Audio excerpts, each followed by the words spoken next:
Ooh. Give me 1 second here.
Okay, I did my obligatory tweets, and I think we're about ready.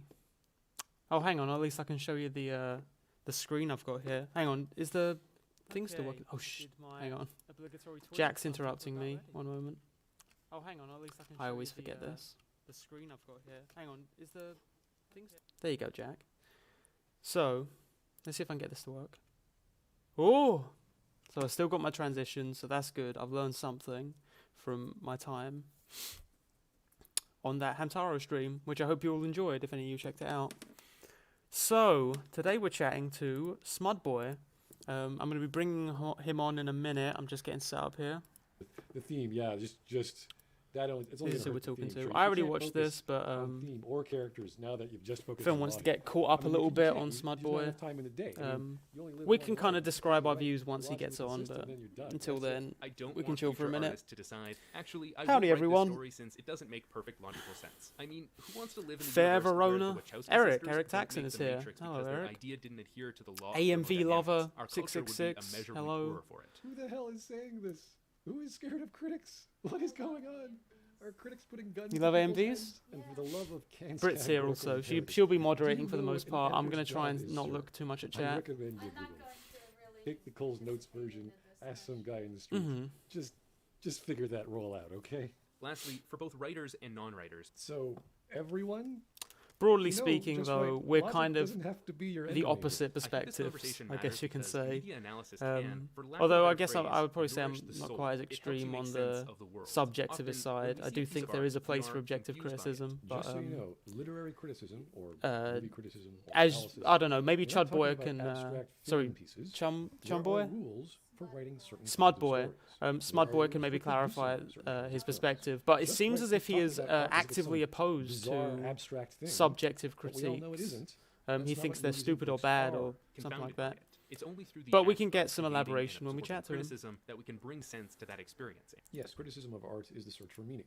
Literary criticism is exactly that. There is meaning to be found in works of literature. But guess what?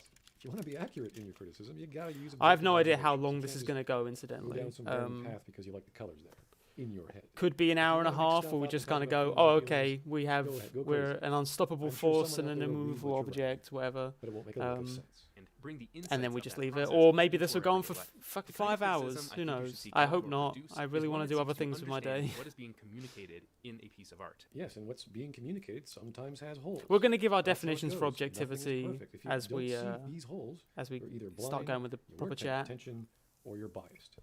Why would a critic want to lie to their audience? Because if you're not using objective observations, you are automatically lying to your audience.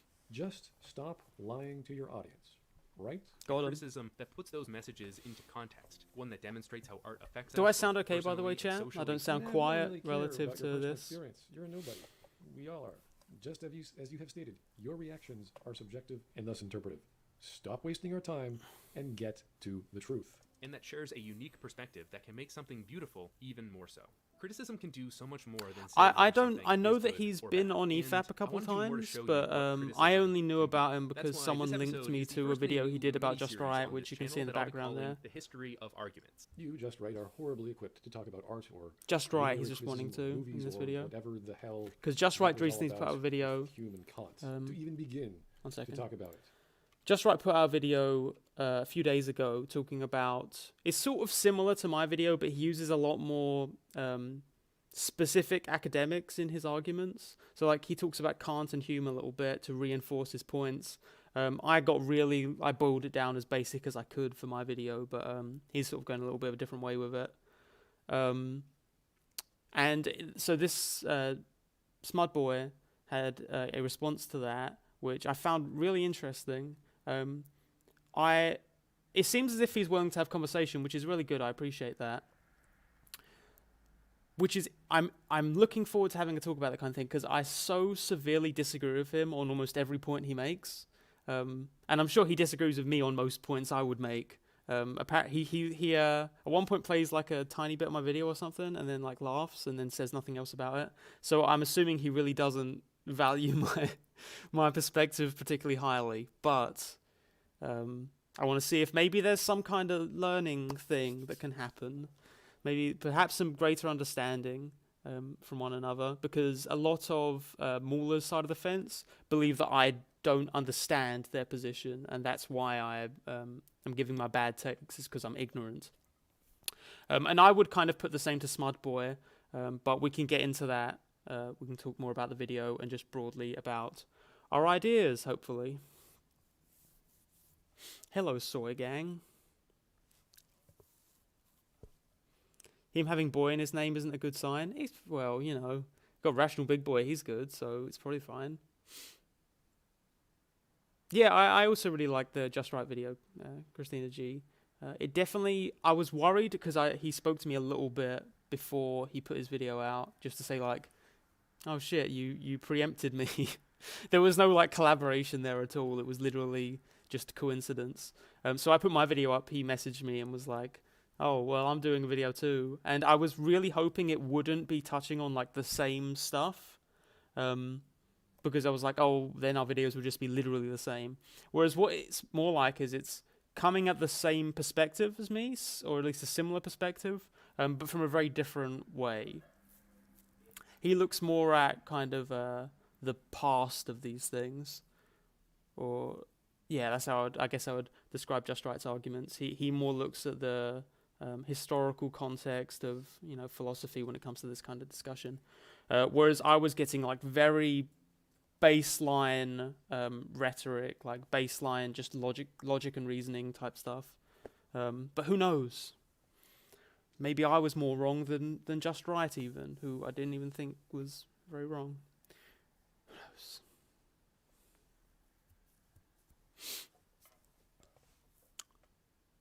He pieced out of that really long comment thread we had under your first video out of anger. Oh, was he in the comments? I didn't see him.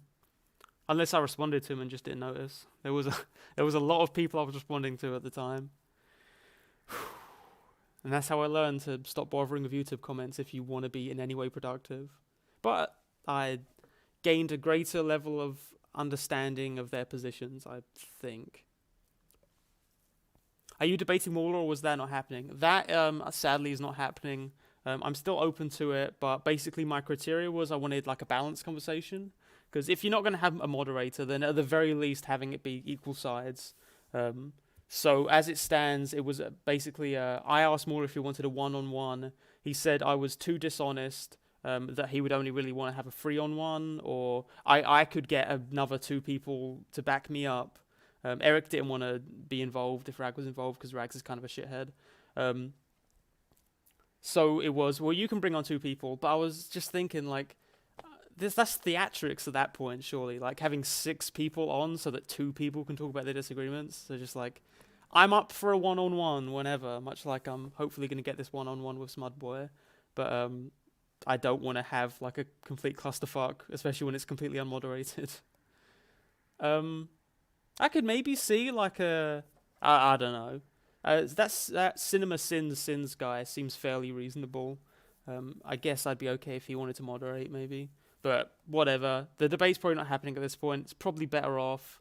I know that Mauler talked with Eric briefly, and that conversation went absolutely nowhere. So, bada bing, bada boom. Any plans to celebrate 50k subs? I don't have 50k, so...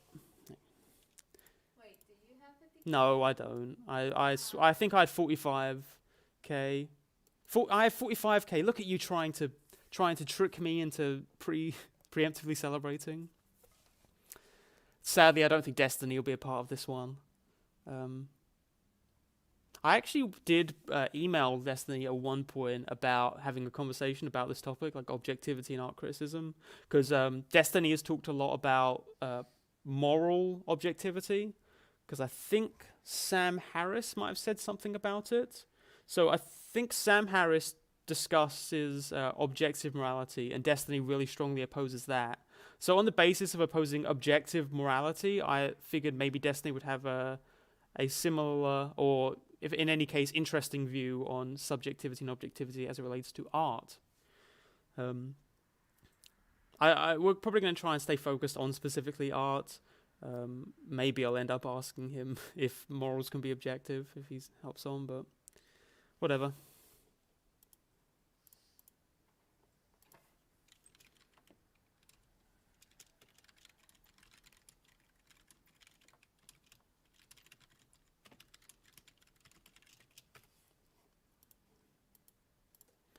And just so there's something happening in the background, I'm just going to slow this video way down and then just play it. Just so there's like some movement. Okay. Oh. What's up? Any last minute things? Well, I don't know. Have you contacted? I was literally about to bring him in. Oh, okay. He just notified me that he was around. Could you shut the door maybe or something like that? Yeah. Thank you. Or maybe alert people. Okay.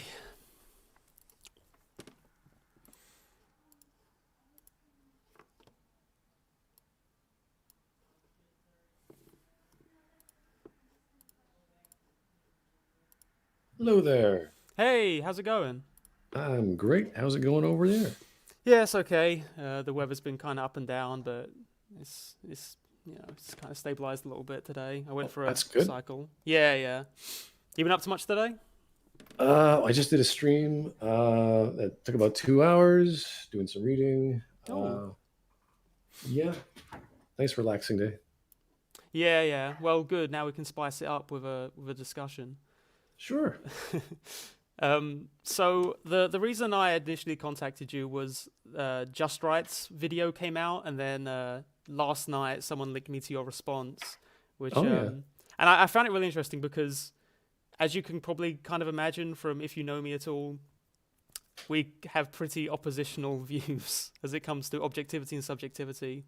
So I was interested in kind of bridging the gap a little bit there. Well, that's fine. That's no problem. Yeah, that's good. Because, I don't know, I don't want to give off the impression I'm, like, toxic to anyone who feels that there's anything objective to say when it comes to art. I don't know, did you watch my video, by any chance? I don't know.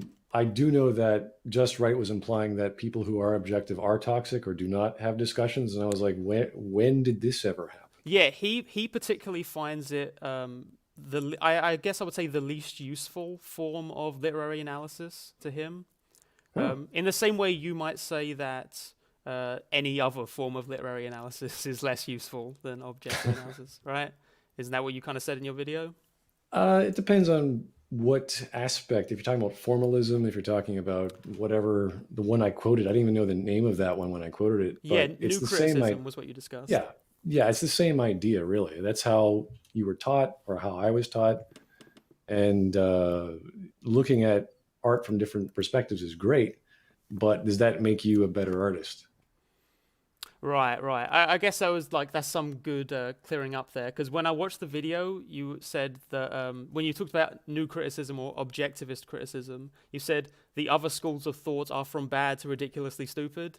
So is that like you do you see some value in the You those can, other oh, sure. schools or? Yeah, when I was being taught creative writing, I mean, my teacher was the most craziest hippy dippy kind of guy, Hmm. and he would be start talking about symbolism and imagery and all this stuff, and that's great when you want to enjoy something and sit down and look at things from different angles. But when you actually want to make something, you can't just start going off on tangents and flowery, colorful words just because they're flowery. So it's not very practical for someone writing or learning to write. I don't know how that applies to appreciating work. I'm sure you can appreciate, an ugly war scene all kinds of different ways. Mm-hmm. So that's great for the audience, but it's not good for learning how to appreciate what's there because they do not sorry. focus on what's there. Right. So you were saying that imagery is not a good basis to take your art? Was that you saying No. imagery? No. If you're describing things, great. That's fine. Mm-hmm. Obviously, you want to describe, not explain things. That's always a good thing. I mean, when you're learning how to write, Yeah. when you're learning how to compose something, you can't talk about abstract concepts to someone who wants to learn to write. If you want to enjoy the various shades of a piece of artwork or a story, yeah, you could totally use any lens you like. And if you get some enjoyment out of that, I assume that's why you would do that. Mm-hmm. But it does not address what's there, and that's what formalism or objective observations are. Well, I mean, what you're discussing there in terms of like themes and symbolism, that can still be in the text, right? Sure. So at that point, would you be judging the text based on facts, those facts being the symbolism? That's hard to say. It depends on, again, it's all on how. Everything about writing is how you do it. So the symbolism would have to be blatant. It would have to be obvious. So yes, if it is that way, then okay, this represents this person's struggle to do whatever. Great, yeah, that'd be fine. But then there's people who they take like all kinds of bizarre perspectives. They relate it to children. They relate it to what happened tens of thousands of years ago. They have go all these. And you've heard these people all throughout university, how a professor will start talking about something and they'll start bringing up a topic that is unrelated. So it's kind of like, yeah, okay, you're coming at it from a different angle, but you're not helping the source material of what's actually there. Right. So do you think symbolism should be obvious then? If you want it to be objectively good, because then it's clear? There has to be a basis, yes. Right. So if the symbolism becomes vague, then you would say at that point the text is objectively worse? I think anything that's not clear is bad. You can do things that aren't specific, that aren't clear for a specific plot reason. Of course, you're implying something, but you're not spelling it out. For reveals or plot reveals, kind of like in murder mysteries, you want it to be nebulous. You want it to be not clear. Mm-hmm. That's totally fine. But symbolism is really hard to grasp, and that's why you need to have. If you're going to do it vaguely, you have to do it repeatedly. So it's like a web. And I think that's actually one of the things that Truby was talking about in his book, how it's more of a more complicated idea of having a series of things represent throughout the story whatever the underlying message was, but then you have this visual cue or a sound cue or something that is concrete. And then once you have that, then you can go crazy with it. Then you can go, doves flying over meadow or whatever you want, so long as you have the idea of flying or freedom. Right, because then I feel like it becomes a vagueness there. Because say we're talking about what's that painting where the clocks are melting? Oh, Dali? Yeah, Yeah, the Dali painting. So those clocks melting, that doesn't really have an overt meaning, right? So is that a knock against that work of art? That sort of No, no, feels no. like it gets vague there. Well, no, you're talking about two different things here. One is literary criticism. The other one is, what is that? Oh, It's not. so you don't think the visual art is like something you can put a literary analysis on? Not a literary analysis. You could certainly use the same understanding to representative art, but not abstract art. No. Wait, so sorry. So abstract art cannot have so you can't analyze abstract art through like Marxism or feminism or anything like that. Oh, I'm sure you could analyze it with any lens. It's not going to be very. I mean. Oh, so you can do a literary analysis with Of like art? of abstract art. yeah, A yeah. literary- Art can have literary analysis. Yes, it's a text. So You're reading the text. The text of a picture. Yes. What is the text of a Dali painting? Well, you can read meaning into different objects that you see objectively on the piece of art. So, for instance, the clocks melting, right? That would be Okay. an image that you can then read meaning into. Are we talking about a story, like a written story with words? Or are we talking about a visual? In this case, we're talking about the Dali painting, which is a painting. Okay, so you're saying You can read that, yeah, as a literary. You can have a literary analysis of a piece of art. I have no idea how to do that. Right. So like Persistence of memory. persistence of memory. That's a piece of art. It doesn't really matter, but whatever. But I mean, movies are visual, right? So that would then factor into like can you analyze? Wait, sorry, so sorry. I'm mixing myself up here. When you're talking about a movie, do you think you can read meaning into the visuals of a movie? Well, yes, of course. Right. So why do you think you can read into the visuals of a movie but not the visuals of a piece of art? Like as in a piece of abstract visual art, like a Dali painting. Well, movies are representational art, right? Mm-hmm. Okay. Dali and Picasso, that whatever you call abstract or cubist, you're talking about totally different subject matter and content. I mean, it's like different genres of movies, right? No, genre is some other thing. We're talking about media. You're different media, yeah, different forms of media. Sorry, you were talking about cubism, and that made me think Well, of like a genre. Yeah, of art. if you say this is a drawing of still life and it's a 2-year-old with crayons, it's like, okay, I see where that's coming from, but it's not representative very well. It's the child's version of that, but it's not how you would sit the same way you would gauge a Rococo painting or any Renaissance work. Do you think you would judge those based on the same standard then? The standard of a Renaissance work? No. No, as still life art. Because you just use that, the 2-year-old's drawing, and then put it against that. And if we judge those against... If you're teaching the child how to become a Renaissance painter, I guess there are levels, the same way there are grades with music, and you teach at grade 1 and you go up. But I don't see why you would. Right. So, well, wait. You see why you would teach someone to learn to paint in a Renaissance style? Would you honestly use the same criteria for a kid who I doesn't definitely know? wouldn't. I don't think that there is one objective standard to art. I don't think that there are singular standards that we can follow. A standard for what a Renaissance painting is? A singular standard for a Renaissance painting? It's representative art.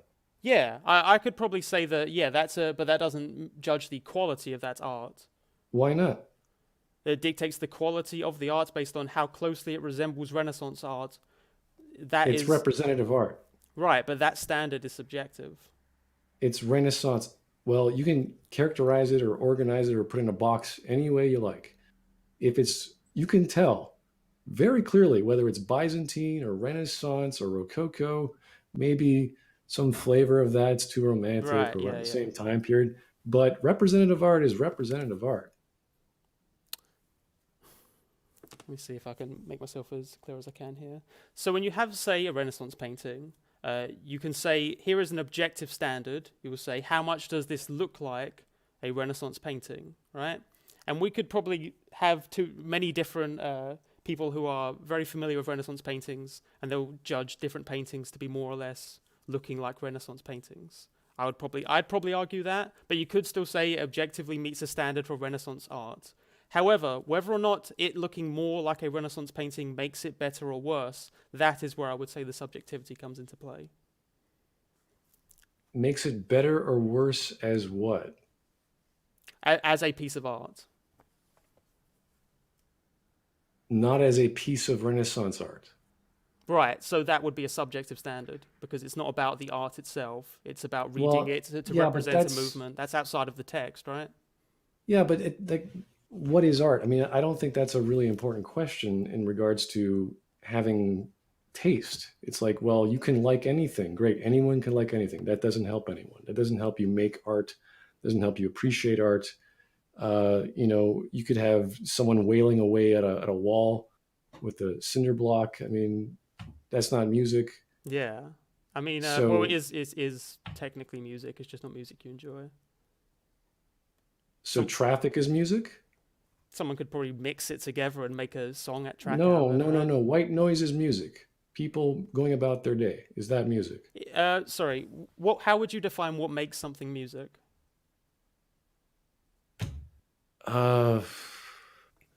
There is a rhythm of sorts. There is a bass line. There is something that has. Music has to have a bass line? Sorry. I'm trying to define ordered sounds. I'm not Gotcha. define. So ordered sounds, that would be ordered if the sounds are ordered. in a certain way? I have no idea. Okay, sorry. I don't mean to keep picking on you there. It's You're just randomly choosing art forms. I'm like, I guess. okay. Sorry. Do you want to stick to just movies then? Fine. I mean, we're just talking about what is a type of art form, not what is art. I think that's not really a. Well, no, I was saying that if we can declare music to be a specific thing that has specific standards to what makes it music, then that is how you would argue that objectivity exists in art criticism. If I'm sitting here as a subjectivist and I say, whatever you declare to be music, if it is sound, then it is music, then I can therefore say whether you like whether the music's good or not becomes subjective. Does that Right. make sense? If you define a term as an element or a component of, sure, we can go that far. But I mean, you still have to talk about genre then, categories of subgenres.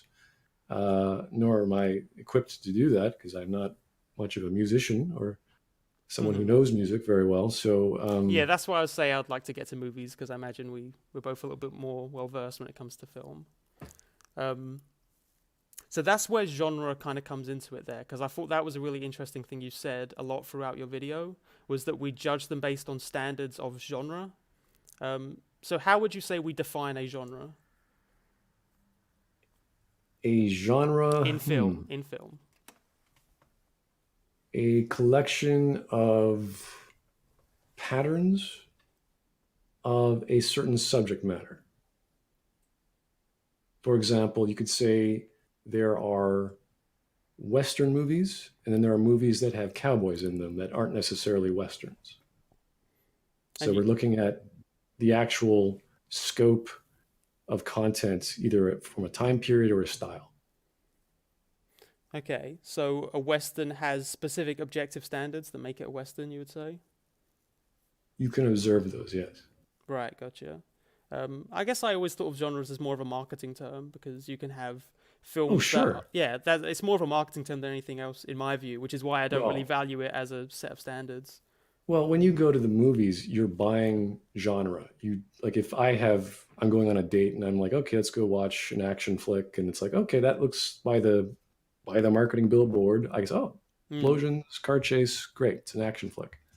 Yeah, that's how that works. The same thing with bookstores. It makes the librarian's job or the bookshelver jobs a lot easier. It's like, oh, the romance is here, Oh, science fiction's that's there. interesting. So you would say that marketing is something you use to base the standard by which you judge media? That is the standard by which it gets your foot in the door. For example, just today I looked at a trailer for a video game, which we still don't know the story of. So they hired Neil Blomkamp, who does the District 9, I think, and he did the Halo trailer from 2009. Yeah. And they hired this great guy. You know, they have all this money. They threw all this money at him. You know, live action set pieces, and they made these mech suits, and they're running around and jumping on wires. And wow, it's a great production for 3 minutes or whatever, but it had nothing to do with the story of the actual game. And it actually takes place, I don't know, years before. And you're like, okay, that's cool. None of this thing relates. None of this is like, not only does it not relate, it was actually a bad content of whatever the story was about, but the actual visuals, the actual set design, everything was gorgeous. So I think they're just going on. I mean, the game's a looter shooter. I don't know how well you can tell a story through a multiplayer game, but there's a certain lack of substance to not only the marketing and to the game. And I observed the lack of marketing quality in their previous title, and the sort of haphazard or shotgun approach to giving the message out of what this product is. And I'm seeing it in the same case, but in almost a non-existent way, because what is there is almost empty and devoid. And the marketing reflects that, because the marketing, obviously, Neil just made his own story up. And everyone's like, oh, that looks amazing. What is going on? Who are these characters? Why should I care? And it was almost comical to just sit there and go, why did they spend all this money on this? Right. So just instead, so you would say that Anthem short was objectively bad? On what level? Just personally, like, would you say that it's an objectively bad? When you watched it, you thought it was objectively bad? Personally, I'm not going to do anything. I'm not going to buy the game, so I don't really care. Yeah. But in terms of storytelling, in terms of conveying a story, like compared to like the Mass Effect 2 trailer or the Mass Effect 3, like, you know, generally what the hell is going on, it was just confusing. So if you're there to confuse me and that's the point of your product, then great, you're successful. I don't know what the point of the product is aside from being a looter shooter. So as a looter shooter, no, I wouldn't say it's very successful. As a trailer as is, visually it looks great if I keep the volume on mute, so it doesn't distract me from the visuals. Like, wow, look at all these characters and explosions. So would no, it be, it was not good. Would it be good if you observed it only through the text and nothing outside of the text? It would be horrible if it was just the text. If it was just that was just a short film? The 3-minute trailer, I don't know if they're going to make a short film out of that. But the trailer was so, like, the sentences weren't even connected, and they sounded as if they were, like they had and but at the start of each sentence. You're like, just how do these two ideas relate? And they just didn't, or the visuals didn't connect them either. So I don't know if Neil just won in. I don't, like, it's hard to grasp what exactly was going on, the pacing of the scenes and how they connected. It was very strange to me. Right. So the fact that it was kind of disconnected, you would consider that objective flaws within that text if you're just looking at it as a text? If you're selling me a product and I don't know what your product is, and it's supposed to be from a company that focuses on story and they're not, yeah, that's really bad. Well, if you're talking about they're selling you a product, and that's looking outside the text, isn't it? So that wouldn't be objectively just looking at the work. Well, it's a piece of marketing. Of course, they're trying to sell you something. Right, but the art itself. So so it being a marketing product is a part of the art. That's part of the analysis. Right. If you say a movie is a certain genre, I'm going to view it through the lens of that genre. I'm not going to view it through a marketing lens or children's book. Sorry, because that contradicts what new criticism is more about, and you kind of talked about new criticism a bit, so I thought that's what you were more into. Oh, well, if you're talking about just the text, that means just whatever you're looking at, and then we'd be talking about it that way. But that's like, okay, well, we'd have to go line by line, and Right. So instead of looking at just the text, you're looking at through a particular lens. Well, we know it's marketing. Obviously, we know it's live action. We know it's all these other things. I'm not trying to shy away from that. I just, why would I forget? Like, why would I suspend certain aspects? Like, it's not abstract art. I don't have to suspend my brain to appreciate abstract art, right? It's motion. There are things happening. There are people talking. There are ideas. It's clear. They're being very clear. They have all these visuals. So even with those visuals, I still don't know exactly what Anthem is, these characters are, what their conflict is, who the bad guys are. Like, all these questions start popping up. Sorry, one sec. I had a message there. Oh, sure. Okay. I'm trying to grapple with what you're saying here. Because it sounds to me like you are choosing a lens through which to analyze the piece of media, right? Which to me just seems subjective, because then you're deciding what standard you're using to judge that piece of media. So if I were to judge, I guess I can use like the crazy hyperbolic example to about The Room, right? If I judge it through the standard of comedy, then it succeeds because it makes me laugh, right? But if I judge it as a romance, it doesn't succeed. Okay. Right. So then would you say, sorry, have you seen The Room by any chance? Just clips. I don't know. Yeah, right. Well, it's one of those like hilariously bad movies that's generally considered one of the worst of all times, like that kind of thing. Yeah, it hits that level where it's so bad it's good. Right, gotcha. So when I observe it through the lens of comedy, I would say it's a very good film. It's a very effective film for me. It made me laugh a lot. So on that basis, would it be an objectively good film? In general, no. What do you mean by in general? You're being too generic when you say an objectively good film. If you're using the comedic lens, then you use the comedic conclusion. Okay, so let's maybe talk about what we mean by in general when we talk about quality then. When I say something is good? Yeah, good in general.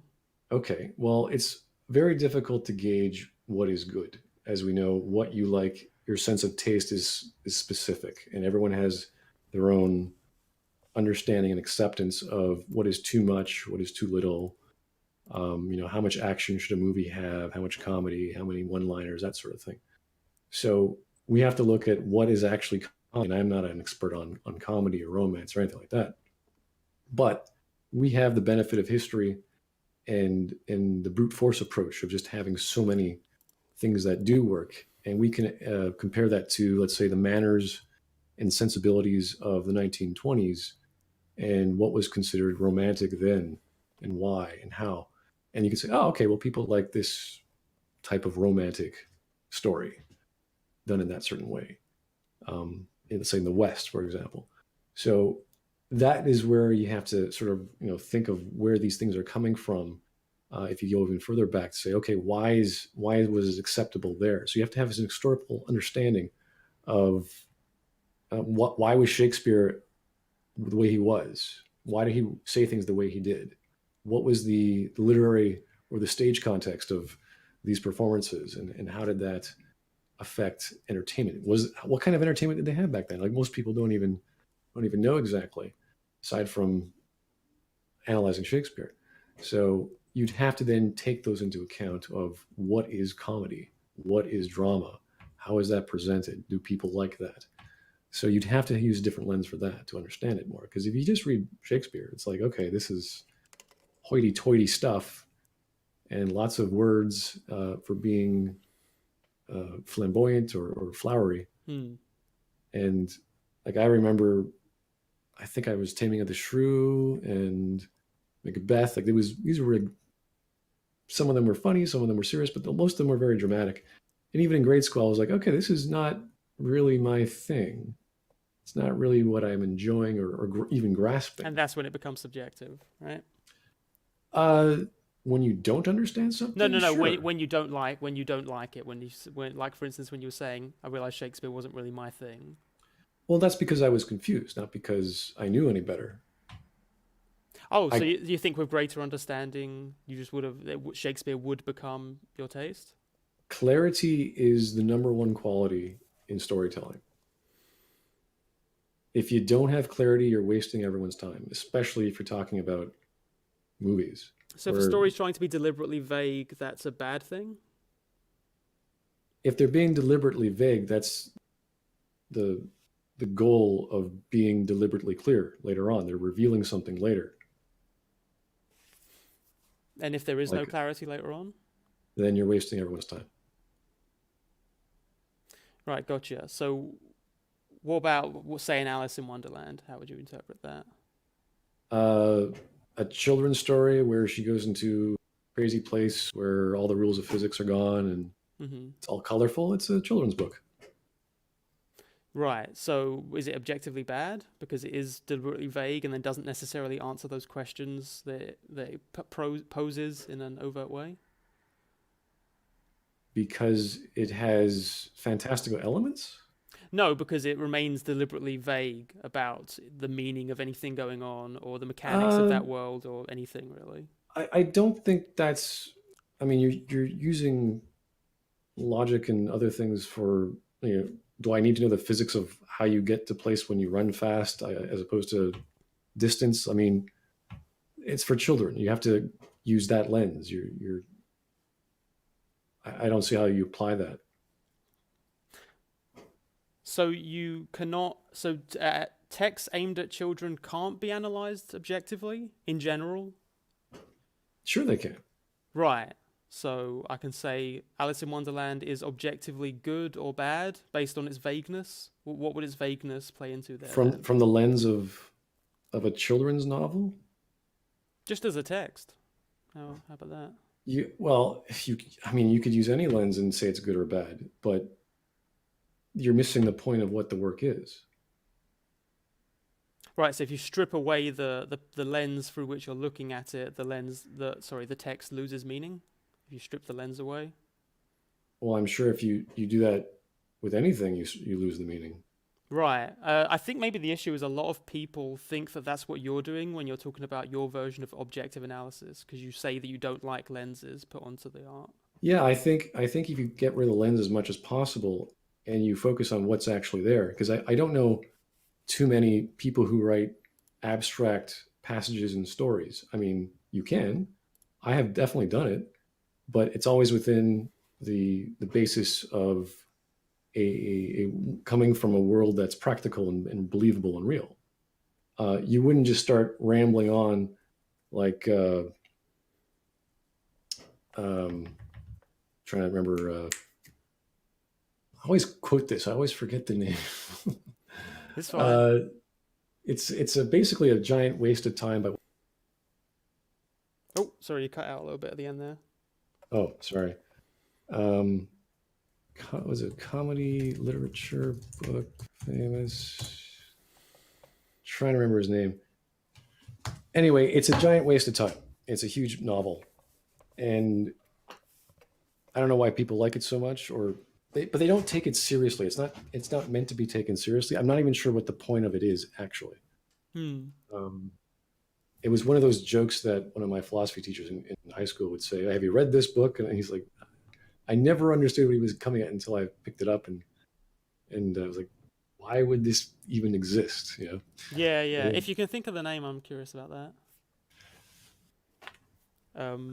Yeah, I'll get there. Okay. Well, in the meantime, you did mention a distinction when it comes to... Sorry, I had the list here. It was farce, documentaries, real-life accounts, and then comedy, but you took that one back. You were saying that those were lenses through which what you just said there doesn't matter so much to the objective analysis, like whether things are consistent and believable and that you maintain a suspension of disbelief. Well, they're designed to be farcical, or they're designed to be silly or not to be taken seriously. Like you don't need to analyze it. It's like watching The Naked Gun or any sort of comedy skit, because the point of that is comedy. The point of that is whatever chuckle you're going to get out of it. It's not the believability of the world so much, although I'm sure that's important, because even in the Naked Gun movies, there is a plot. There's actually a goal in mind. And part of that is how serious or how straight-faced some people are. Like, was it Leslie Nielsen? Is that the actor? Yes. And as opposed to other comedies, which there is no, it's just a bunch of stupid, silly skits. That's kind of like what I think Saturday Night Live has always been. It's been a skit show. It's just really a bunch of random things happening, and no one can really relate to that. And if there's no solid basis, because if you have a solid basis like a plot, you can then work off that. You can build stuff off that, as opposed to just having a bunch of silly things happening for no reason. It doesn't work. Right, for whatever reason. But comedy wouldn't be held to that standard, right? Comedy's just there to make you laugh. Isn't that the standard for comedy? Oh, I'm sure there is. I don't know comedy very well to say why it works, but I can say that those types of movies do work because there is a basis, and the goal of them is to make you laugh. So you're focusing on the silliness of all the scenes and the joke, the punchline, like you're amidst this supposed serious world. Maybe that's part of it. I'm not sure. Sorry, when you said a goal there, do you mean goal as in what you read into the text, or what the author has said? No, it's the goal of the plot. Oh, sorry, you were saying what the goal of the piece of art is, or the goal of the story it's telling? No, the goal of, like, there is a character who has a plot and he wants to do something. So, right. Sorry, I was talking more about comedy's goal. The goal of a comedy film. Well, I don't know exactly because I'm not a fan of comedic movies too much. I just know that that's kind of when I was growing up, I guess I watched a few. But yeah, the goal of the purpose of any movie, really, if it's with a certain genre, is to have those elements of the genre be expressed and be expressed well. Of any piece is to be expressed well. Comedy, romance, drama, action, adventure, murder mystery, yeah. Right, gotcha. So having a clear goal is an objective measurement for media as a whole, or at least film as a whole. A clear goal of the work? I don't know. But a clear goal in a story, assuming it has a story, which I guess, would that be a criteria for? Well, a story should have a plot, sure, yeah. And that plot should have a goal, yeah. So, have you ever watched a Coen Brothers film, by chance? No. Right, so generally in Coen Brothers films, or at least a lot of the time, you'll have narratives that don't necessarily go anywhere, technically speaking. Characters will not evolve or change, and they'll often end up right back where they started, and that's deliberate. Do they have like a thing they're striving for? A lot of the time, no. They're not necessarily striving for anything. It would just be things happening, and then everyone ends up where they were before. Right. So it's just a big farce. Yeah, generally, yeah. Coen Brothers movies are best described as farces a lot of the time. Okay. So at that point, it isn't measured by that standard. By the farcical standard? Well, I don't know how much of a standard you need for a joke of a movie or a joke of a story. So a movie can't be objectively funny? I have no idea. If it's designed to make you laugh, I mean, we're talking about, does this joke work on you? So that'd be subjective. Now, it could be, but you can argue that some comedians will test their material every time they come up with a joke, and they will throw out the ones that don't work. And when we see a special, or when we see an hour or 2 hour set, those are all jokes that have worked. So they have tested those to make sure they work. So I don't know how comedy comes to fruition through this process of going to clubs and what have you, but they will say, yeah, you bomb half the time, or you bomb 40% of the time until you get a feeling of what works. And they're guessing. They don't even know what the standard is or what will work until they try it. And I'm sure it's a combination of things. It's not just the content, it's how it's presented, the timing, the tone, what came before. I mean, a really great comedian before, then you're not going to be as funny. There's all sorts of factors that make comedy work. It's based on the audience a lot of the time too, right? that's certainly part of it. I mean, where you are in the world and who you tell those jokes to, yeah. Because you can definitely get like alternative comedians. I think Andy Kaufman, right? He was a fairly unpopular comedian for a good period of time for a lot of people because he had a very alternative style to him. There's that comedian that has a really weird voice. I can't think of the name of him right now. But he just does a weird voice for all of his sets. And some people find that endearing. A lot of people find that infuriating. So I would say on that basis, it would kind of become subjective again as to whether it's good or not. Because it maybe appeals to a niche. Wouldn't that be kind of muddy things up a little bit? I think comedy in general, there's various kinds of it, and there's various ways to laugh. And I'm sure there are certain types of jokes. I'm not skilled in comedy very well, but I would argue that there are certain ways to tell a joke of a certain style. And some people like that and some people don't.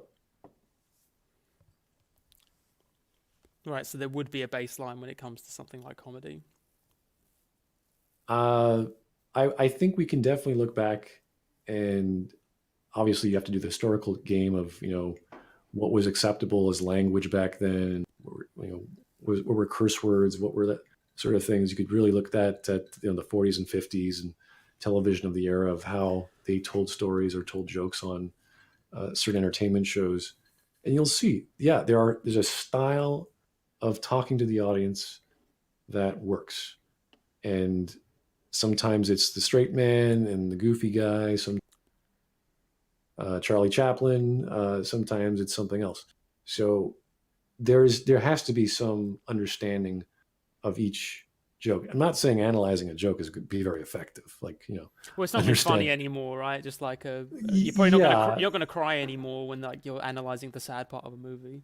Right. I mean, you can try to look at comedy, but it's more of a performance and a delivery than it is the punchline. I'm sure the punchline is very important, but how that works, I don't know. I guess the thing for me is I don't necessarily buy the idea that we would use historical references to judge our standards, because I would see those standards as changing over the course of history. I think the method upon which we tell stories changes, the tone for sure, how much is acceptable in terms of drama. But, we're still having the same old, 20, 30 odd plots in all of our stories. That's not going away. We're finding different ways to laugh. We're finding different ways to not laugh. That's for sure. There's lots of bad comedy. There's lots of bad drama. There's lots of bad murder mysteries. We're learning what isn't working. And I think in the television's case, it's actually doing rather well. Compete with all these streaming services, so you're seeing television writing getting better, which is strange. Just in general. So, well, I don't know. I don't really watch TV, but from what I hear of people watching TV, it's like, yeah, this show is pretty good. It got picked up by Netflix. You're like, oh, okay, sure, no problem.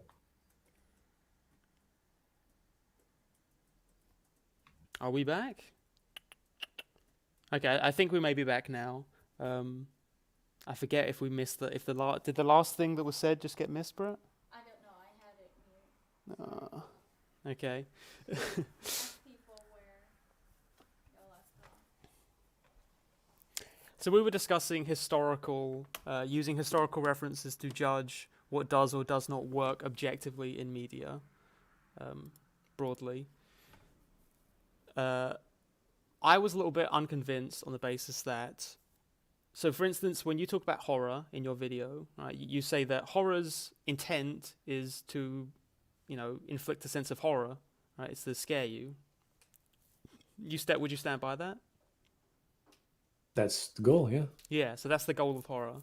But what is scary now is not the same as what was scary 100 years ago. Sure. Right. So using historical references to base that standard would be, kind of folly, right? If you want to make I don't know, whatever they called movies back then that were horror in that style, then no, you'd have to go back to that and say, well, this is a timepiece, or I wanted to do a period piece on monster movies or whatever it was. Right, but usually if you would do that, you would make the film less scary, so it would be less effective as a horror film. So if it was intended to be a horror film, wouldn't it be objectively bad by your standards? By today's standards, I'm sure.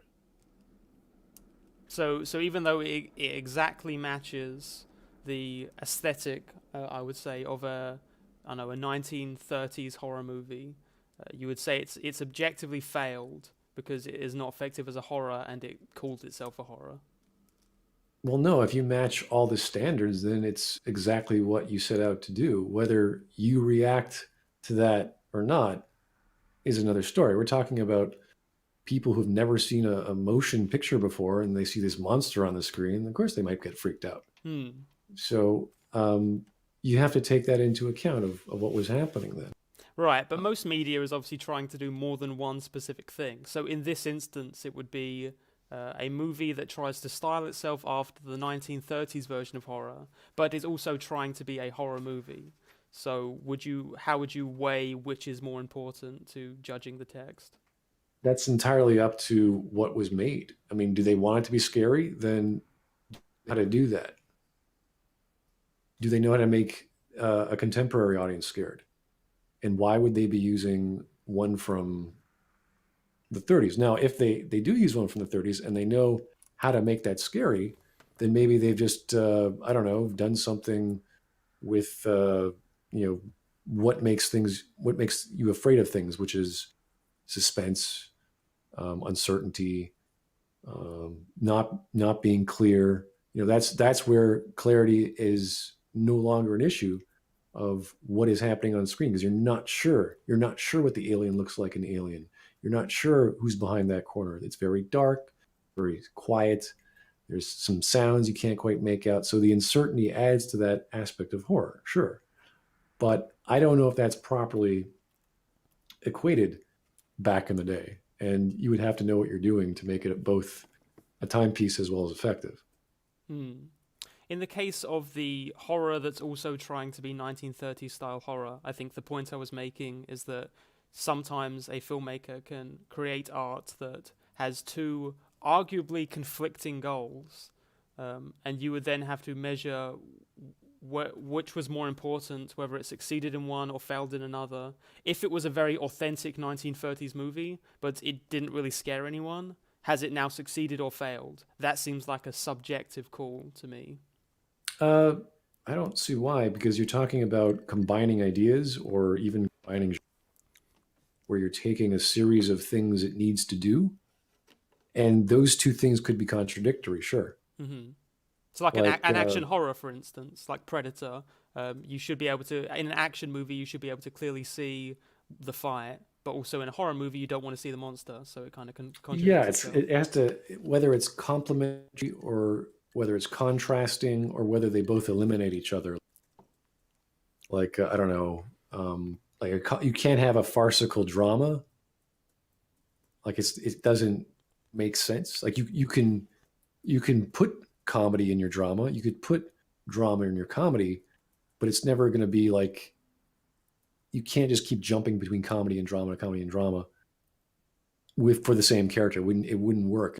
The guy is having a mental breakdown and he's going through this manic state of being happy and sad and depressed and just jumping all over the place. Maybe that is a thing. I don't know, but it's going to be hard to have contrasting elements. Yeah, like Eternal Sunshine of the Spotless Mind would kind of be what you just said.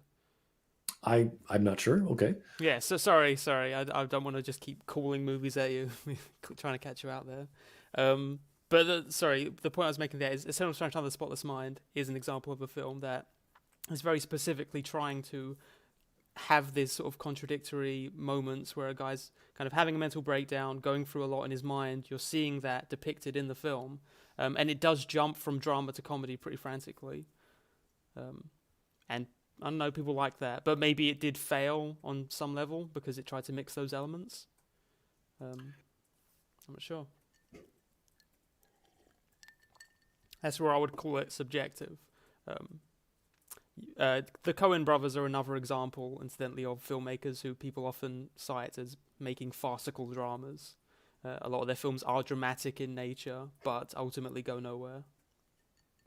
Yeah, it's hard to have a dramatic structure that doesn't have a plot. It's kind of like, oh, he's not trying to do something, but he's doing something that might be interesting that I'd care to watch him do. It's hard to relate to that, I think. Well, doesn't have a plot that doesn't have a goal or a motivation or like a through line, it's So still like a plot. It's still a plot. It would just be, in your opinion, not a good plot. well, you could look at maybe slice of life and say the general motivation is to get by, go through your day. Um, I think my classical example of that would be HUD, where it's just a guy on a farm, and he's not a very good son. He's not a very good farm keeper. He's just sort of does whatever he wants. Um, but it's slice of life, so it's like you're not expecting there to be an end. You're not expecting there to be some conclusion to what was brought up. So you have to relate to the personality aspect, which is another motivation or some other internal issue that you have to divine. So it's like, okay, he's got some flaws. All right, we'll identify with those. Or he's trying to hit it off with the maid or whatever. So it's like, oh, okay, he's this kind of guy. And if that's entertaining to you, then great. I mean, that's a good thing. You've enjoyed contemporary movies or content. That's good.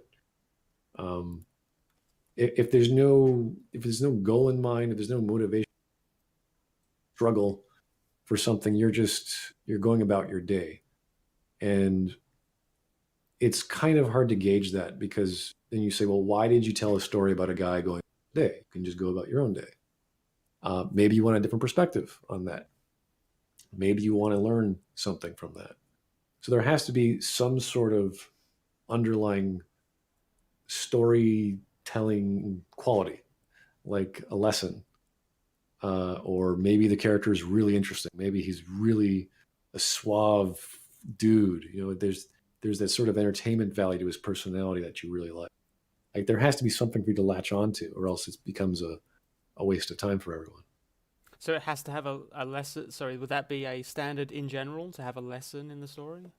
I think storytelling in general should have a element of entertainment and an element of teaching, whether it's ethics or it could be a horrible ethic. Like, actually, no, I don't even think that would work. Imagine having an ethic where it's great to kill everyone and be cruel and evil and mean, and the end. It's like, whoa, that's a pretty nasty story. So that wouldn't be. That's a lot of slasher flicks, I guess. Or slasher flicks. Yeah, I don't know. It would have to be like, just be brutal, hurt everyone. That's good. It's like, wait, no. I think that's called actually torture porn would be the one, like Really? like a Saw movie. Well, would be that kind the of idea is that we generally put ethics as a lesson to be learned in storytelling, and in this case, you're doing the opposite of that. You're saying, no, just be bad. Like, just identify with the evil guy. The opponent is the good guy, and he loses. And you're like, oh, okay, good is good, or evil is good. All right. Or evil is evil. Like, oh. So at that point, would that make it better or worse? Because I guess it does have a lesson there. It's just not a lesson you personally like. If we are in an alternate universe, like in Dark Mirror from Star Trek, where everyone's evil, and that's the ethics of our age, I guess that would be okay. I don't know. Whoa. So, sorry. So, you think being ethically good or ethically positive is an objectively good quality for a piece of art? I think teaching a lesson is one of the points of storytelling, and the lesson is usually a form of ethic. So Right. Again, a story has two jobs in general, which is to entertain, obviously, and to teach. Yeah, I don't want to get too sidetracked by that, but it's like, so do you think that morals are objective?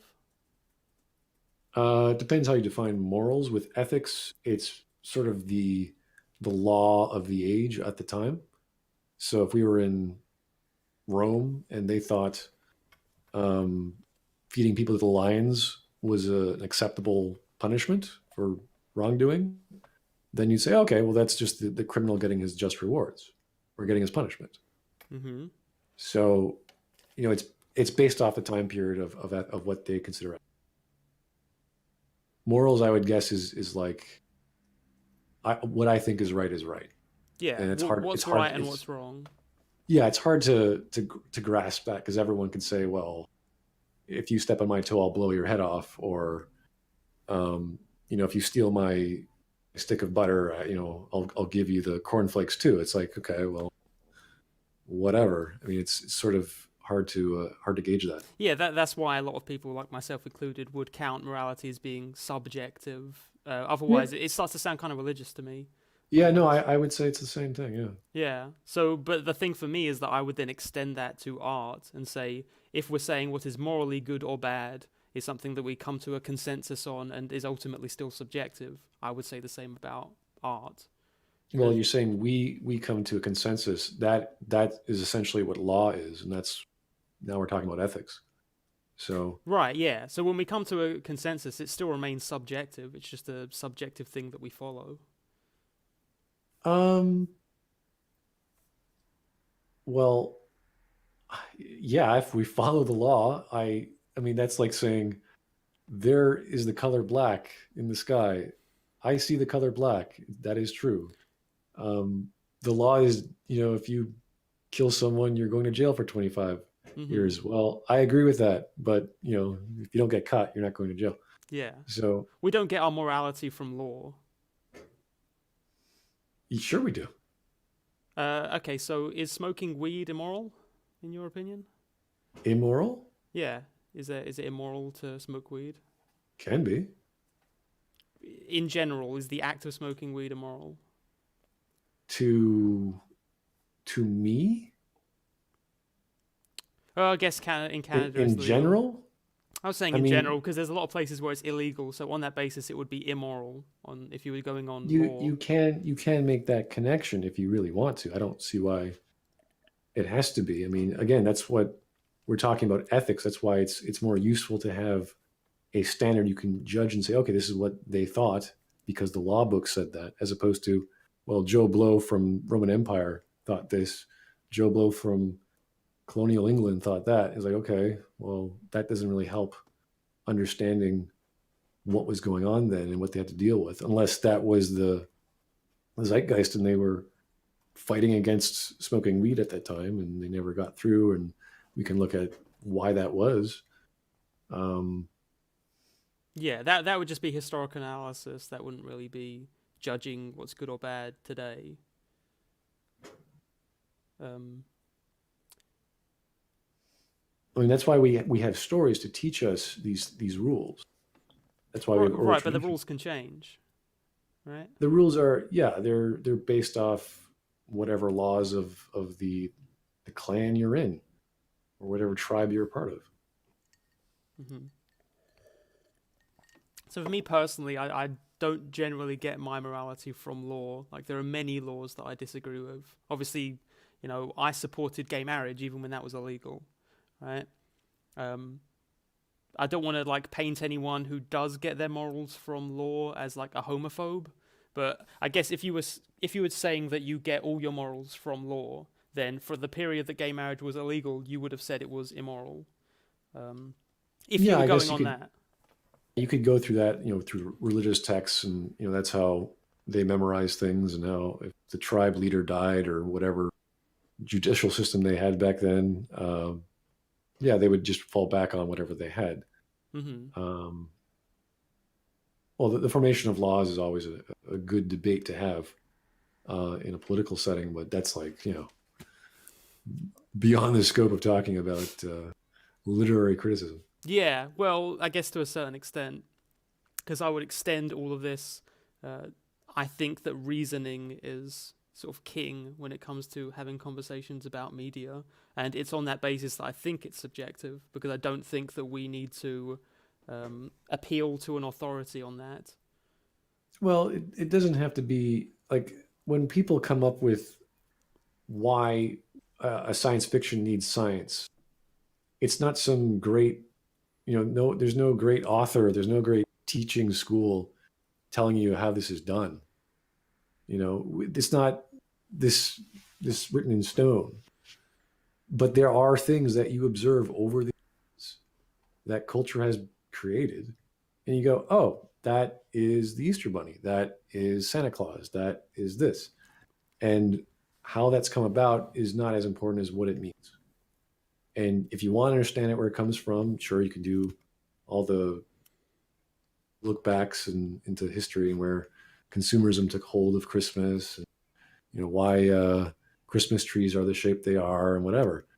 But there are observable factors that make that thing the thing it is.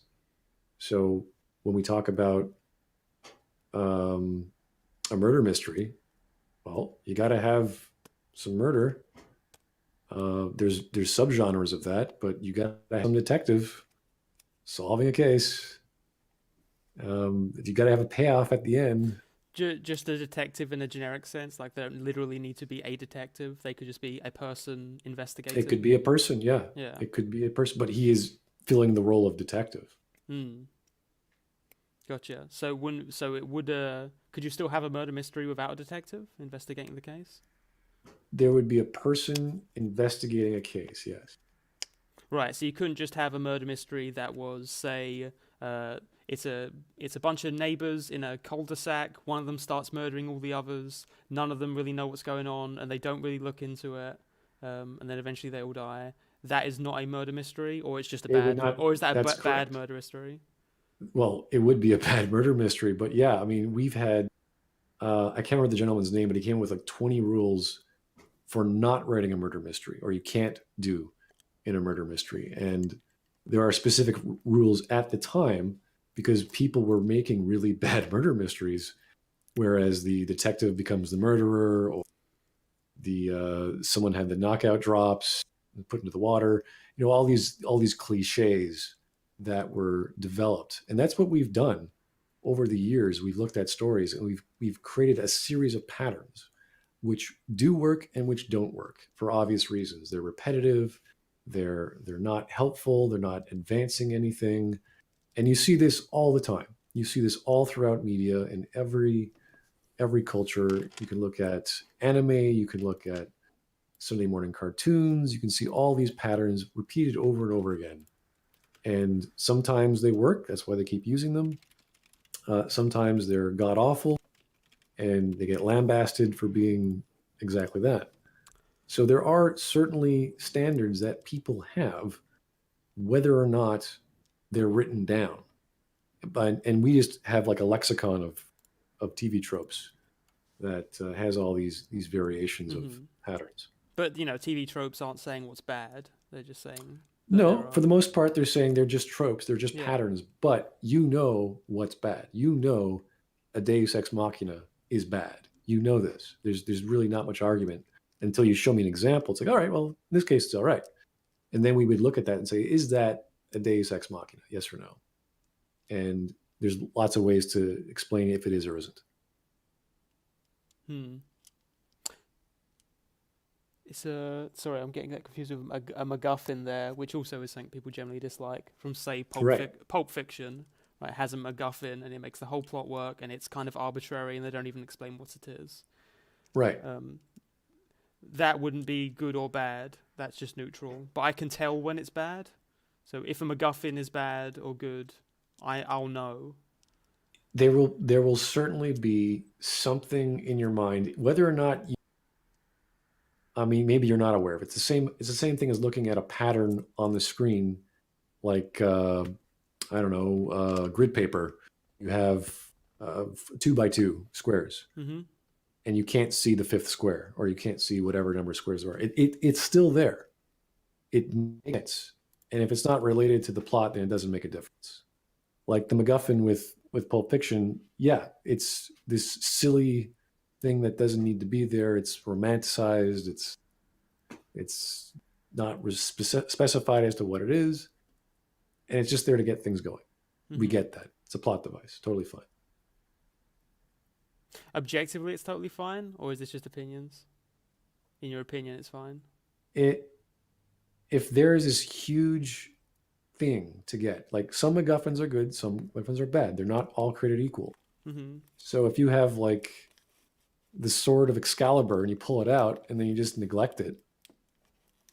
How is this a story of King Arthur? How is this a proper mythological value? Are you trying to say that mythology is not relevant and that's the point? How do you use that plot device? So you want to avoid, like, those are two extremes. Like MacGuffin is like the throwaway plot device. Mm-hmm. The Deus Ex is the ultimate plot resolver, right? So one's a goal and the other one's when you can't solve something, it does it for you. Now, there are ways around that. There are ways to give it value. But for the most part, it's just there to be fancy, if you're talking about a MacGuffin in the case of Pulp Fiction. And unless it's part of the lore, like you have gods jumping around, doing things and playing tricks on people. So if the ending comes and a god comes around and solves something for the hero, it's like, oh, look at that. Great. I guess what I was thinking is like a filmmaker or a storyteller in general could be kind of sneaky and have there be a Deus Ex Machina, and then they say, well, it's actually a farce. This story is a farce. So at that point, you suddenly can't use that anymore. Yeah, there are several instances that they do not work. Where there's a twist, and the twist has been the reveal telling you the previous elements of a film were a lie. Tale of Two Sisters is one where this spoils the entire movie, but you see it on the screen. So for the whole hour and a half or whatever, it's the cameraman or the third person perspective, supposedly omniscient, was lying to you. So you've been feeding a lie the entire time. Yeah. Which is what you don't do to your audience. You don't lie to your audience unless there's a damn good storytelling reason to do that. How about the usual suspects then? That gets revealed. There is a reveal at the end. It's not perfectly clear, but it's clear enough that you understand something just happened there, and you can make your own conclusion as to what exactly that was.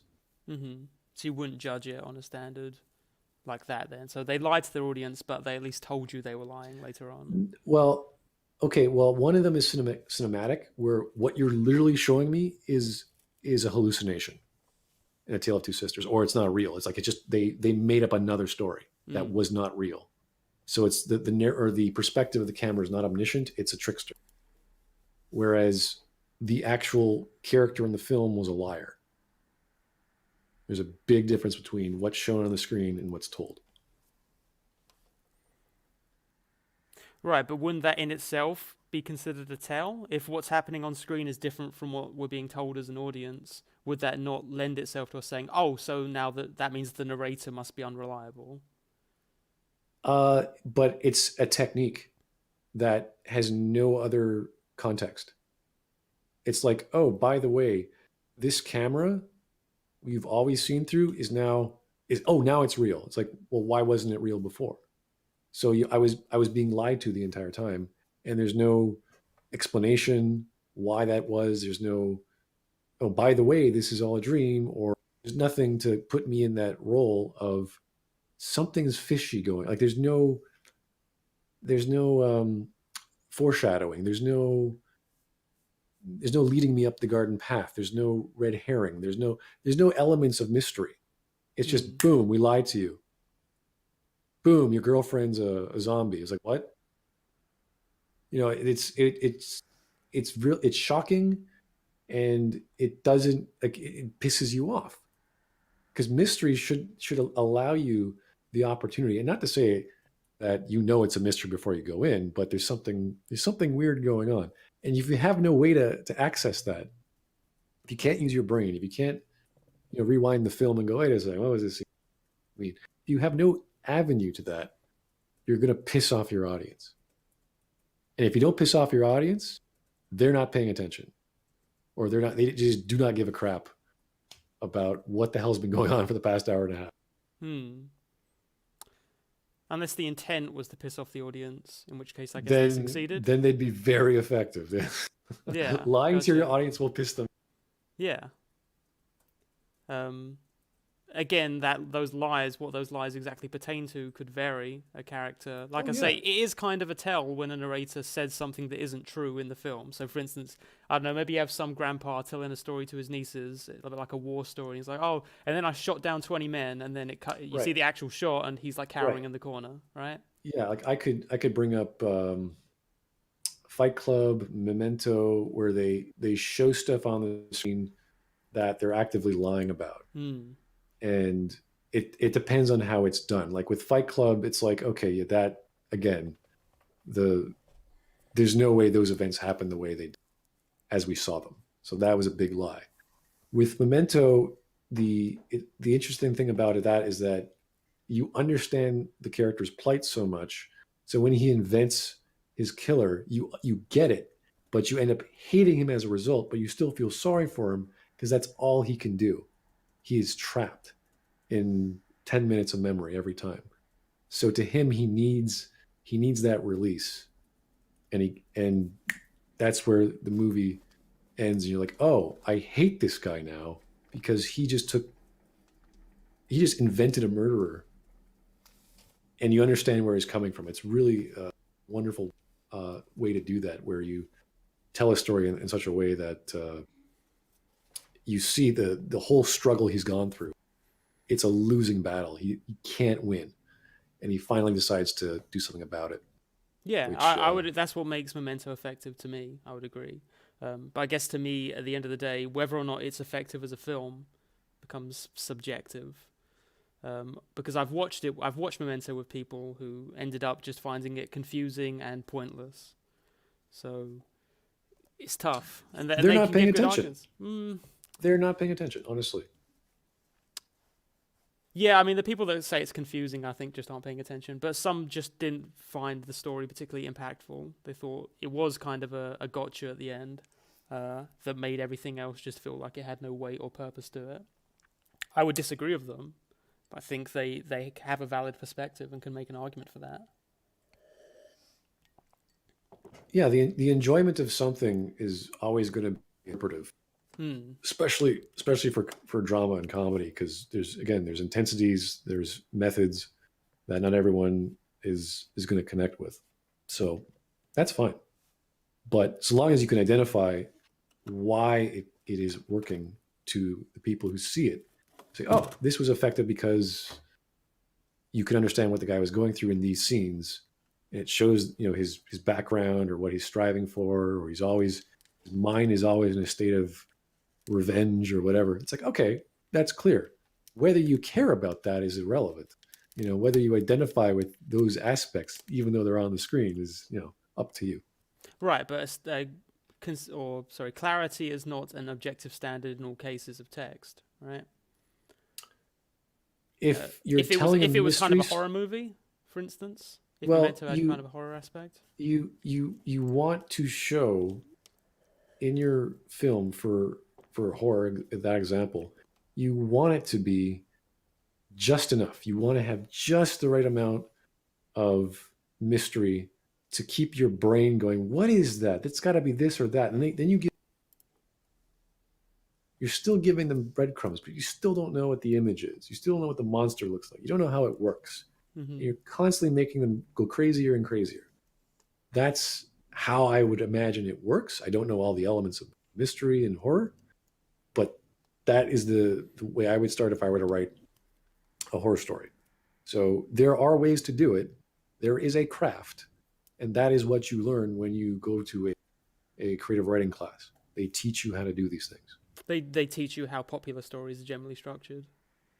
They teach historical ways. They styles of writing. They go through poetry, do the screenplay sometimes. In most cases, because unless you're doing a course, it's usually an elective, so they're going to teach you something small like poetry or the short story or novellas, and usually you write one or two and they grade you on that. Yeah, I mean, I've had courses myself where I go through that. But to me, that didn't feel like they were making me objectively better at writing. They were Really? To me, it seemed like they were giving me a greater understanding of how to tell stories that people are likely to enjoy, which is a different thing, because oftentimes you will make something specifically for a more niche audience. Well, yeah, but that's with every genre. That's with every category that you write. There's going to be, I mean, I imagine that Agatha Christie could write action.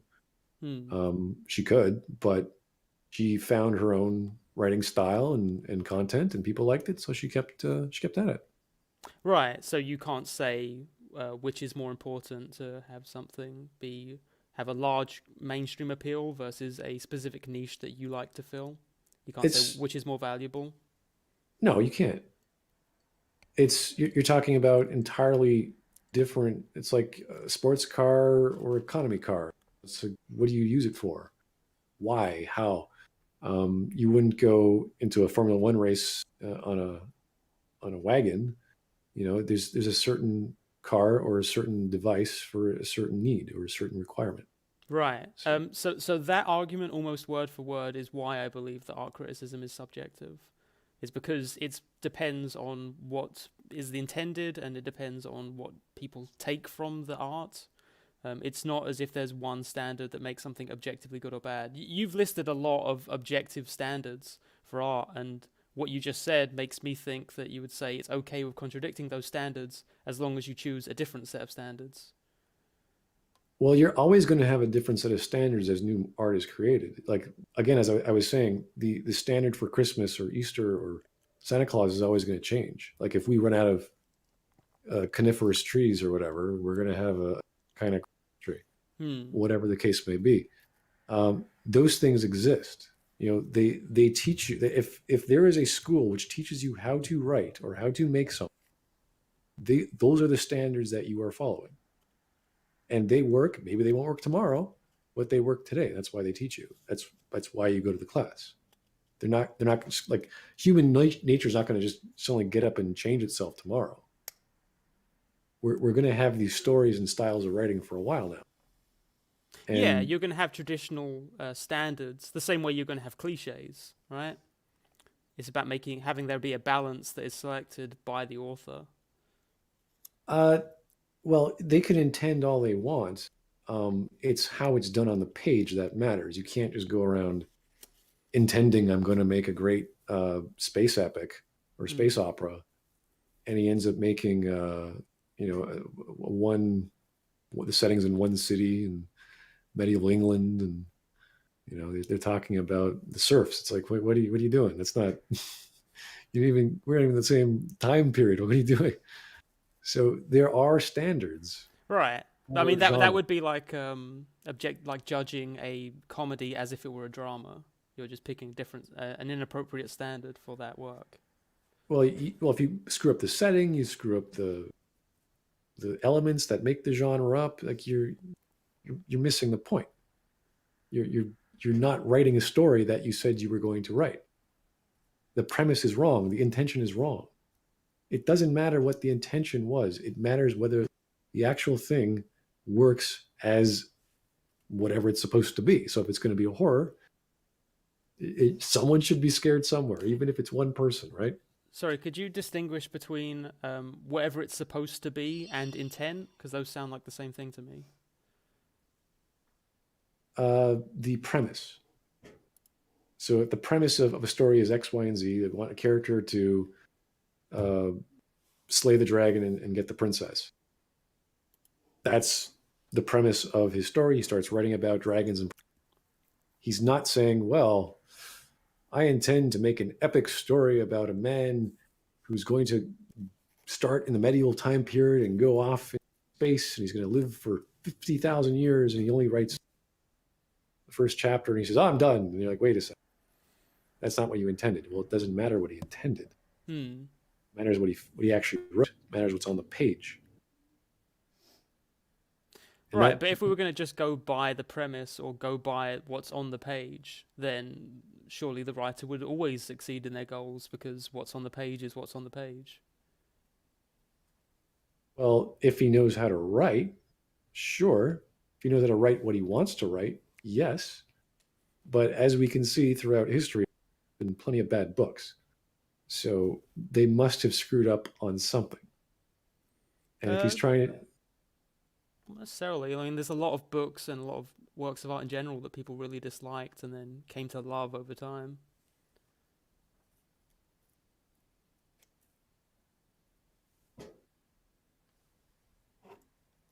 this is irrelevant of the author's intent, and that's only based off the audience at the time.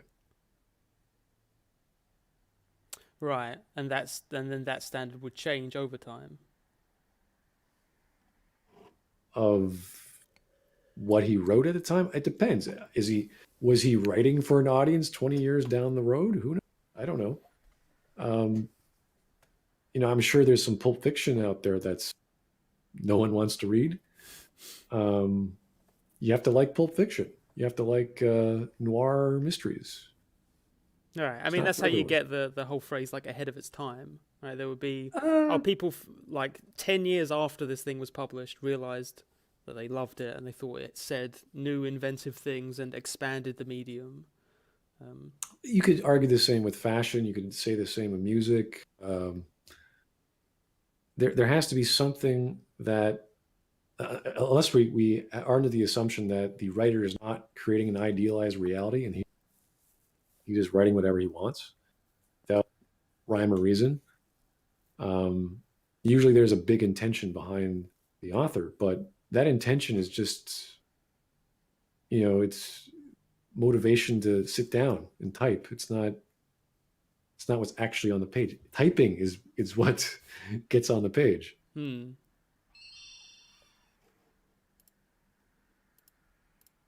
Like we could have directors and writers want to make the next Batman or the next Goodfellas or whatever, and it's like, okay, well, do you know how to do that?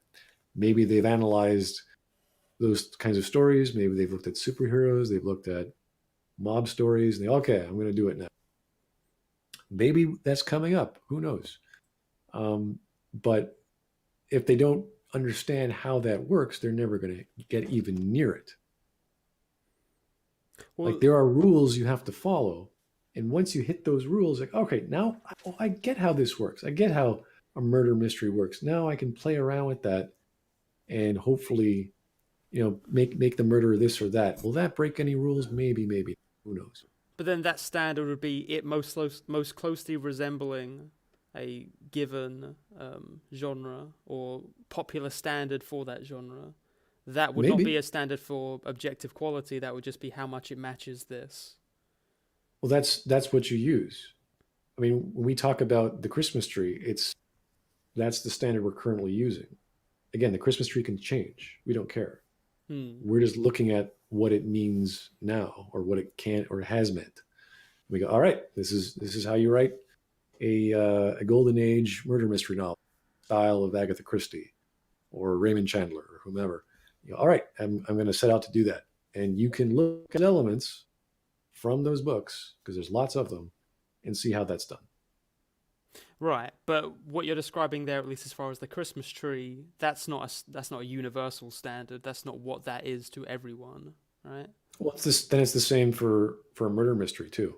People could think a murder mystery is a police procedural, but they don't know any. But they don't know anybody.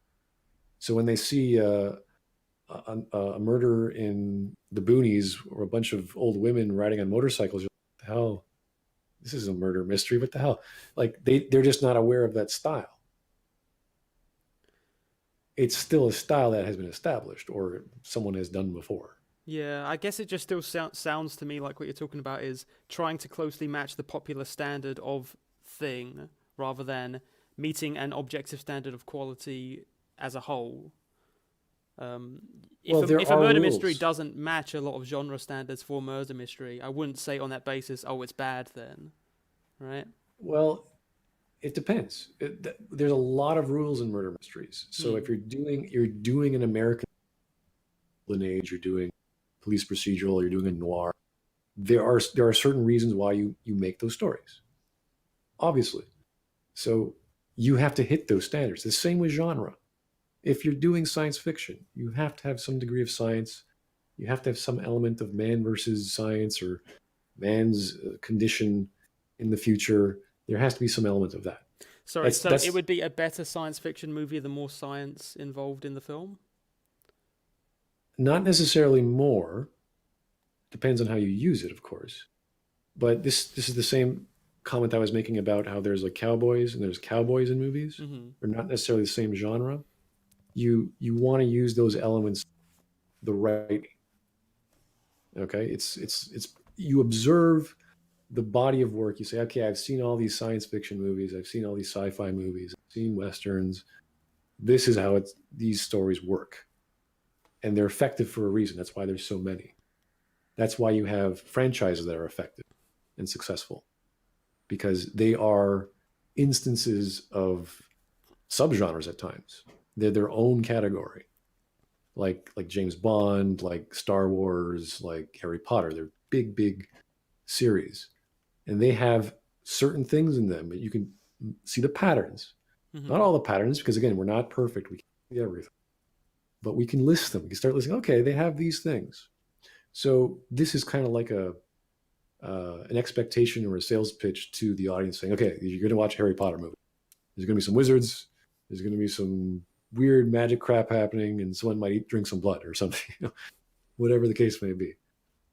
And that's dependent on the plot line and what the characters get involved into, the conflicts they get into.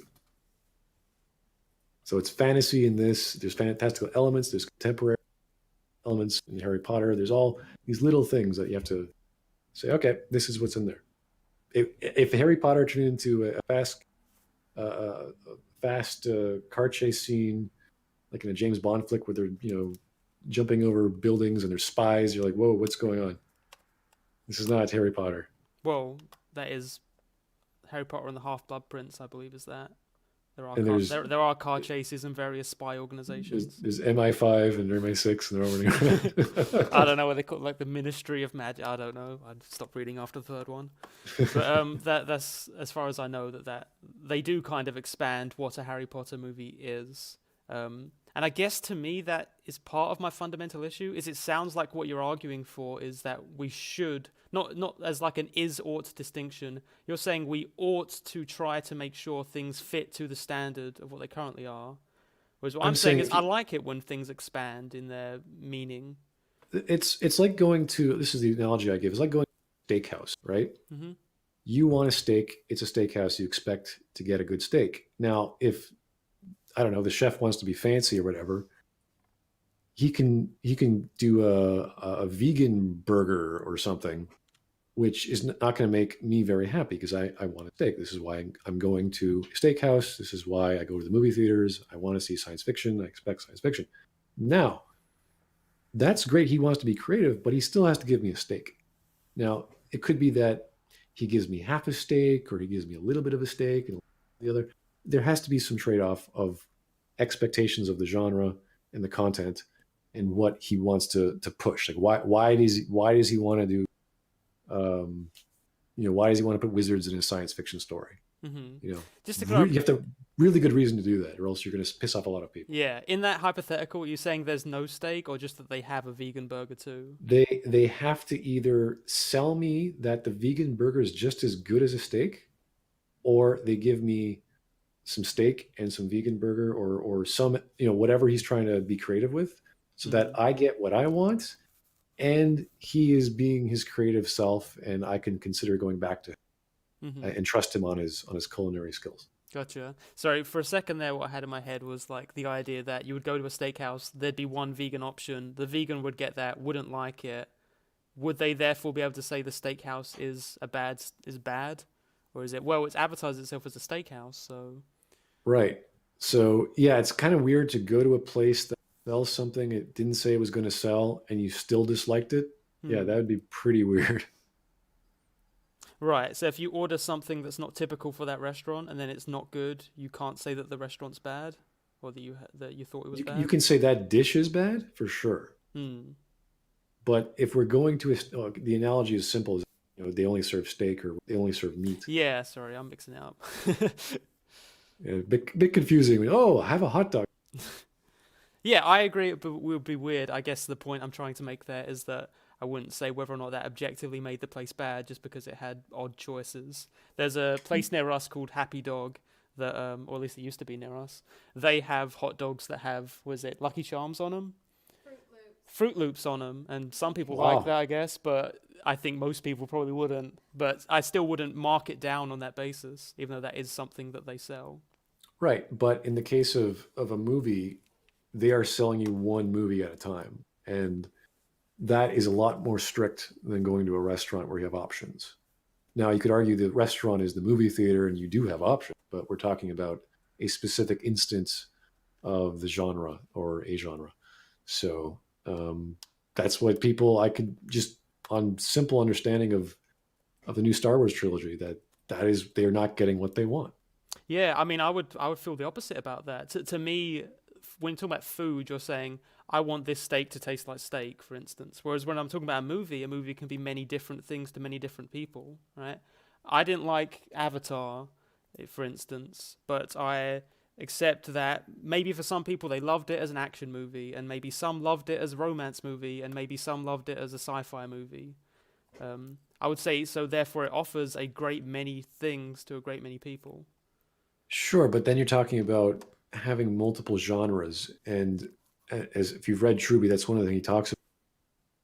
The more genres you add, the more complicated it is. So in order to get one right, you sort of have to get them all right. And you only really see that where you have an amalgamation of so many genres in like the Marvel films, where you have action, adventure, and romance and comedy and whatever. So you have to know what you're doing. A guy who wants to sell me a vegan burger really has to know how to make a steak. And he really has to sell me that this vegan burger tastes just like a steak, or looks like a steak, or smells like a steak, or he offers me some steak with the vegan option, right? Mm-hmm. You can't just go in there and say, here's a mango. I'm like, what the hell are you doing, buddy? Can't do that. There are expectations to be met. There are standards that you get into just on the label that's calling this a Star Wars flick or a Harry Potter flick, or that's one of the arguments I have with some of my James Bond friends. I don't like the first James Bond film that they redid with Craig. Oh, Casino Royale? Casino Royale. I do not like that because it does not have a good gadget. It does not have a good car chase.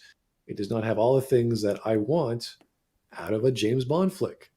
And yeah, they did something new. They did something different, but it's like, where's why I came here? Where's the car chase? Where's the cool gadget? The gadget was a defibrillator. Right. the car gets totaled in 2 seconds. You're like, what the fuck? But that's not objective, right? That is an observable thing you can see in all the James Bond flicks. There's a chase scene, there's a gadget scene, there's this scene or that scene, right? You're expecting certain things. And if they don't have that, then it's no longer what the subgenre instance has become. Yeah, it's changed, right? The subgenre has changed. It is changed, but that doesn't mean that's the standard, unless they keep doing that. And then it's like, okay, this is not what I want. James Bond is now something else. They've either reinvented James Bond or they've altered it.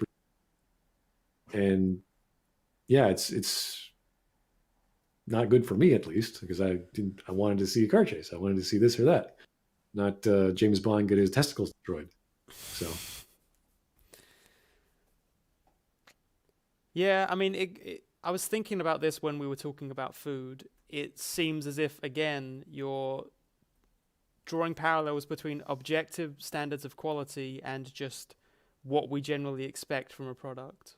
Well, what we expect has patterns that we look at, and we can determine what's good based on all those instances. We say, oh, this is the right way how to do a chase scene. This is the right way how to time music up with whatever. These are the good ways to put sound effects while you're in space or whatever. All these things. And it doesn't have to be based off science or logic or math or whatever. It has to be based off what came before.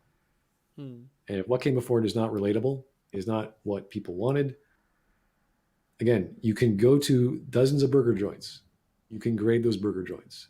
And if you go to a steakhouse and I'm like, oh, I want your best burger, and they give me a burger and it tastes like cheese, something's wrong.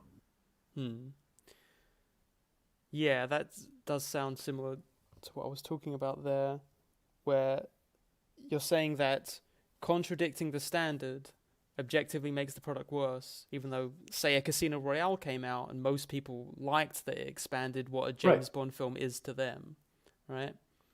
So that wouldn't make your judgment objective, because people, like, it varies as to whether it was a good change or a bad change. Right. They're just looking at it as a movie.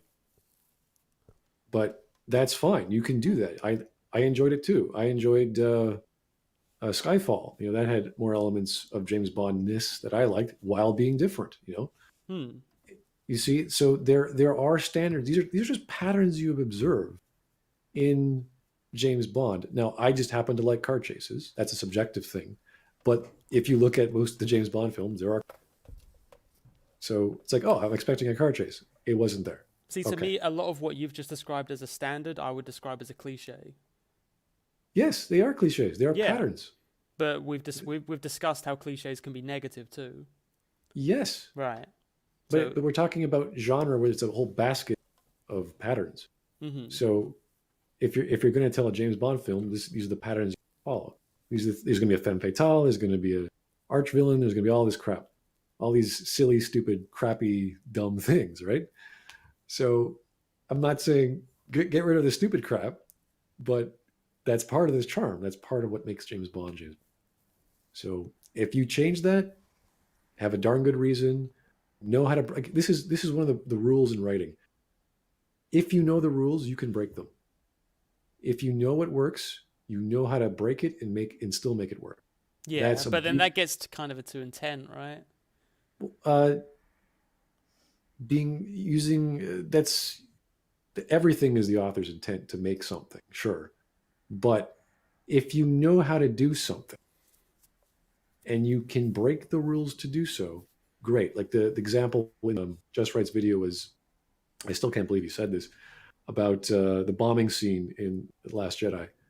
If Rian Johnson knew how to make that scene work because he wanted that World War II bomber cut, and then he sculpted an entire drama over Mystico and all that crap, he would have known how to work within the lore of the world to make those ships more believable, to make the drama more believable, to make the whole attack more believable. He didn't.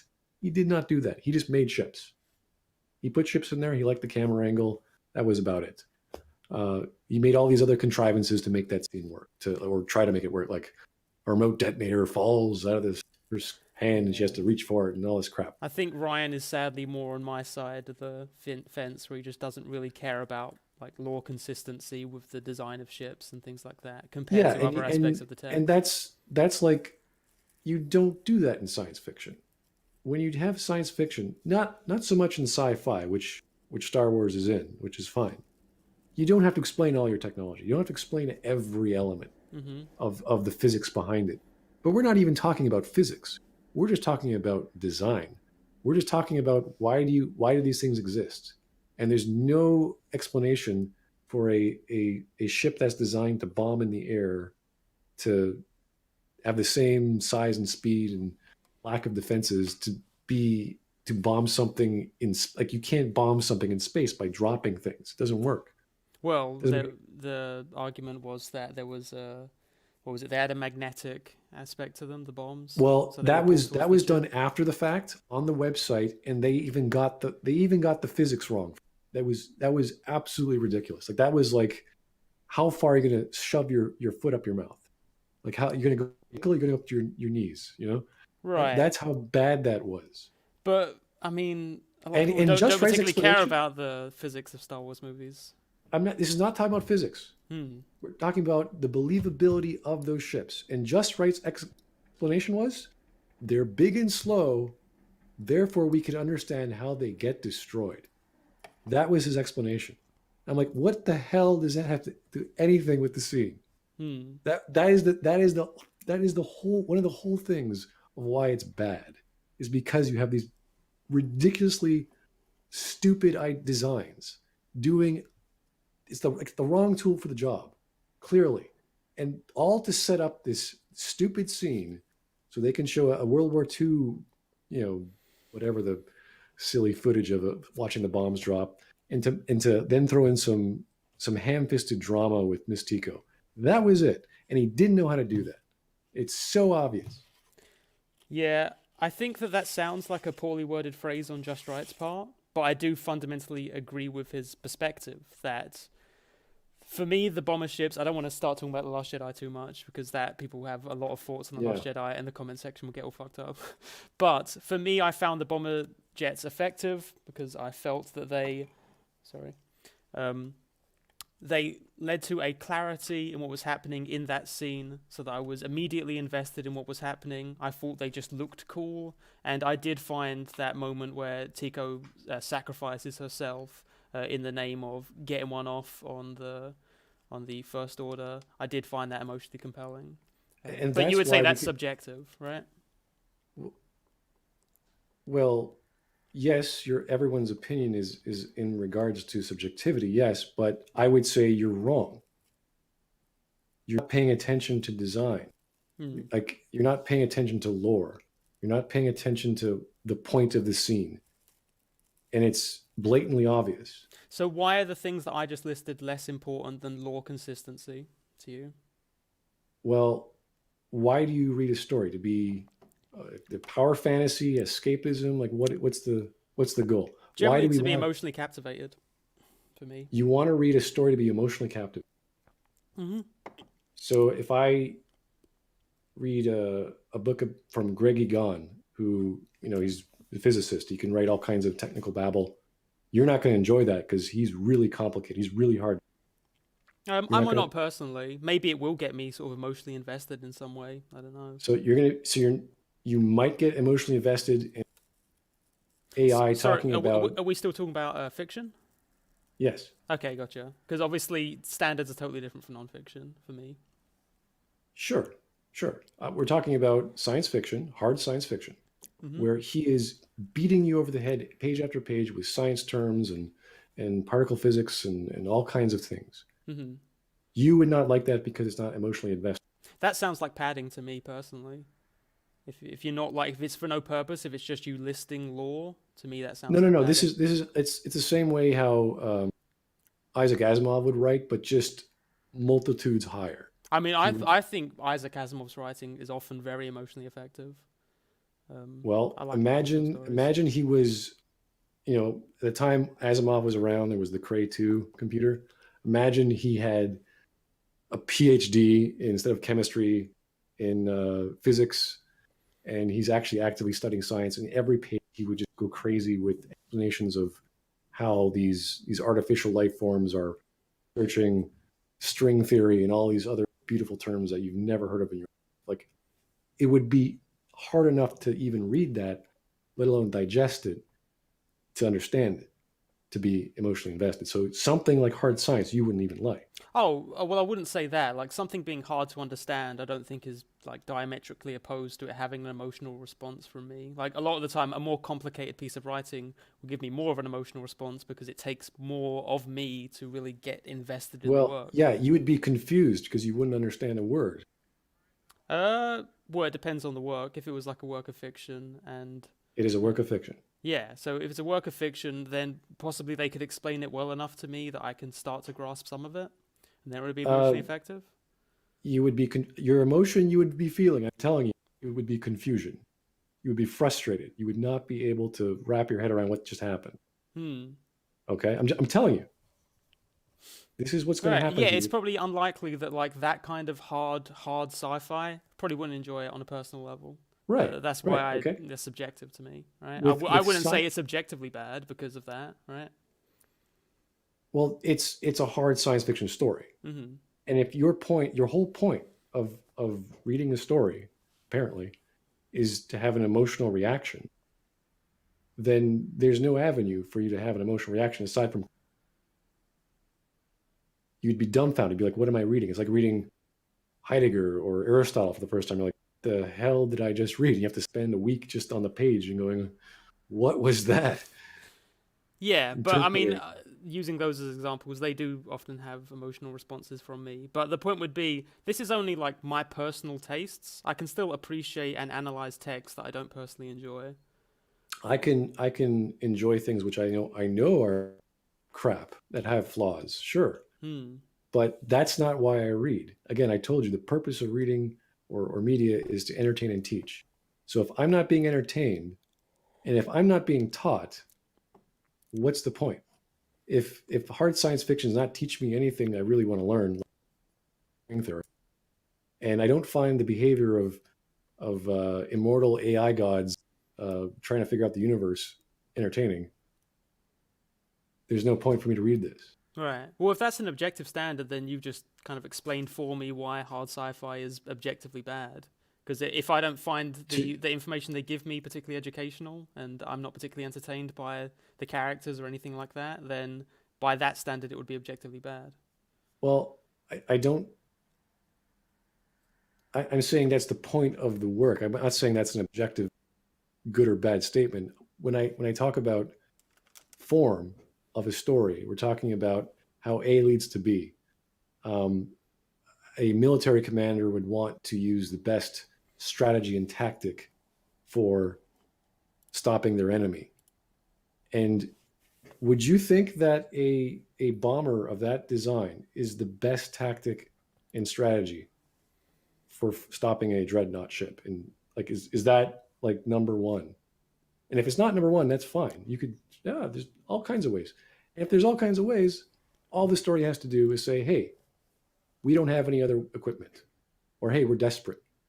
We couldn't scrounge up any Y wings or B wings or whatever, right? Like that has to be addressed. The problems in a story, which are objective, which you can observe from lore, from logic, from physics, whatever context you need to use to understand the scene, that question has to be answered in some way if there's a flaw.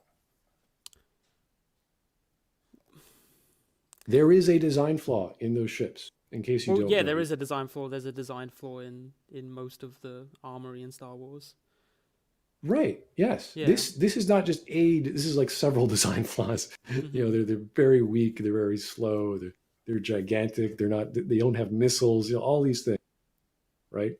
If they could sell one of those ships, buy some freaking missiles, they would have a more just basic stuff, right? I guess it sounds like the standard you're setting would make Star Wars in general objectively bad. Because if I really care about the design, they're not being design flaws, then... I'm not talking about Star Wars in general. I'm talking about that specific scene. Mm-hmm. And I know we shouldn't be talking about the movie in general. It's such a big thing for Just Right to point out that I could not believe he's even thinking this way. I don't really care about your emotional reaction to a scene. You could have a great time playing with a piece of shit in a stick in the backyard, and I think that's great. You do your thing. That's great. But when we're talking about storytelling, and we're especially talking about the genre of science fiction or sci-fi or soft sci-fi, if you want to go that far, and you're talking then about the instance of a subgenre, space opera being Star Wars, there are things you have to do. And design is a major of Star Wars. Everything is designed. There are thousands of people working on this, and they have very good eyes on what works. See, I would call Star Wars as much a drama as I would a sci-fi, and sure, you sort of said you don't care about my personal emotional reaction. No, but no. Isn't the purpose of drama? What was it you said the purpose of drama was classically? Your catharsis by Aristotle. But you're talking about individual enjoyment and reaction. Mm-hmm. Yeah, if you are crying or if you don't shed a tear, that's up to you. That's your personal. I don't care about the individual having a subjective experience. That's fine.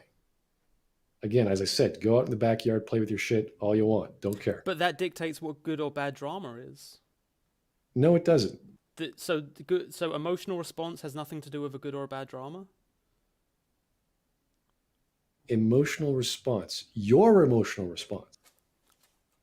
So there's like an innate emotional quality to the work that decides if it's there is a human component that is outside of your subjectivity, of your perspective, that is operating if you call something a drama. And we can look at history to clearly state that.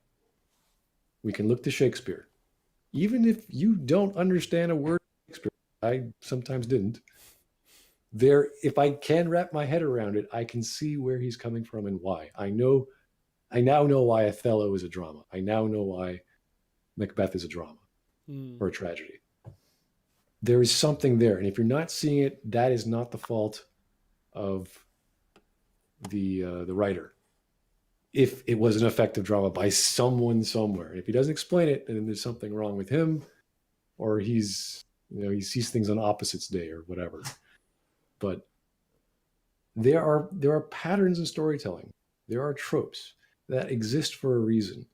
And how you use them determine how you appreciate the things in a movie. And the story. And the number one quality, aside from clarity when storytelling, in a story is believability.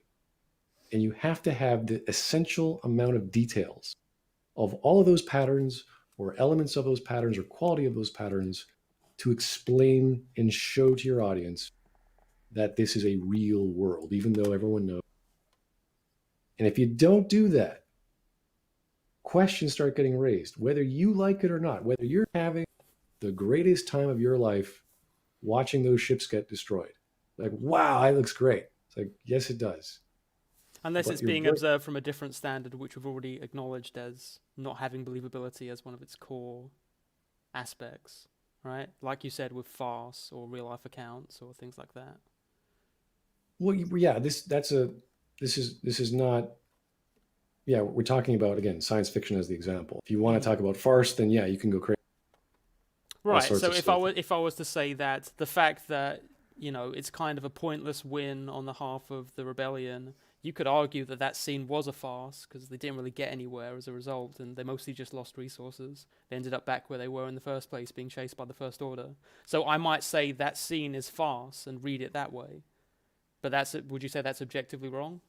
You would say about the whole movie, if you talk about the plot, overarching plot, no, you wouldn't say that's a farce. You could say it's so bad of a story, it could be farcical. But that is, again, not the genre we're watching. We're watching a space opera. We're watching a Star Wars film. Right, but I mean, a Star Wars film could theoretically be a farce, right? This is true.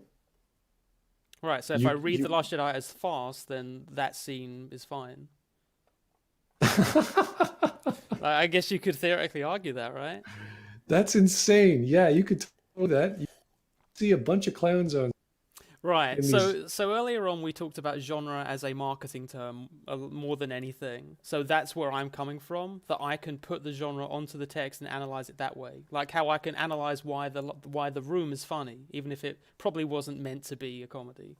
Well, when we say a marketing term, we're talking about taglines, we're talking about trailers, we're talking about posters. We're not talking about the actual text.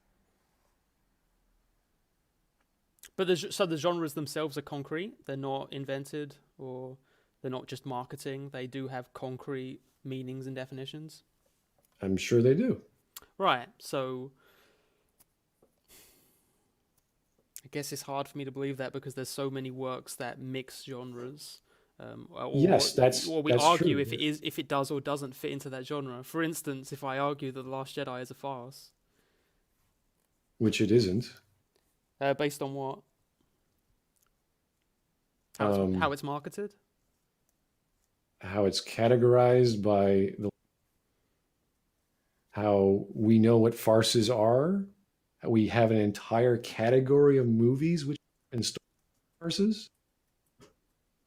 Do you honestly think all the Star Wars movies are farces? Oh no, not all of them, and also not objectively. That's just a reading that I have of the film that makes me enjoy it more. Okay, so you enjoy a film because your goal going into a restaurant, you don't want to eat your food, you want to play with it because it's funny. It makes you laugh. That's Probably what not, me, but I don't want to eat movies. Like I treat them differently. Right? Well, you're consuming something and it's not what's on the screen. I don't think of food as just art in the same way that I think films are just art. This is true. They are different things entirely. Mm-hmm. But kind of hard they have a categorization and they have a goal which is intrinsic to itself. And if you want to recategorize a movie as a different genre,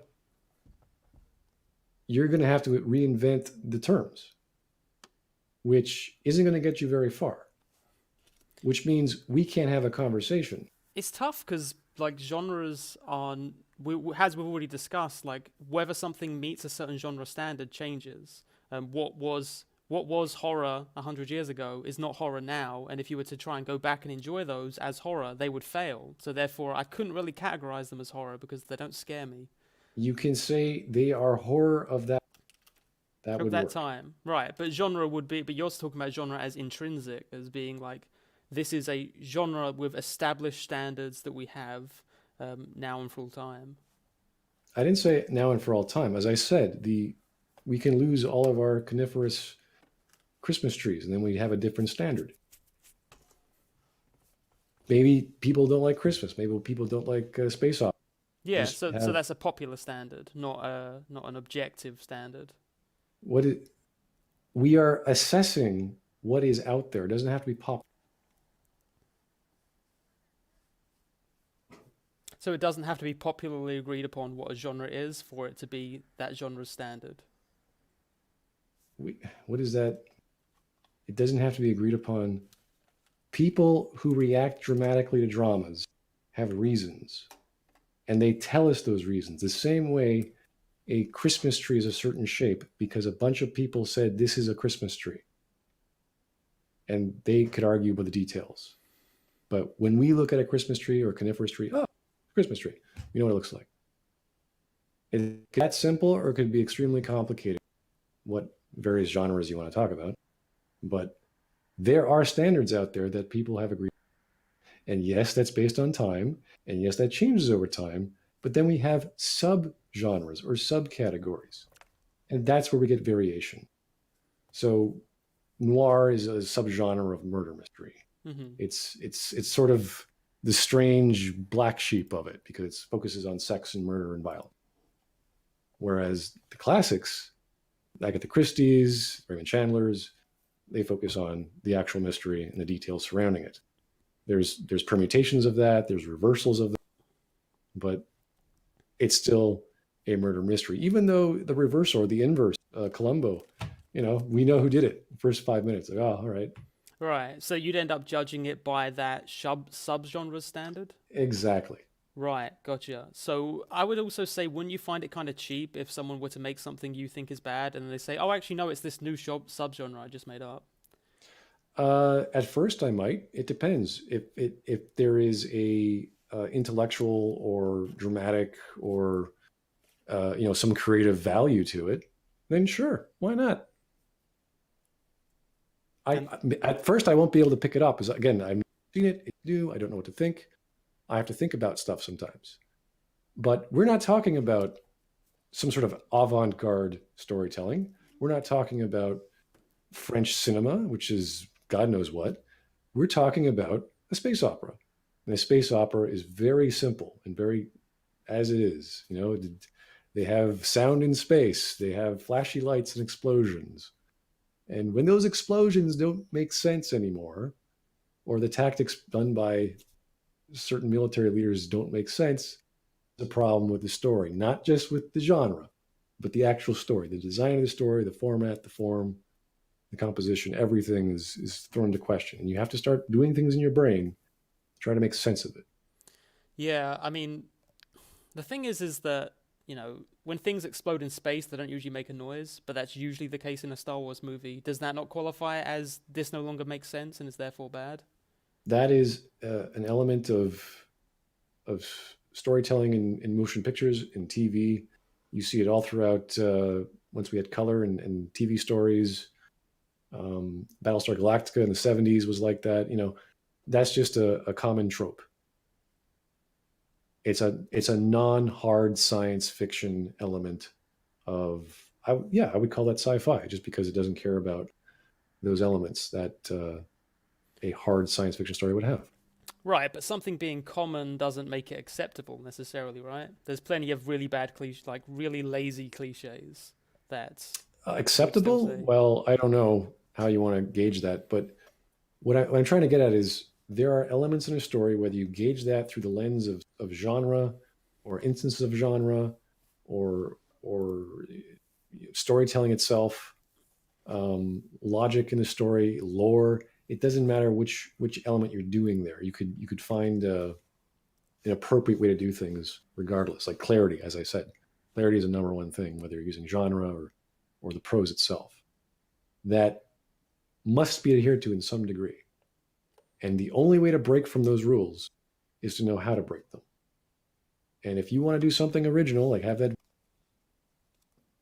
World War II bomber, he has to know, or they have to know how to do it. And if they don't, that is an obvious flaw.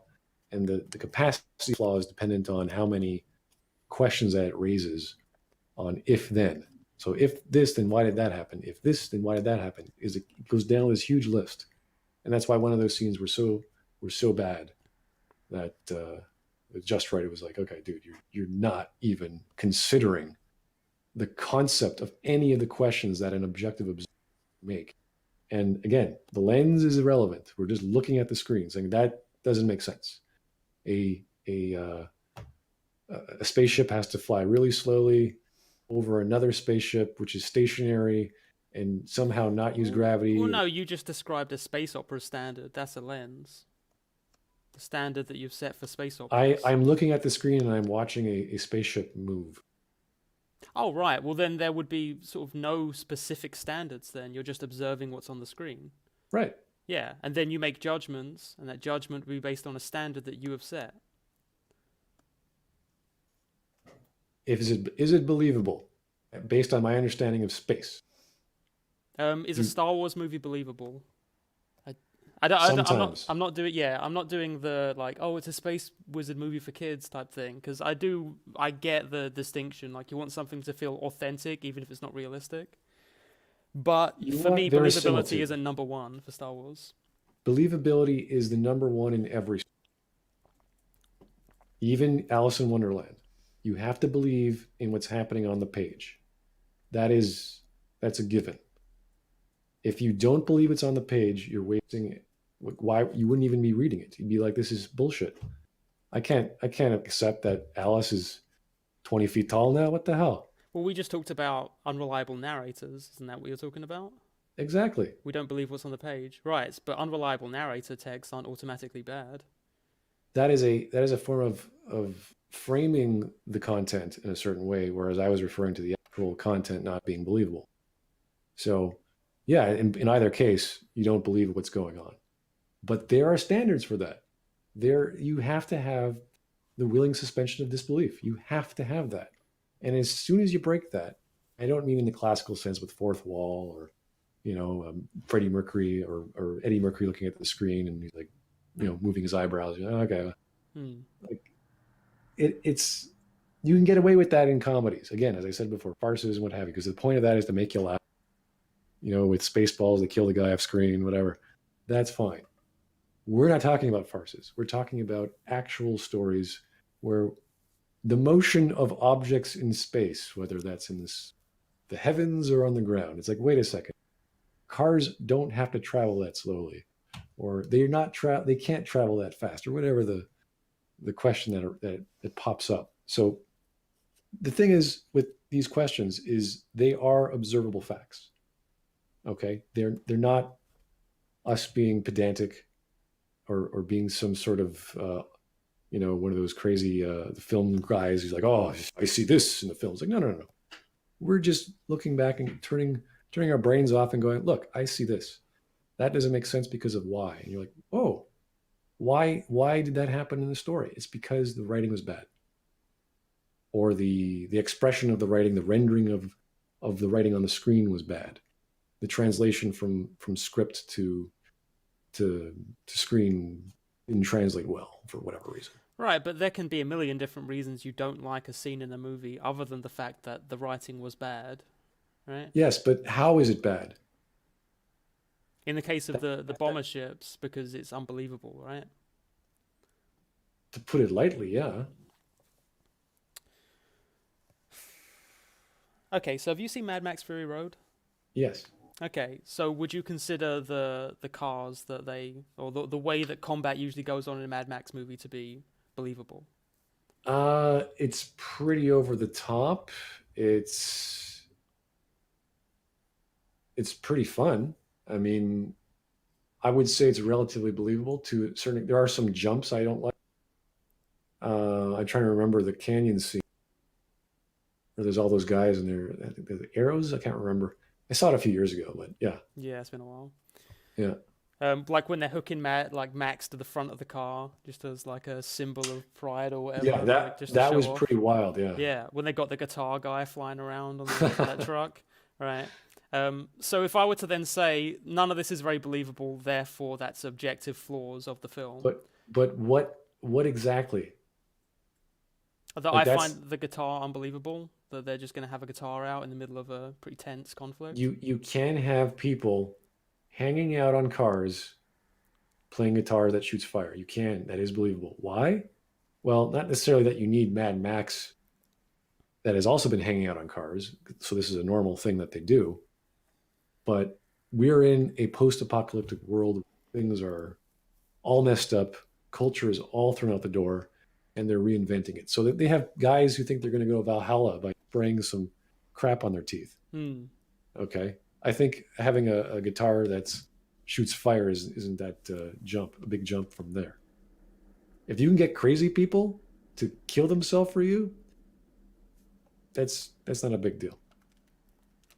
Yeah, to me that sounds like you have justified using the text. You've justified why it doesn't matter that it's straightforwardly unbelievable. The social world that this takes place in, by virtue of being in the subgenre of post-apocalyptic, means you throw out all of culture and you are in the Wild West of crazy town. So you're going to have crazy people. You're going to invent your own societies. What they did. You see that in almost every post-apocalyptic world. So a guy hanging out with a guitar being chained to a car that shoots fire, how is that crazy? How far could they go? Yeah, it's justified in the universe. And so It's it part of doesn't lore. bug you. It's part of lore. There are people who do this. There are women who get married because water is so scarce that they have to use some other form of fluid to survive. Makes sense. Aren't the Kinda bomber ships gross. part of lore? Are the what? Aren't the bomber ships now part of lore? They are. That's what's terrifying. I mean, I can created see why you don't like them, but because they're stupid. They are asinine. Their design is it's like I'm hammering in a nail with a screwdriver. Like it could work. I'm going to hurt myself, but it's the wrong tool for the job. And again, he could have fixed this. He could have used those bombers as is, provided it was believable. It was not believable. I think the thing for me, I think we just maybe process Star Wars so differently. I love the fact that Star Wars is so frequently like stupid and kind of ridiculous. I think that's always been the case in Star Wars movie. To me, Darth Vader looks kind of silly.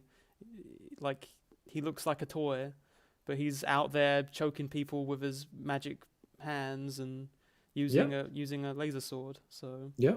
But I like that. I find that fun, and there's a lot of very melodramatic moments in Star Wars that if you wanted like realistic drama, you're not going to get that out of Star Wars. It's very melodrama. It is the space opera genre not requires, but that is a component. Melodrama is the component of this, so that's expected. Right. So for me, having a ship that's not really designed the most efficiently it could be doesn't affect my experience of the film. I don't consider it an objective flaw in the work that there's a ship in it that I don't think is very believable. So when you go to war, do you carry guns or do you carry spoons? Usually guns. In the real Okay, world. why is that? There's all kinds of reasons. We know why, right? Yeah, it's the most efficient weapon. Generally. Exactly. Mm-hmm. If you have a future military organization who has survived all this time, and they have gone through their paces of running away and guerrilla tactics or whatever they do, how can you justify this action? Now, you can, but Rian Johnson didn't explain that. He did not justify it. There are ways around it. I explained to you what he could have done. Yeah, Simple so they line could of have had an dialogue. offhand line where they said, "We're out of Y-wings." Exactly. And that would have made the movie objectively better. That is what's called a lampshade. I'm sure you're familiar with the term. Yeah. Where there is a problem in a piece of work, and instead of changing it so it works, so the problem doesn't exist, they say, oh, we're aware of this. This is a known thing, and the reason why this is because of that. That would have solved that problem. And not only that, it would have made us believe in those pilots even more, or at all, because they are doing something crazy. They are literally almost suicide bombing themselves instead of ramming. They're, slowing down as slow as they were going above a spaceship, which can just move out of the way at any point in time, and then slowly dropping bombs. So what if I were to tell you that adding a line like that for a lot of people would make them more infuriated about the objective aspects of the Star Wars film, because now they know that it's a problem, and they've just lampshaded it without actually fixing the problem. They've just said they would be idiots because they are getting a actual reason as to why this can work or why things are happening. This movie is telling you why. I mean, it doesn't get any more clear than that. It's like, look, this is why this is happening. And they're like, oh, I wasn't thinking about that. That's because they're idiots in the first place, and they're idiots even after being told. Right, That's the only reason. But you wouldn't say that a lampshade always makes a film better, right? It is better than not having one. If you're going to have a problem in a story, you got to fix it. And if you're not going to fix it, you're going to lampshade it. I guess in more kind of absurd or abstract pieces of art, I get that there's different standards. But I feel like if you're saying that having kind of an internal consistency, lore consistency is important to these works, that feels like it's going to get really tedious really fast to constantly have to lampshade why something isn't fixed. One sentence. We ran out of Y-wings. Where'd the Y-wings go? They got destroyed. All our Y-wings are destroyed. They didn't explain where they got destroyed, though. In the bombing. During the bombing run, the Y-wings got destroyed? They just destroyed all our bombings. Our previous mission lost all our Y-wings. You can keep going with that. But the fact is the Y-wings are destroyed. They're gone. So they're gone. Okay, great. Thanks. What do we got? We got these crazy-ass bombers. All right, well, they're in charge. To me, if I cared about that kind of thing, then them saying we ran out of Y-wings would just make me say, where did they go? What happened? They haven't explained that either, and it would be able to keep going like that. That would be one of those wonderful times where they could hire an author to tell the whole story, and they could sell a whole bunch of books just on that line alone, because we know that's. And they would buy that book on a side story, and that would be totally fine. I've seen even sillier things in other stories for video games where they make comic books and what have you. To patch up a problem is a good thing. I wish the problems didn't have to exist, but they do. And this is not my opinion they exist. They are actually there. Well, yeah, but obviously both subjective and objective criticism is based on what's in the text, usually, right? You would think that, but as we saw from my video, or if you read some of those, like there's all kinds of bizarre things like Marxist theory where they reverse the synthesis, and they invent things that aren't there. So it depends on what perspective you're using. That sounds like a pretty weak Marxist analysis if they're inventing I know things. People have done worse. I've read some pretty bad essays. Yeah, I have too. But I wouldn't peg that on Marxist analysis in general. That just sounds like no. I'm just giving that as a perspective, which can really misconstrue things. Mm-hmm. So I mean, in order to have a conversation about the best thing is to do an instance good movie, because then you could say, okay, there are flaws in even those movies, but why are the flaws not important or as relevant as a movie which has a lot of flaws? And it comes down to whether you believe what's good. And like that's why The Last Jedi is such a horrific movie to talk about, because it destroys itself on so many levels and doesn't even bother to give the audience even a facsimile of genre or interests. And it just empties. It's like, oh, I'm just going to throw this crap on the ground and that's it. And we're just going to do our own thing. And you're like, what? You just had a movie had all this setup, and you just Like everything is thrown out the door. It doesn't appeal to the things that you consider objective flaws in texts. So like law consistency. That is the point of sci-fi. When you have science fiction, when you have hard or soft science fiction. For example, I read a long time ago, Time Traveler's Wife. That's a romance story. It has some soft sci-fi elements. And the way it deals with time travel is it says time travel is immutable. You can't change the past. It's like, oh, okay. Even though we see the character struggling to do so. But the element has been addressed. It's like, oh, okay, you're not going to deal with it. And you have to still be extremely careful how you write time travel. Because if you have a character jumping around time and you're telling a story progressively, and chapter 7, well, he goes back to 1934, and then chapter 8, he's now in the 90s. You really have to keep track of that. So it's still hard to do. And the writer had the skill and the planning, because she writes very slowly, to figure this all out. So she can take a soft sci-fi element like time travel and still tell a romance story very well. Whereas certain directors can't. They wanted a scene because they thought it would look cool. And they try to dramatize it, and they forgot about everything else. That is insulting to your audience. That is insulting to people of the genre or who like science fiction in general or sci-fi. And it's just bad writing. You do not insult your audience, especially their intelligence, and especially the passionate people who like an instance of a franchise. So having something that just looks cool is an insult to the audience? That's there, it's justified because it looks cool? Especially if it just looks cool. That is, I mean, how pulpy do you want to be? Mm-hmm. I mean, how hokey do you want it to look? Like, how extravagant do you want that? What if that thing was like the size of a Star Destroyer, walking, sideways or upside down? Like, how ridiculous do you want it to be? Like, then it would be a farce. So we're would be and we're talking about a Star Wars movie.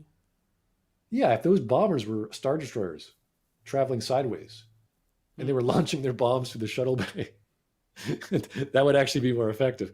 But then it's a farce, right? Because it's so patently obvious, because they're gigantic. They're not just several starships tall. They are the same size as the freaking Star Destroyer.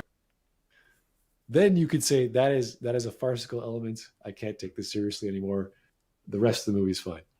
We risk digging hard into Star Wars lore, which is always a tricky thing in a conversation like this. But can you justify lightsabers beyond the fact that they look cool? I cannot. No. All right. Okay. I can't justify the Force either. But you know what? They are commonplace. And there's enough detail for me to say, hey, you know what? We have all these movies and material to say this is a thing in the universe, the same way we have Christmas trees.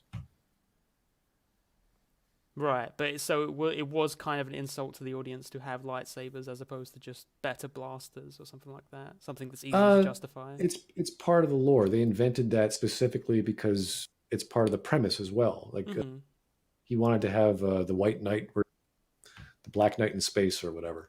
So he wanted to have swords. It's like, okay, what kind of swords do they have in the future? They got. You don't, again, with soft science fiction, you don't need to explain everything. You just have to provide enough detail. And the beautiful thing about Star Wars is there's so many props, there's so much grit, there's so many things that, like, even the language, as stupid and scatologic as the language is, in pretty much all the alien languages, I still don't like those languages because I know he could have invented languages. You get that, okay, this is an alien being.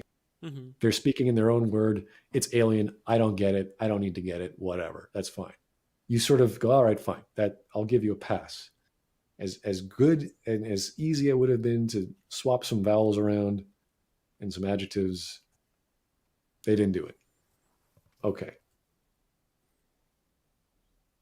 But if it was a hard science fiction, no, you'd have to do it. Yeah. I'm definitely not arguing that Star Wars is hard science fiction. But that's probably why I'd say that I don't, because if you're going by your reasoning there, the bombers are part of the lore. Yes, they are. Yeah. So then you couldn't really criticize it on the basis that it breaks law because now it's in the law. Yeah, because he invented it, but there was no background of it. It's like, why does this exist? Because when we see, imagine if Y-wings never were created, and instead George used those bombers. Mm-hmm. Okay, or I'm not even sure when Y-wings came about in the movies. I remember the games, movies. So imagine he used those bombers. How effective? Not very effective. They wouldn't look good. They wouldn't function well. We'd be like, what the hell's wrong with George? Who told him to do this? You know, it would not work. Or if it did work, it'd be so contrived that you'd be like, okay, I cannot believe this has happened. Is that they have these trench runs and all these accelerate your engines and all these. Why would they screw up on design on a bomber? It would not make sense. Why aren't they using missiles? Who knows? You know, so the form follows function for technology for a reason. Design in anything to do with tools or equipment is based on efficiency. Right, again, but most lightsabers and like alternative designs for lightsabers are form over function. So wouldn't they be insulting to the series, or a detriment to the series at least? Form over function. How are they? Like double-sided lightsabers, or having a lightsaber where there's like little lightsaber. Is that what it is? There's little lightsaber things coming out of the side of Kylo Ren's little blade. Yeah, that looks pretty silly. If you're talking about, I think it looks pretty fucking cool, but I agree that it's like not very functional. Well, yeah, if you're gonna do any sort of cross guard, you know, the Rey's lightsaber would just slice through the base of that thing, and you know, there goes your one sticking thing out lightsaber bit. So it makes sense. I'd rather have his lightsaber than someone else because at least it's something, right? But that is not a break in lore. What would be a break in lore would be if you had a lightsaber that connected to another lightsaber, and you had two of them, and you would just like attach them together, so you'd have like this. You'd have the opposite of a double-bladed lightsaber, one blade with two handles. Like that'd be like, okay, that is completely ineffective. Yeah, I mean, a double-bladed lightsaber is also pretty ineffective, like the double-sided ones. No, there are actual techniques to use with a bow staff where there's actual I don't know what they're called in Chinese lore, but they do have those blades. More effective than deadly. simply having a blade? I don't know. I'm not a guy who knows melee weapons. Yeah, but these things do exist. We can reference medieval or even ancient weapons in Europe and China and say, oh, okay, weird looking things. The point being more that the simple fact that guns exist in this universe would, to me, and you know, they tend to fire pretty fast and be pretty effective if they do hit someone. The existence of lightsabers just seems like form over function to me, which, based on what we're talking about here, would make it a detriment to Star Wars. They're part of the lore. They're expressly described, and it's commonplace. Okay, it's so common that is actually one of the patterns that people expect when they see a Star Wars movie. They expect to see two lightsabers clashing, even though that makes no sense. They expect to see stormtroopers get blown away, even though they have armor. Right. What did you think of Rogue One? Actually, my dad is watching it 4 hours ago. I never got a chance to see it. Oh, right. Okay, gotcha. Yeah, it's on. Oh, I got to go record some audio. That's fine. But maybe that's worth checking out because that is a Star Wars movie that doesn't have lightsabers clashing as far as I'm aware. Right. No, that's fine. I mean, that's one of the beauties of telling something with the same universe while still adhering to lore. You see? Yeah, but that's breaking from the standards that you've set for that series. But it's not within, like, it's not a story about a Jedi. So why do I need a lightsaber? I expect it because in all the other stories there's Jedi. there's no Jedis and their tool isn't there, then so what? Right? You can't have Jedi, just a story about Jedis without lightsabers? You Or can. it'd be bad? It would be a letdown because everyone wants to see the cool thing that Jedis do, which is whatever, levitate or move around. It would be a letdown the same way I wanted to see a car chase in James Bond. It's a letdown. It's like, oh, I wanted to see it. Why are Jedis walking around without, like, do they have an explanation? They do. The explanation in Bond was the car got totaled instantly. It was like, oh, come on, it's a beautiful car. Gone. But So, a letdown can be effective, though, right? In storytelling. Sure. But I'm still like, oh, I wanted the action scene. I wanted the actual thing. I go to see a movie. Well, that's just your emotions, isn't it? That's my expectation of the genre, or sorry, the instance of the subgenre of franchises. They're so big and there's so much stuff in them that they become their own creation. And again, the same instance of the steakhouse. You have to give me something, right? You have to give me something to chew on. If it's not a steak, that vegan burger must be delicious. Because if it's not delicious, I'm never coming back. So genre is, yes, it's a, and that's what gets you. Sorry, that last thing you just said got cut off. Genre is a lot of expectations, and that is what gets you in the seat. That's what gets you in the bookstore to buy something. If you're looking for something particular, it's where you want to put your brain, where you want to escape into, where you want to put your power fantasy, where do you want to go? Right, but your expectations and you being disappointed by it not reaching those expectations sounds like an emotional thing. Like, I could come out of Infinity War and be like, well, I'm bummed out that that's the way that ended, considering how every other Marvel movie ends. But right, yeah, those. Again, I don't know the Marvel franchise very well. I know the comic books, so I knew that Infinity War is way more different than the Infinity Gauntlet comic book is way different than the movies. So yeah, that's right. Everyone is going to look at that film and go, whoa, this is such a downer. But did the elements of story supersede the elements of genre? Was the story so good, the character development so well done, was everything building up to a point worth breaking all these rules? And some people would say yes if they were paying attention. I have no idea. I've never cared to watch these movies. So you have to offer something else of equal or greater value. That sounds like we're really getting into subjectivity if we're deciding whether it's excusable that it didn't meet the standards you had for it. Well, it's the same example I gave you with the steakhouse. I want something great. I want to be blown away. So if I go to a new steakhouse and this is Japanese dude and he's awesome, he goes, eat this steak. And it's like, that's not a steak. He's like, eat it. I'm like, okay. Wow, this is better than a steak. I'm going to keep coming here. I was impressed. My understanding of steakhouses has been changed, right? Because I have been, it's the same thing. I want to be impressed. You're going to give me something that I want, or it's going to be something better.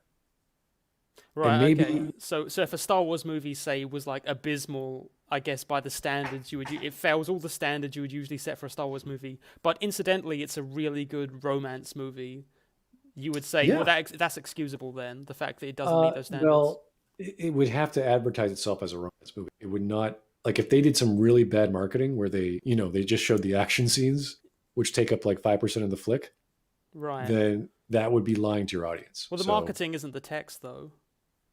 It gets me in the door. I'll get really pissed off if I don't get one. And that's the same with genre. It doesn't matter if it's, if they market themselves or category, like obviously the movie theater is going to.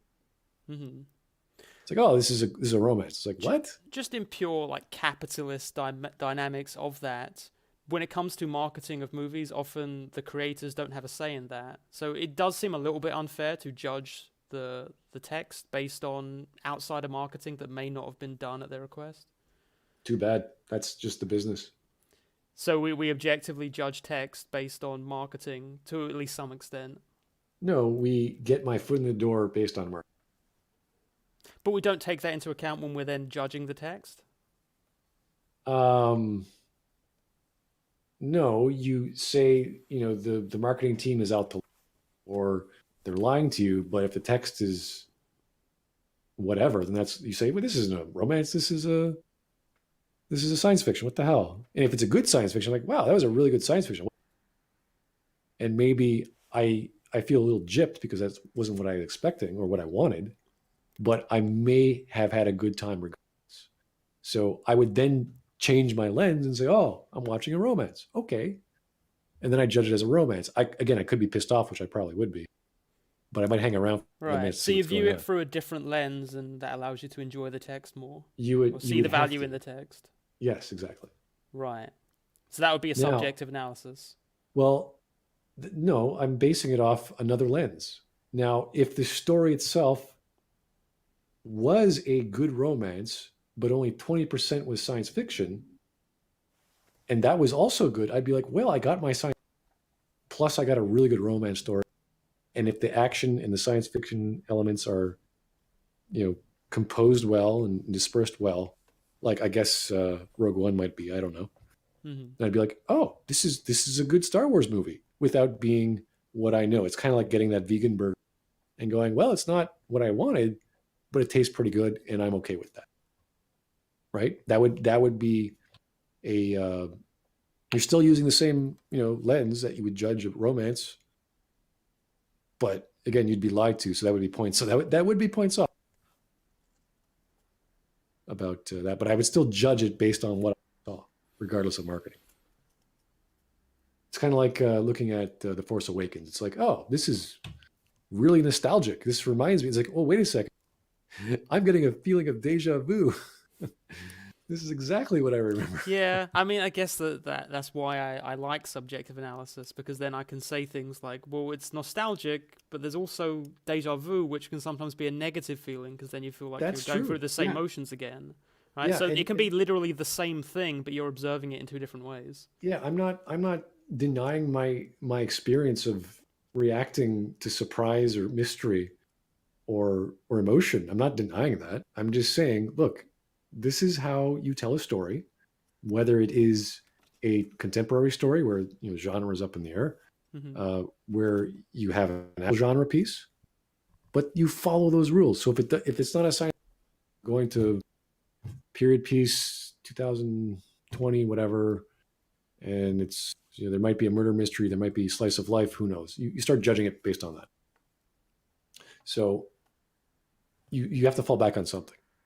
Your sense of taste is not out the door, and you're like, oh, I have never seen movie pictures before. What is this movie thing you speak of? No. Yeah, I mean, usually I would fall back to a lens if I'm going on more than just my personal taste. Yeah, you look at this as a story, and you say, okay, this is a story about a guy who does something, and he's going to go from rags to riches or riches to rags, and his lesson reject him, but he learned his lesson. The whole point, like, hey, we got you. We're going there. And if it does that in an appropriate and believable way, and it's entertaining, that is an effective story. Whether or not you were crying, whether or not the romance made you fall in love, or whether or not you believed in spaceships doing whatever spaceships do. So, yes, you always gauge that as your baseline. You can And- value it as being believable, but that doesn't necessarily... If you're describing like, oh, it's a rags to riches story, as you describe, that could also be very cliche, even if it is believable, and therefore would be less memorable to me as a viewer, because I've seen so many pieces of media that basically replicate Right. that story. Yeah, but as we know, cliches, patterns, they can be used well, Mhm. and they can be used improperly. So yeah, if it's done, again, we have to go back to that contrived scene of the bombers. If everything was built around that scene of the bombs dropping because that's what Rian Johnson wanted, then it's like, oh, every other element had to follow suit to get there, which is contrived. And you never want to see the veneer. You never want to peel back the curtain and go, wait a second. We know it's going. It's somewhat built around the film, right? Because it's a scene of self-sacrifice, which is something that repeats throughout the film. So it's somewhat kind of cohesive to the Oh no, I'm not narrative. talking about I'm not talking about the message behind the film. I'm just talking about the believability. And when you see scenes are contrived, whether that's a science fiction or otherwise, you can't absorb it. You see, you need to have that solid understanding of what's going on. You have to have that solid plot line of characters with motivations doing things the way that they can do the most believable way. Not the most idealized way. Like I don't want an army of Y-wings and they just blow the shit out of the thing instantly. It's like, no. Yeah. I want to believe in the fiction before my eyes that is part of the lore and the genre and the characters and the plot. But characters don't always have motivations in stories, and that's not always a flaw. Depends on the media. Right, yeah, but then you're wasting our time with a bunch of cutout characters that we don't know why they're there. We're not involved. We don't care. Like I was watching that Anthem trailer and I was like, who are these guys? Why is good guy going to get save sun person? Why is a female screaming? Like none of this meant anything. There was no relation to anything. And that was a trailer? Yeah, a trailer, yeah. So that would be alluding to a story that will later be told? Or no, actually, it won't be because this was Neil, what's his name? Bandcamp or Blomkamp? Blomkamp, yeah. Something like that. And he invented his own story. And we don't know if he's going to make a 15-minute movie or whatever. Was it just trying to be like, I haven't seen the trailer, is it like glimpses of the world and that's all it is? It's like in the past, apparently, but we don't know exactly when. We do know it's within the same time frame as the villain. Mm-hmm. And he's, again, he has one line where, like, does he want the anthem? Does he want the chick? Like, what? Like, we don't know what's going on. And it's such a horrible, horrible waste of time, despite being this beautifully done. I'm kind of working backwards a little bit here, but when it comes to Anthem, that as a game, so that's set in the future compared to that trailer? I would imagine so. Okay. Well, if that is the case, then at least the way I read it, that would be like scattered accounts because we don't necessarily know the whole story of what happened in the past. Yeah, so BioWare's reflective notorious. Of what people know. Yeah, they're notorious for like creating like novels or novellas or books or DLC or whatever. And it's just like, couldn't this have been like, why? Like, fine, if you want to sell the products, fine, but like this sort of trailer is horrible because it's not selling me on the product. And a trailer should attract me to buying your game. And throughout the years, we know nothing, next to nothing about what this story is about, what the plight is, what the complications, like there's nothing. We just, a bunch of guys in suits shoot things and they come back and they repeat. It's like, what? That's the gameplay. That's not the story. That doesn't motivate me to want to buy your game or play your game, right? Yeah, but it sounds to me like if you were to judge it just based on aesthetics, or if you were to judge it based on it giving you a sense of the lore, then maybe it would be effective in that way, even if it's not a cohesive narrative. It's hard. It's really hard because it's basically space fantasy, and you don't know what half this crap is. Mm-hmm. Like you don't know why there are giant walkers walking through the streets that could potentially like crush people. You don't know what the state of the city is. Is it under attack? Is it trying to expand? Is it being taken over? Like there's no culture, there's no philosophy. It's just bad guy wants Anthem and wants chick, and that's like, okay, why? What's an Anthem is some weird force in the galaxy, and you're like, okay, and that's it. That's all we know aside from people in mechs shooting things. Mm-hmm. So, and if they tried to like sell you on that by saying, well, it's intended to be mysterious and to leave a sense of mystery about that world. There are, and I know there are various. That is not. Sorry, you repeat that a little bit. You cut out a tiny bit. There are various ways to entice your audience with hooks, with foreshadowing, with implications, and that is not how you do it. That is absolutely not how you do it. That's almost opposite. There are some elements you're like, oh, okay, this might be relevant, but for the most part, it is the exact opposite. To entice people to check out your story or your idea. Like I've had better people writing me emails to read their scripts. So something in marketing is going really bad at BioWare or Mhm. EA. I mean, it sounds like they are giving you little bits of the lore. from They that- are giving you lore, but it's of a totally different story, and we don't know how it relates.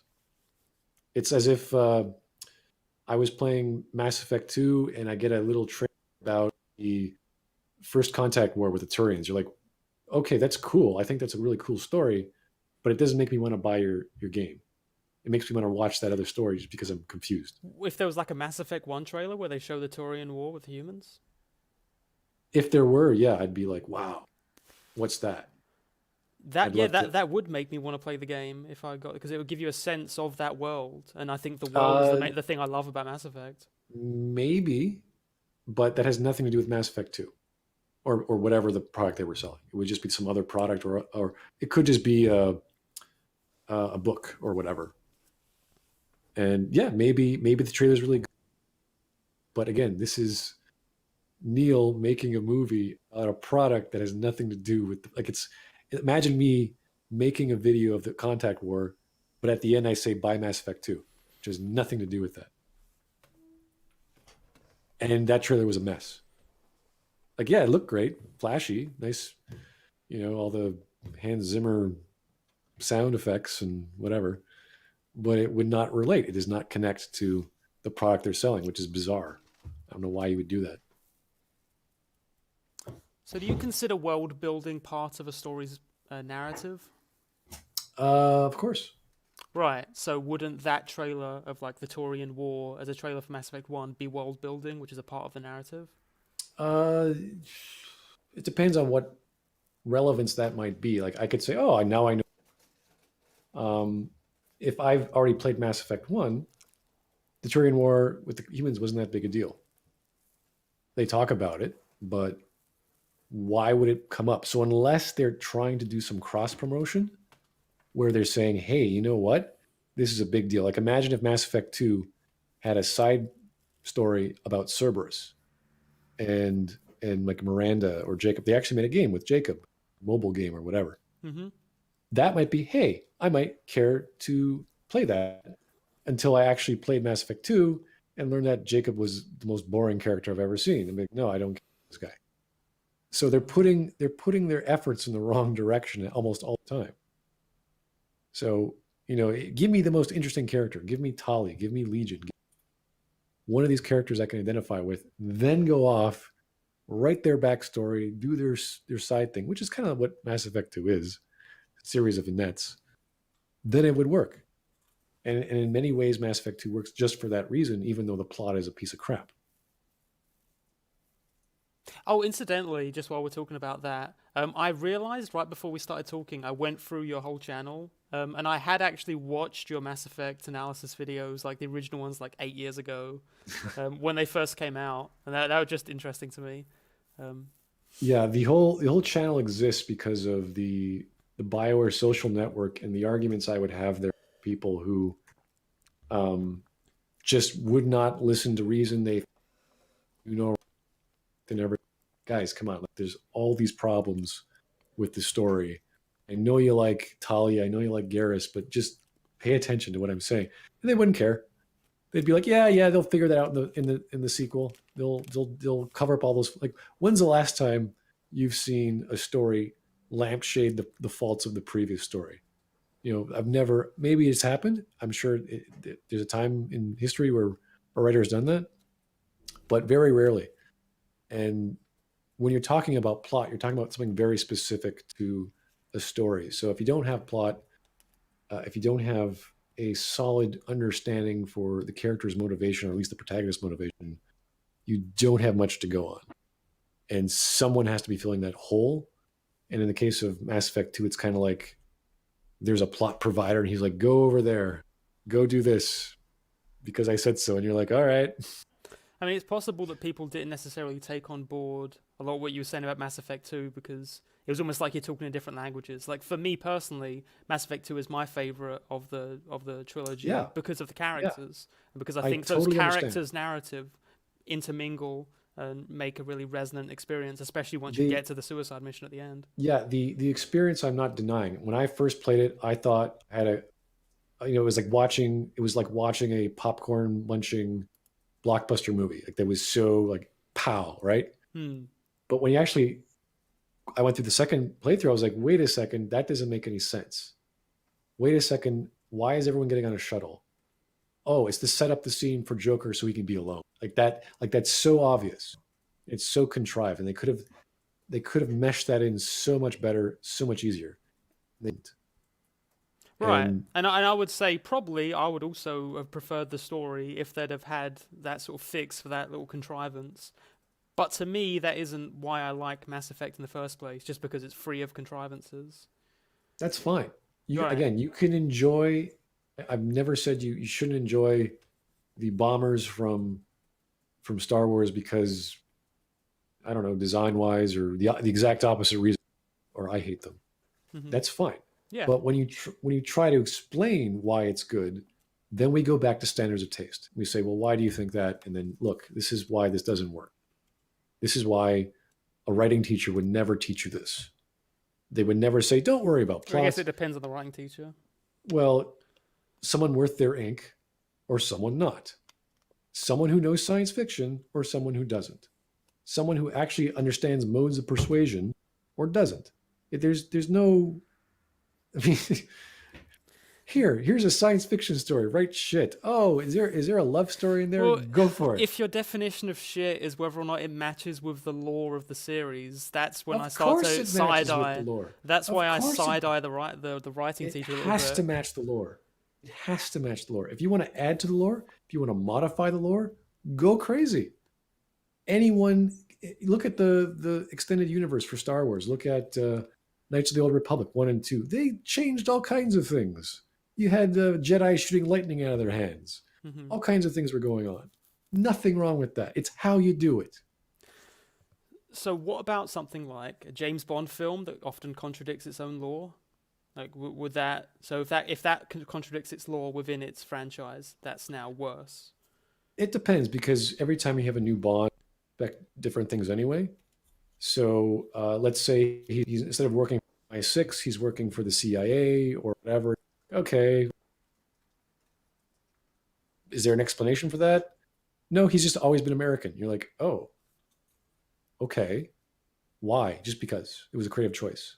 So now we're in an alternate world where James Bond exists in America. Mm-hmm. So it's now American James Bond. You have to actually say, okay, fine. I have to like that's what you're telling us. Could be Chinese James Bond, could be Ethiopian James Bond, whatever. Like that's what we have to agree with. So we then have to fall back on what can I get out of this steak? What are you giving me? Bond? Is there a car chase? Is there a femme fatale? What do you got? You gotta give me something. And if it's not, then it's no longer James Bond. It's something else. Right. So like American Sherlock would have to have the same thing because Sherlock's been reinterpreted a lot in that kind of way. Right. Yeah. There has to be. change. Yeah. Exactly. You can definitely reinvent Sherlock, but you have to know what makes Sherlock Sherlock. And if you don't, then it's not Sherlock. And I shouldn't have to explain what Sherlock is. Well, you could boil Sherlock down to just like a couple solving mysteries in a certain context. No. No, you there's can't. specific objective things that make something Sherlock. Abductive reasoning, very, I wouldn't say antisocial, but he's sort of reserved because he's on a plateau from everyone else. So egotism. There's all sorts of manipulation. Like he's kind of like the Swiss Army knife of detectives. He sort of does everything. Mm-hmm. So if he doesn't do anything, doesn't do everything, then you have to then address that. So if you want to make him more like a Poirot, where he's kind of like the armchair detective, but even though he goes in the field, okay, so he still has to have a great intellect. Does he have a bum leg? Something like that. Does he not go out much? Is it all in his head? Is it all a game? There has to be some aspect of his personality that is unique and allows him to be able to be this logical machine. Right. And sorry if this sounds loaded at all, but would like gender or the age of Sherlock or the setting or the time period, would those be the same as what you're saying there? I think time period for sure, because then that determines how you speak, your language, how you write, and what kind of mysteries you can have. Like you're not just going to have like what was that Bandersnatch interactive movie taking place in 1984, but then they have like elements like you're in Netflix, so it's like a self-aware thing on being a show on Netflix, even though you're making an interactive movie.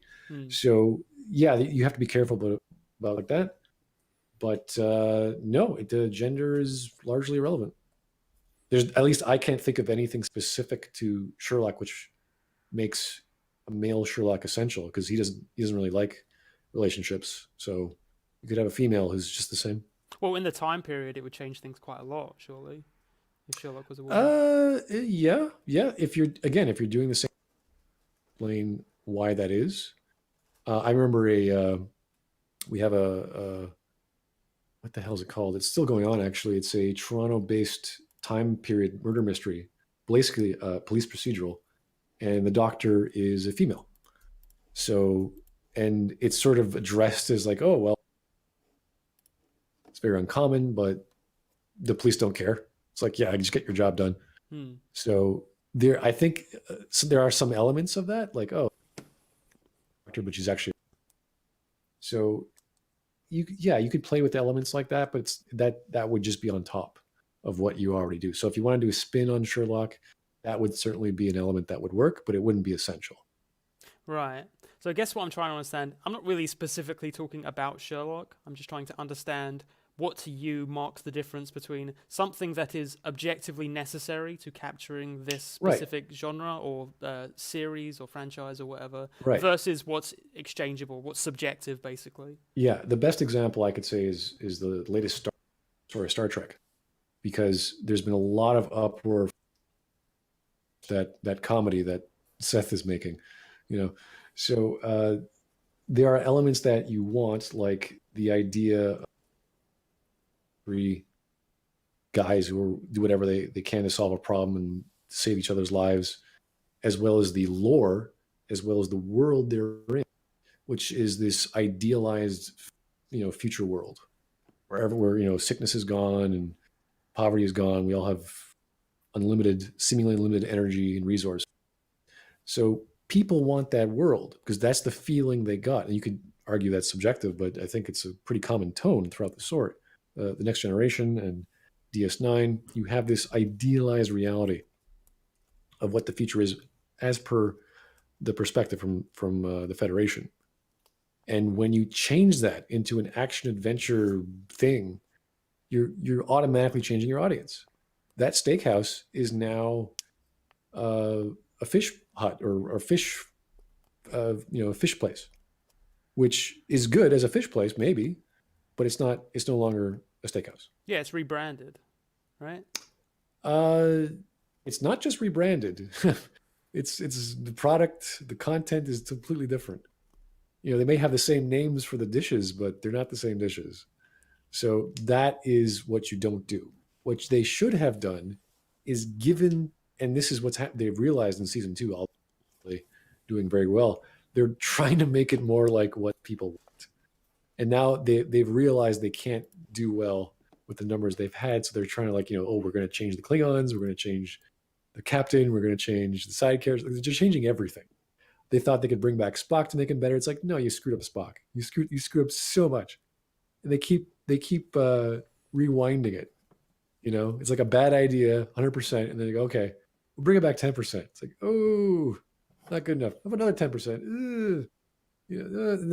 They take all these steps backward until they eventually are going to come back to, who knows, whatever they're going to survive with the new Picard show. God knows what that's going to be. So, yeah, it's just funny to watch this bizarre monkey car or clown car run around, try to be. We're still Star Trek. Look, we've got Spock. Look, it's like, okay. Well, I guess that depends on what defines a Star Trek.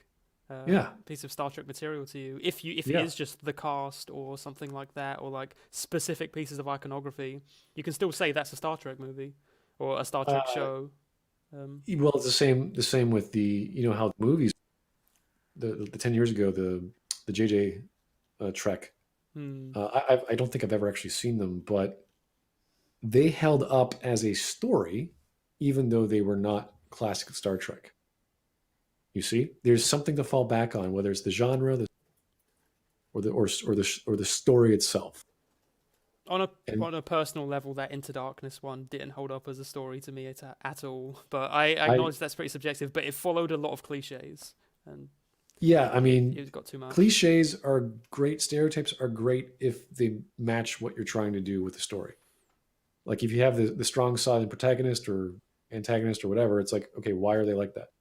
Give us a reason. Well, for me, it did match the story pretty well. The trouble is that when you have a story in which I can predict everything that's about to happen in that story, like from first viewing, tends to be something that I don't like as much in a narrative. Yes, they're dumbing down the audience level of intelligence. They're assuming you're not as smart as you are, when we all know that Star Trek is classically, well, not the movies, but all the TV shows of Star Trek have been well thought out dramas happening in a futuristic sense that you normally would not get in a daily time soap opera or contemporary setting.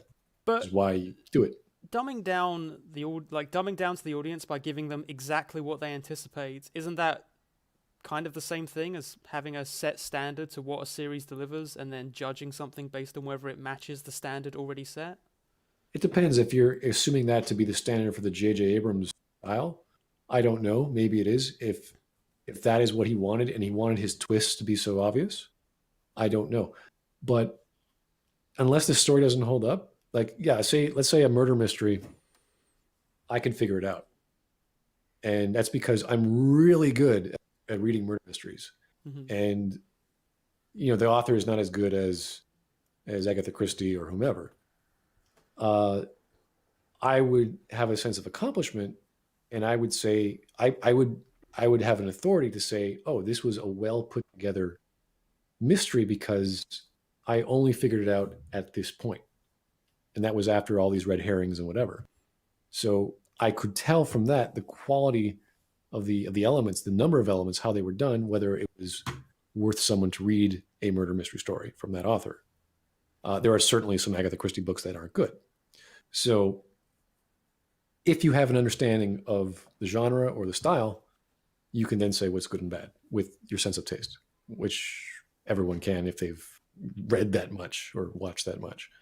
So I don't know how many movies it takes to be acclimated with JJ Trek, but I'm assuming not too many if you've already figured out the mystery halfway through or whatever the case was with the second movie. Mostly there was a particular, this is kind of looking outside of the text, which is its own tricky thing, but there was a particular narrative structure that was really popular in Hollywood for a time, where it's like, you introduce the villain like a third of the way through, and then he's caught halfway in, and then he spends some time in a prison cell having a back and forth, and then he breaks out, and then there's a big conflict at the end. There's like that was a structure that was really popular specifically in that period, and something about that specific movie, it really set me off as just like, okay, this is literally just like everything else that I've watched over the last 3 years. Right. And that affected my viewing. For sure. Yeah. But that was stuff that was objectively in the text. That was objectively the story they were telling. But I wouldn't say that my reading there is objective. I would say that's subjective based on other media I've consumed that has given me a perspective. Right. Yeah, that's the same with me knowing murder mysteries and saying, yep, I know what's going to happen next. Same idea. You have the experience that other people don't. Mm-hmm. But generally speaking, you would say that murder mysteries are bad if you immediately know who the killer is, if you've immediately solved the mystery? It's very rare to find those. I can't really point to one because it depends on how they write their mysteries. Like some murder mysteries are very strict, and it's like, you got to give you all the information in the first 2 chapters. And then the rest are just permutations of assessing the facts, and the detective is trying to get the reader along the right way to think. So that'd be okay as long as you make up a subgenre for it to fit into. Well, if you want to use American murder mysteries or the whodunit, locked door mysteries, like those are getting very specific. Mm-hmm. And there's certain ways to do that, and certain ways, definitely a lot of ways not. So you'd have to know what you're doing in the first place. So it's like you have to choose to make those very specific, and you have to, like, first you have to know how to write mystery. then you have to know how to write murder mystery, and then you have to know how to write locked door or whatever. Like it's a whole exercise for the writer, and they can make a mistake very easily, and that could be a good way of telling they weren't following along those rules that you could pick up on. Yeah, that does feel like we're getting more into intent, though, because whether the difference between an author saying that an author deliberately breaking a rule and an author breaking a rule because they didn't know any better, just as an audience member, you can't necessarily distinguish that, right? You can't predict that. The person who doesn't read doesn't. That's true. But the person who does read, like myself, or people who can observe things in movies easily, we can. And I mean, there's no way around that. We either have the experience or you don't. So the person who's never read Cards on the Table, and they're like, oh, okay, I wasn't expecting that. It's like, well, yeah, because you don't know Agatha Christie, you don't know that was one of her later works. Her language was not as complicated as her earlier ones. It's an easier mystery, that sort of thing. So that comes with experience, and my knowledge is obviously subjective to interpreting what's going on because I have all this knowledge behind me. But if it's still I don't need to use my knowledge. I can assess the work and observe it objectively and say, this is where they're going to show an element that she's going to throw you off the clues as to who the murderer could be here, and here's a piece of evidence that is irrelevant, and she's going to just waste 2 pages just to get you off as well. So there's a lot of trickery going on, which is kind of the point of red herrings in murder mystery. So it depends on how they use that. You can't just drone on. You can't just have this gigantic garden path. You have to actually get to the plot points, and then keep moving on from suspect to suspect and get their testimony, etc. So there are ways to do it, and if you don't follow those ways, you got a bad murder mystery story. I mean, you're kind of conflating having good reasoning for the intent of the author versus knowing for a fact the intent of the author. No. It's not about intent. I mean, if I intend to do something and I do a shit job, then that's just how it happened. If I want to make a certain story the proper way, like murder mystery, which is very strict, you have to follow certain rules, or else you're going to write a novel, and you're just wasting. We were just time. talking about breaking rules. Like once you know how to know the rules, you can break them. Yeah, if you know what you're doing, and most people, especially murder mysteries, they focus exclusively on that because they know how hard it is, and they like doing it. It's a challenge to them. They want to show whether or not their readers can get it, the first 2 chapters. So, yeah, that's a challenge for them, and they their audience. Right. So how can we know the difference between the author intentionally breaking a rule and unintentionally breaking it because they don't know any better? Because their stories suck. But there's the same action. They're breaking a rule of storytelling. Depends on how you do it. Depends what rule and how you do it. It's all writing comes down to how you. Again, Rian Johnson can do whatever in his Star Wars. Mm-hmm. It's how you do it. And if you do not care for your audience, as he didn't, which is obvious, there's a problem. Now, you don't see that problem, or maybe you do, I don't care, but you don't see it as an issue from your perspective, because you're using a different lens. Yeah. And that's fine. You can enjoy it for that. But for the rest of us who use multiple ways of trying to solve a problem, which we know it as a problem, we try to use multiple lenses. Like maybe there's something in the lore we missed. Maybe there's some explanation. Maybe Poe is drunk. Maybe there's got to be something. We're looking for meaning, and we don't find it.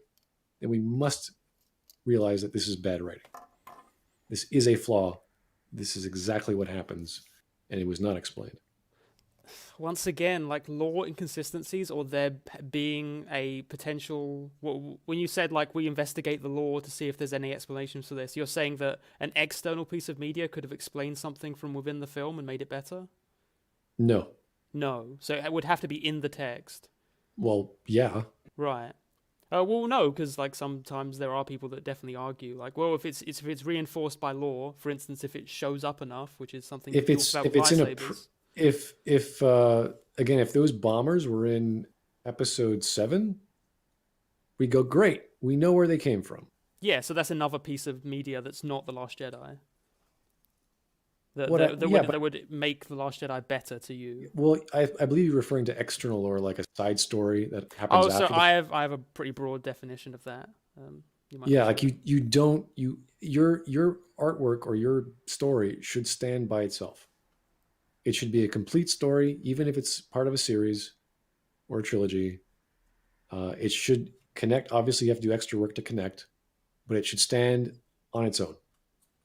And we don't need all these explanations of how, even if it is standing by itself, we can just say, okay, this is a sword in the future. Mm-hmm. It doesn't need, If it's supposed to stand on its own, then why would law contradictions matter in the first place? Well, yeah, that's a good point because there is no. Let's feign knowledge, or sorry, let's feign ignorance, and say, okay, these are bombers.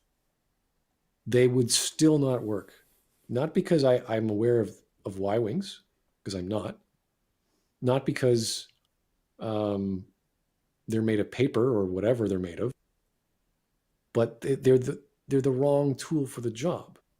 This is basic tactical understanding, a military organization with people in power who are alive and have survived all this time. Although you would explain how they survived is more to do with the stupidity of their opponents more than their tactics. So would not try this tactic unless there was a really good reason, like they're desperate or this is all they got. I mean, That is basic. it was established in the title card thing that they're desperate, right? Great. Explain to me why they're doing this with the wrong. Like you again, would you use a gun or a knife or a screwdriver in a war? Why is everyone running outside with screwdrivers? This is all we've got. Yeah, because to me, like when I saw the movie, there were two types of ships I saw on the rebel side. There was some that weren't breaking through the shields of that big main ship thing, and then there was the bombers, and they were the only things that were capable of breaking through those shields. They had a bunch of weird ancillary ships that got destroyed. There was the ship that the two people escaped on, which also didn't make any sense. I mean, if you can escape and they can track speed, well, they're not doing a very good job. So why don't you just start escaping? You know, there's all these other logical things that don't make any sense. We're going to start talking about The Last Jedi, but wasn't Leia trying to escape? Leia wanted to escape. That was what she was ordering Poe to do, back up so they could just escape. I don't exactly know the command. I just know that Poe turns it off because he wasn't done his job. Yeah. Which was to stop the dreadnought. Gotcha. And she wanted to retreat. It's like, well, we're right here. Like we're doing our job. And she says, no, go away. I'm like, what? Yeah. I guess it just seems to me that if we're only looking at the text, the bombers looked like the only ships there that were capable of breaking through those shields. And it's like, well, they're slow, but they're filled with bombs. So maybe that's why they're slow. It looks like that, but we don't know. Okay. You can't just give us, again, you can't give us a bunch of soldiers running into the battlefield with screwdrivers. You gotta like, what is going on there? Like imagine a tank running through the fields with no armor. You're like, that's not a tank. Why didn't those ships have shields? No idea. The bomber ships? Yeah. It seemed like they weren't really made for being in that kind of conflict. Exactly. Right? They are the wrong tool for the job. And if that's the case, if it function, why were they launched? Well, that seems like a simple visual way to show that, the rebels are desperate. That they're using a ship that isn't really designed for that kind of conflict. You don't. I did not get that feel. Where was that communicated? In the opening title crawl, they explain that the rebels are desperate. Okay, so if I go back to the title crawl, it'll say, we're desperate. We're going to do asinine stuff. Well, I guess you would have to ascertain, or you would have to assume that. Yeah, You you would have to say that when someone's desperate, they might use something that's not the best for the job. So, for You would instance, if I was watching a World War One movie and everyone starts running out with just their bayonets and no ammo, I would therefore, say, oh right, so they're clearly desperate enough that they don't have any ammo left. If they It were would just running out have of to be bayonets. explicitly shown. You can't just ascribe a general feeling. Well, no shit, they're running away. If they're running away, why are they attacking? So there must be some reason. And Poe's like, we got to stop this. Does everyone agree with you? It's like, yes. Okay, what's this plan?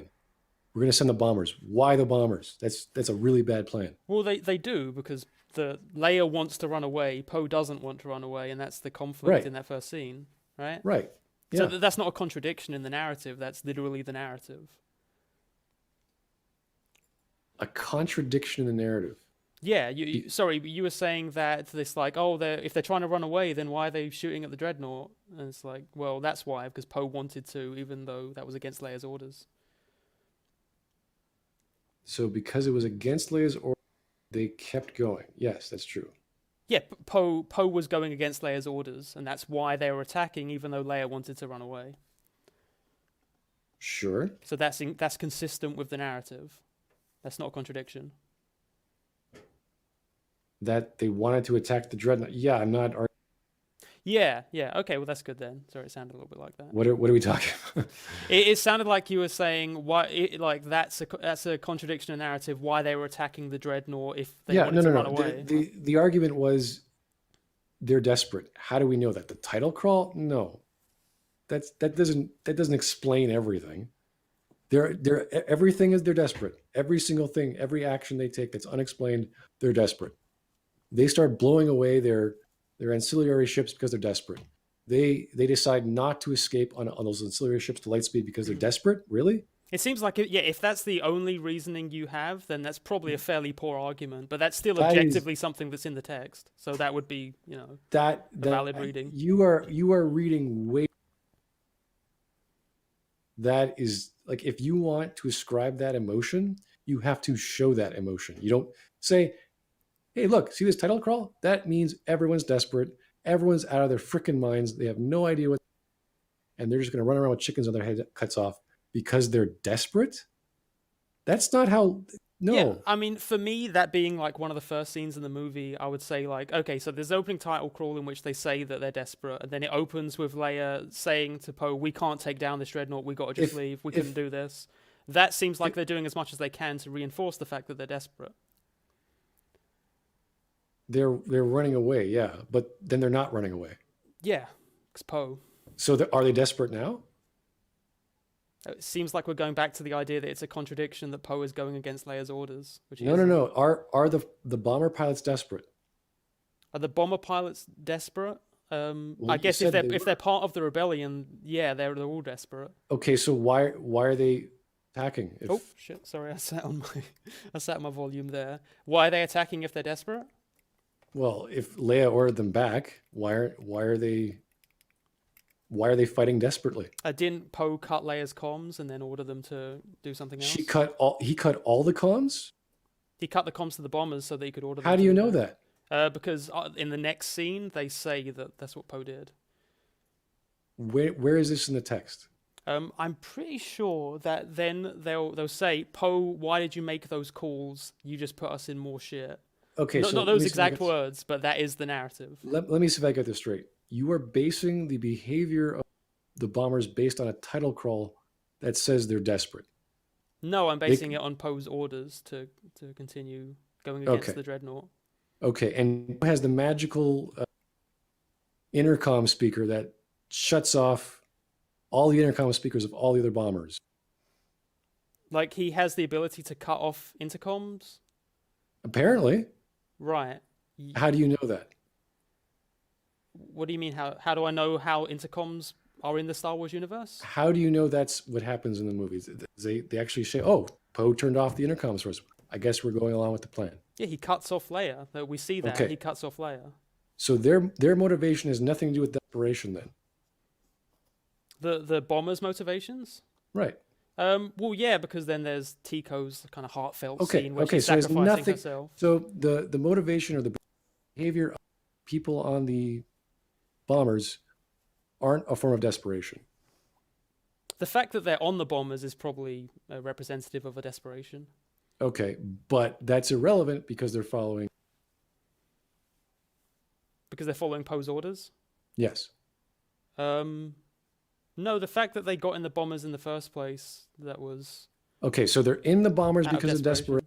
Yeah, because Poe shuts off. Because they knew the bombers probably weren't going to do very well, but Poe ordered them Okay. to do that, and they thought, I Okay. guess because Poe said it, that must be the only correct Okay, course so of action. this is, again, we're using logic here. It's not hard, okay? Yeah. You're saying, okay, so we start off, Tedder Crawl says we're all desperate. Mhm. We want to fight or retreat or whatever we want to do. The plan is to fight as they're retreating. So Poe is gonna fight while they retreat. Poe turns off the intercoms so that they keep fighting, which means they're not acting out of desperation anymore. They're acting out of order. Okay, so that means we don't ascribe that emotion anymore to these characters. We ascribe it to following orders or they are no longer desperate. They are doing what they're told. It's getting tricky because I know that people can feel multiple emotions, and that sounds like what we're talking about here. They're Yeah, feeling but they're desperate, so they're willing to take a So risky course of action, this is and a- Poe reinforces that. This is a military organization. Mhm. They are scared or desperate or whatever. They are following orders, and Poe has this master switch that says, "Nope, you're following orders. Forget what Leia said." Or maybe Leia just didn't even communicate to those guys, and it's only through Poe. I don't even know the details. Okay, if that's what happens, guess what? That story did not communicate that very clearly. Okay, because I clearly don't remember. I was going through that scene many times, like, what the freaking hell Gotcha. happened? I mean, if that's your response, that's fine. Like that I understood it when I watched that scene. No. Where you have to give me after this call, watch that scene. And I want you to tell me where that. When Poe cuts off the comms, No, not that. But when they acknowledge that that they are desperate. apparently they're all desperate, and you've affirmed that through the title crawl, Hmm. which means you just keep affirming they're desperate through the entire movie. Sounds ridiculous. That the rebellion then- is desperate at that moment. Yeah, usually the title crawl is just the past, and then that's that. Like new events are happening, right? New people are having different feelings and thoughts and actions and behaviors. So not only do you have to, I don't know, explain that desperate action of them doing this action, launching these useless tools into war. I mean, they blew up a dreadnought. Yes, contrived in the most contrived, possibly ham-fisted way possible, which makes it a bad scene. Ham-fisted dialogue and scenes are bad. Okay? So not only do you have to show me how they're desperate to do this, you then have to show me where they are aware that they are no longer being desperate and they are going along with Poe's and only Poe's orders. You have to prove that.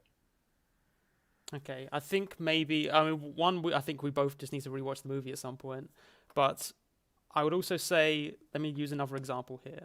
Say we're in another military conflict, right?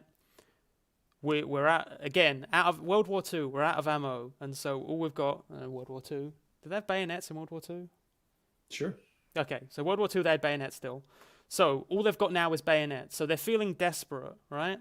And then their commander orders them to run into battle with the bayonets and say, if we can just get through this with our bayonets, there's only a few Nazis out there, we can kill them with our bayonets, trust me on this.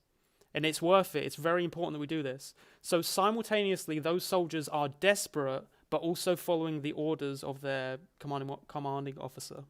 All right. So how do we know they're desperate? It's in their face? Yeah, I would say Okay, that's so it's one. not a That's type- one tale. Yeah. So it's not a title crawl. It's not a title crawl. It's literally, you see, the movie starts, bunch of bombs go off, people are dying, trenches, guys are in their face. They're not telling you I'm desperate. They just look scared. Well, that's a little bit of a not misnomer, something like that, because in The Last Jedi, all the bombers do look desperate. Like that's in their faces. So too. every time we cut to a bomber, a guy in they're all terrified. Yeah, they're not I don't believe they're cheering and super jolly or anything. All of them seem pretty worn out. I think everyone's covered in grease and blood and stuff like that. So they are or aren't desperate. Like how do you determine that in their? Like in the film, or just like on their expressions. Like Wherever. As a film, you can explain desperation numerous ways. You can use a title crawl to explain that they're desperate. You can use the emotions on their faces to show they're desperate. You can use plot elements like Leia demanding they retreat as. Yeah. So this is clearly shown multiple ways in the story, non-verbally. And you can list Leia those. says it verbally, but yeah. So Leia says they're desperate. Leia says we have to pull back, we can't win this, or some variation of that. That's why That does not mean desperate. That means they're pulling back. Okay, so we have to use this in isolation now. We can't include the title crawl or any visual element. It can only be the dialogue, or a title crawl explains what happened up to that point, right? Okay. And you're trying to ascribe it as a general feeling. I don't know. So I have to look at in the rest of the story where there is an actual scene, like the bombers, like, I don't want to do this. And then you have to explain, whatever this emotion is. I don't think he says I am desperate, but then you have to say or explain or show where the switch off now emancipates them of emotion or whatever they were feeling before, and now they're just following orders, because that's why they're doing what they're doing. Because they're following orders. Well, yeah, that's what you got at. That's what you first addressed, it. They have an emotion, and then the emotion's irrelevant because Poe's telling them what to do, and now they're following. Yeah. What do you mean by irrelevant? Sorry. Because the title crawl just says they're desperate at that point, and then we're under the assumption, because nothing has changed, that they still are. And then they're like, okay, well, we're going to go back, but then Poe says, no, we're not going. So you have to. We have to address the emotion, then we have to address the functionality of the whatever that intercom thing that Poe flips off, and then we have to show that this is in fact what they're doing as a result of orders, or else we can't use that whole buildup of emotion to orders. Yeah. So if it's not there, we have to know what you're talking about. This is like going to be absurdly minor, but isn't there a moment where BB-8 is like, he does a little weird thing with the ship where he like fries it, and isn't that what cuts off Leia's comms? So we explicitly are shown it. He gets shot, and he has to repair the guns. So it's a different thing. That's fine. We might want to move on from this topic, because I feel like short of rewatching the movie, we're not quite gonna get to it. Well, to me, that sounds subjective, but no. This is what I'm trying to explain to you. These elements, because we're not clear, because the scene is so bad that we are talking about this scene at this point, not because it's subjectively good. You can say anything is subjectively bad, but because there are elements that do not make sense, that lead themselves to questions. So when you try to defend this scene with asinine ideas, like, I have a feeling in the title crawl, and you ascribe that to all the people in a war, and then you start talking about the functionality of an intercom. Like, wait a second, where are you going with this? Wait, but this is all stuff that's objectively in the text I'm using to rationalize my thinking about the movie. You're doing a ridiculous job about it. You can't just title crawl explains people's emotion. I mean, I don't know. I'm not one who's saying we should discard facial expressions. We should discard lines of dialogue. We should discard the opening title crawl that establishes the narrative of the film up to that point. Like, if we discard all of this, then you're correct. They don't justify it. If we ignore all the ways they do justify it, they don't justify it. You're correct. They are giving a title crawl for a point to bring us up to speed, right? So we make the assumption, okay, they are desperate in the title crawl or whatever the emotion. Then they get orders. Are they now desperate and now under orders? Yes. Like the World War II example we used. No. What does that have to do with World War II? Oh, the World War II example we used, in which the characters are established as desperate and then they're given an order. So they're both desperate and following an order. The same thing. They can have both feelings at once. Okay, then we have to explain how this communication between Poe and the rest of the guys work. and how they don't know Leia's orders, or if Poe's in command or whatever. We have to show how that is a thing, or else we're going back to everyone's desperate again. We have to show why they would follow Poe's orders? Yeah, we kind of have to do it because the assumption is Leia is talking to everyone. Mm-hmm. And she's broadcasting. She's like, hey, get the hell out of there. Poe, get back, get your ass back. Because they're just going to follow Poe. So there should have been like a line where they're like, what do you think we should do, Commanding Officer Poe? And then that would have maybe improved it? No, we have to establish that intercom is a broadcast to everyone. And everyone's looking around going, oh shit, are we going to go through with this? Well, obviously, yeah. And some of them might not want to. And then you can get the looks in their faces that you're talking about. Because if you just address a lot, it's like everyone here's story is sad. You're like, great. And they have straight faces on the entire time. Do they feel nothing? Is that a form of being sad? Like you have to start asking the question of, is this facial expression sad? I don't know. Like you really start to interpret a facial expression, and then they try to use that as motivation. Like, okay, did that happen now? It still happen? Like you're really splitting hairs here. Right, if we're interpreting facial expressions in terms of narrative, we're using that to justify narrative decisions. To explain motivations and behaviors, that's what you're doing, yeah.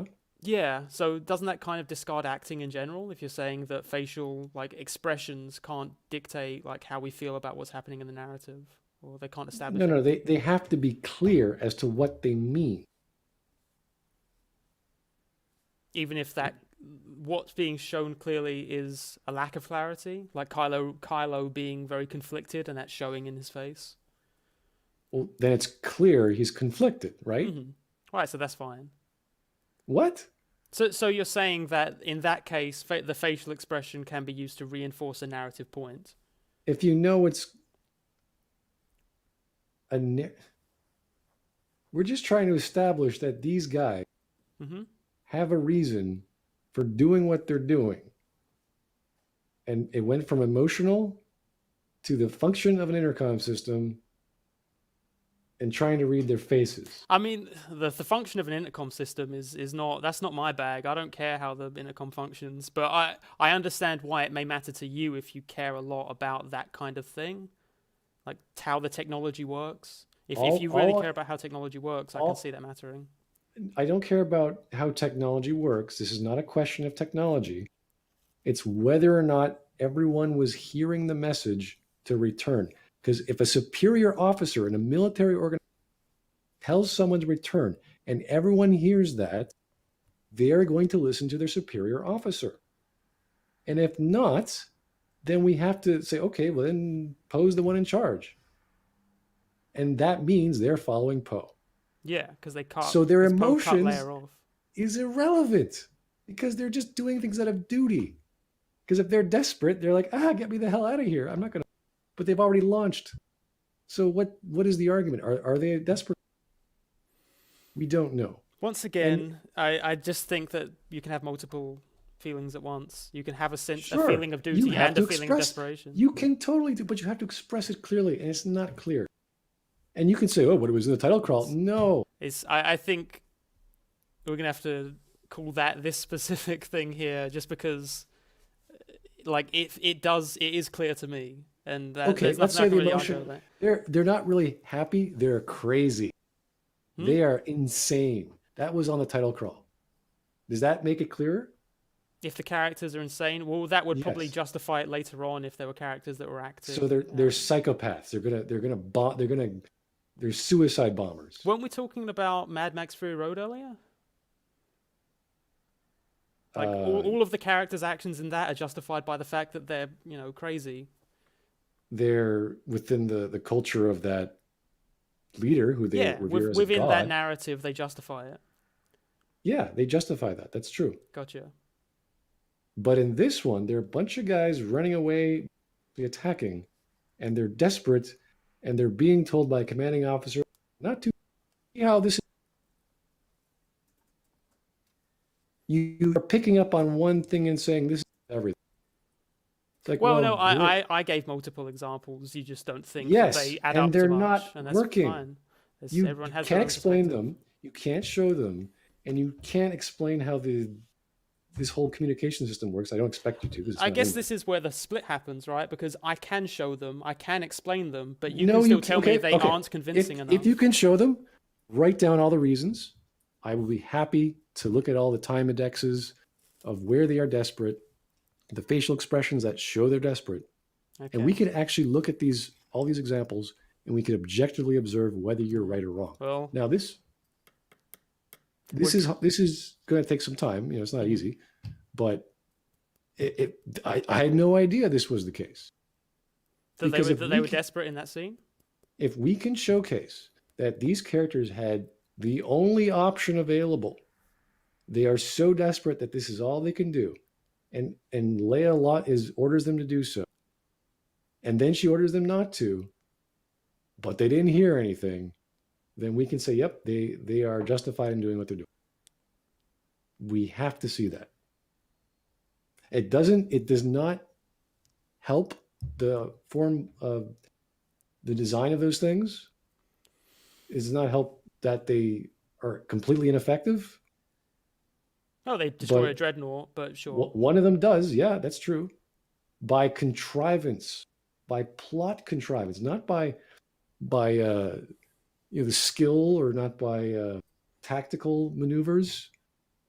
They're sitting ducks.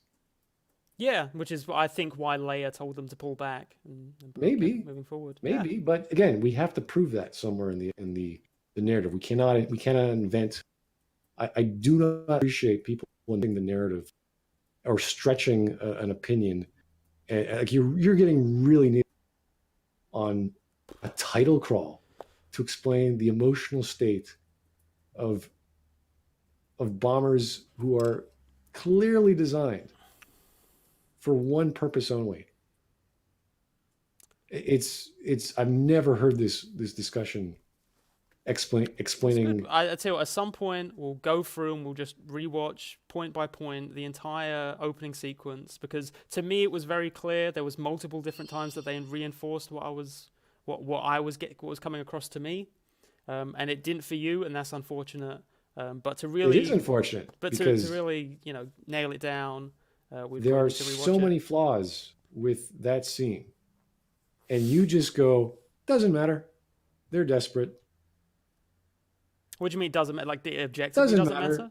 They have a comm system that only Poe can hear or control. Yeah. Again, I don't really care about the science of intercoms. It's just like, Poe cuts off Leia, and that comes through to me. I don't need to know how the intercoms work to be able to say, okay, Poe cut Leia off. So it doesn't matter if the other bombers heard Leia's broadcast.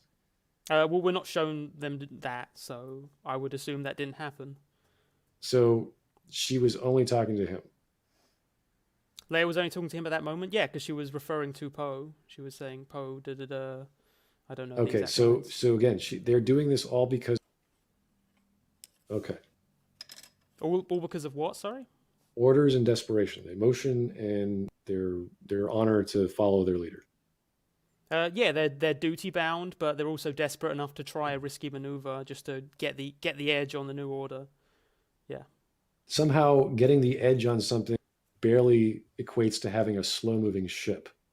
Blow up a dreadnought, and it seemed like that was the only ship they had that could blow up the dreadnought. So if that was Poe's plan, then it worked a little bit. No, it did work through contrived storytelling, through forced melodrama, through a series of events which did not make much sense, through all sorts of problems with the design and implementation of the scene, which we don't need to get into. Okay. It's pretty obvious. I don't mean to pull popularity, whatever, in the chat, but there's a lot of people really demanding we talk about something else for a little bit. So we just that's fine. Yeah, let's talk about something else for a little bit. There was a few things that I found interesting when I was watching the video. This is a bit of a change of topic. So would you say that lenses other than the objective lens are just bad? It depends why you have them. If you're just enjoying things for the sake of using a different lens, like I'm going to appreciate, some weird American movie for the heck of it. Like there's all kinds of weird science movies or metaphysical movies. Then yeah, sure, that's great. Enjoy all you want. But if you want to explain something which is mainstream, which is representative, meaning something that I can go watch the movies right now, whether it be a romance or a comedy, what have you. Comedy, not so much, again, because comedy is highly subjective. They are not as important or as useful as using an objective lens. Just real quick, is comedy subjective when it's within a piece of material that isn't on the whole comedic? You could have comedic elements in a non-comedy, of course. Right, gotcha. So would you not be able to objectively say that, say, a joke in The Last Jedi wasn't funny? Sure you can. Oh, so you can. So comedic elements can be judged objectively.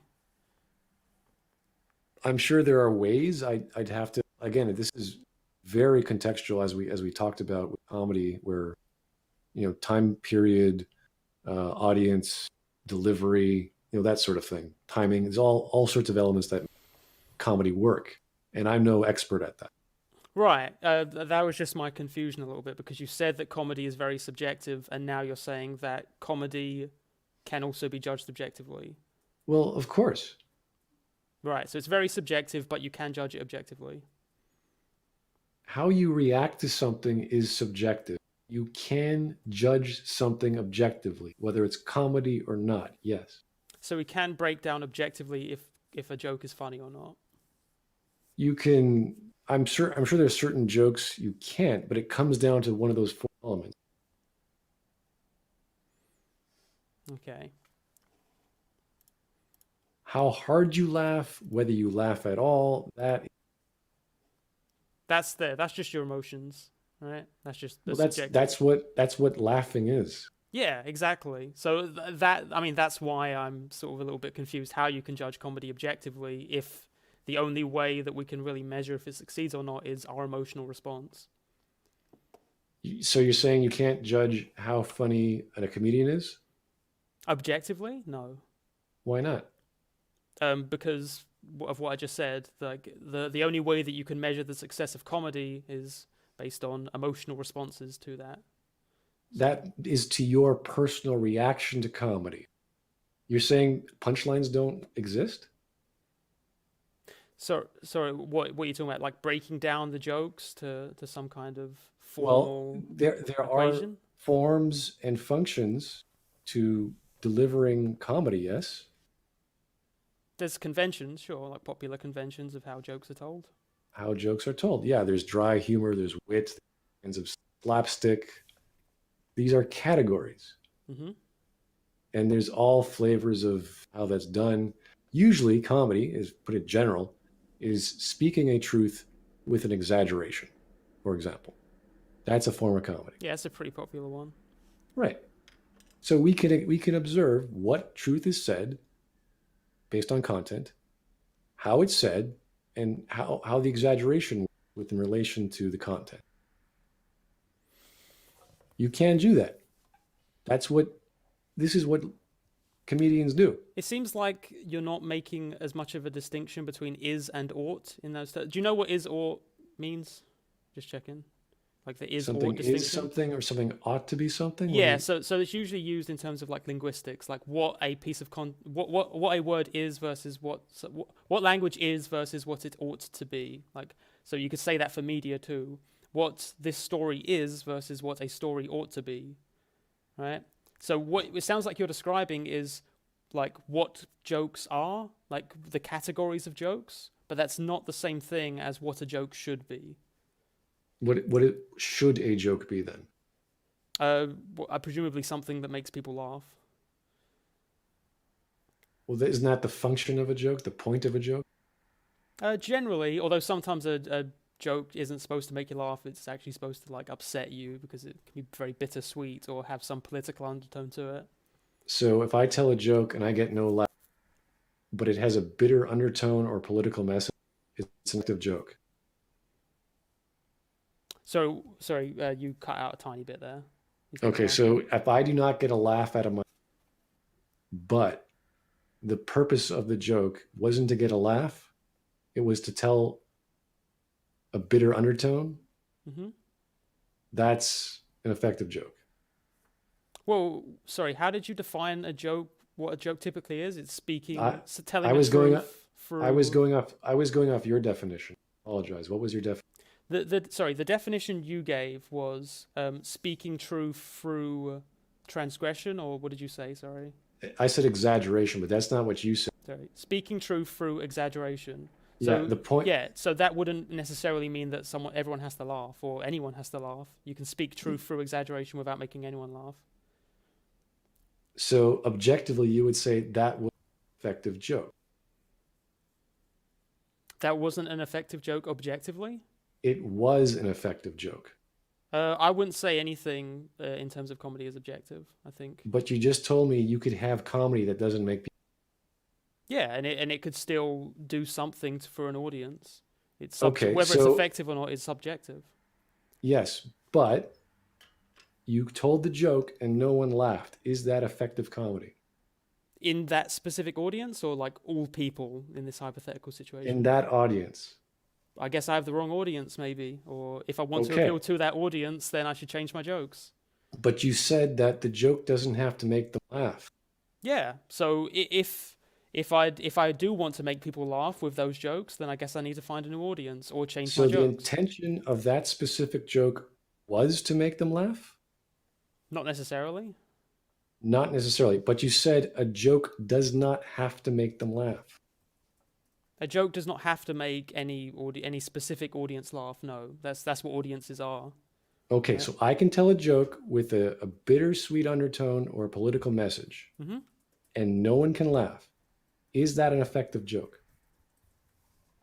It depends on the audience what they're looking for. Okay, I'm asking again, because you told me comedy can work and be effective. It has a purpose, which is a bittersweet undertone. And Have you been keeping up with stand-up at all over the last few years? not really, no. Because there's a lot of sad comics now. Like there's a lot of comics that specifically are trying to get more of an emotional response out of the viewer rather than trying to just make them but- laugh. They're trying to make them cry. Is often they'll say that stand-up was brilliant. It was so honest and it made me just burst into tears. Okay, so, Right. but you're telling me comedy can be non-comedic. You need to define what you mean by comedic. It's exactly what you told me. You have a joke that has other properties to it that doesn't make people laugh. And you say that is comedy.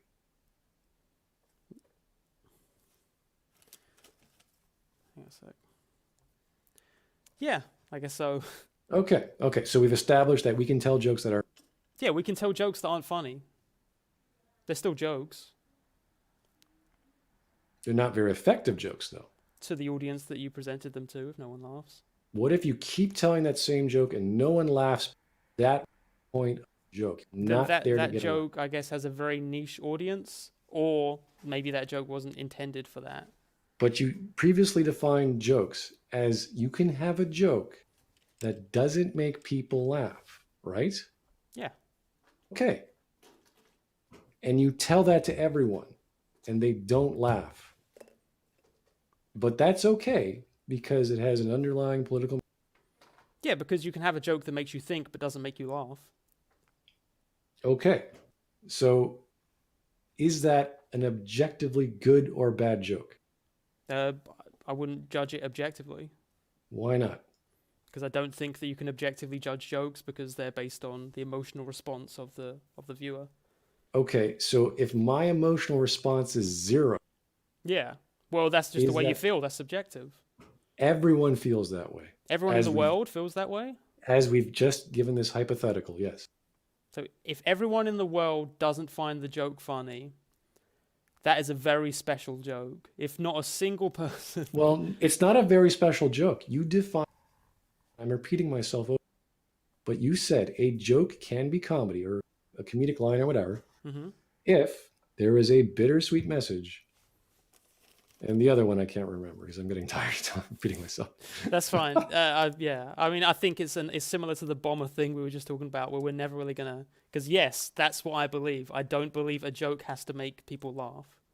Okay. Yes. I think we can judge it based on other things when it comes to a joke. All right. So there's more going on than just the joke. Yeah, I mean, does horror have to scare you? It would be nice. Sure, That's kind of that's the kind of point. feeling.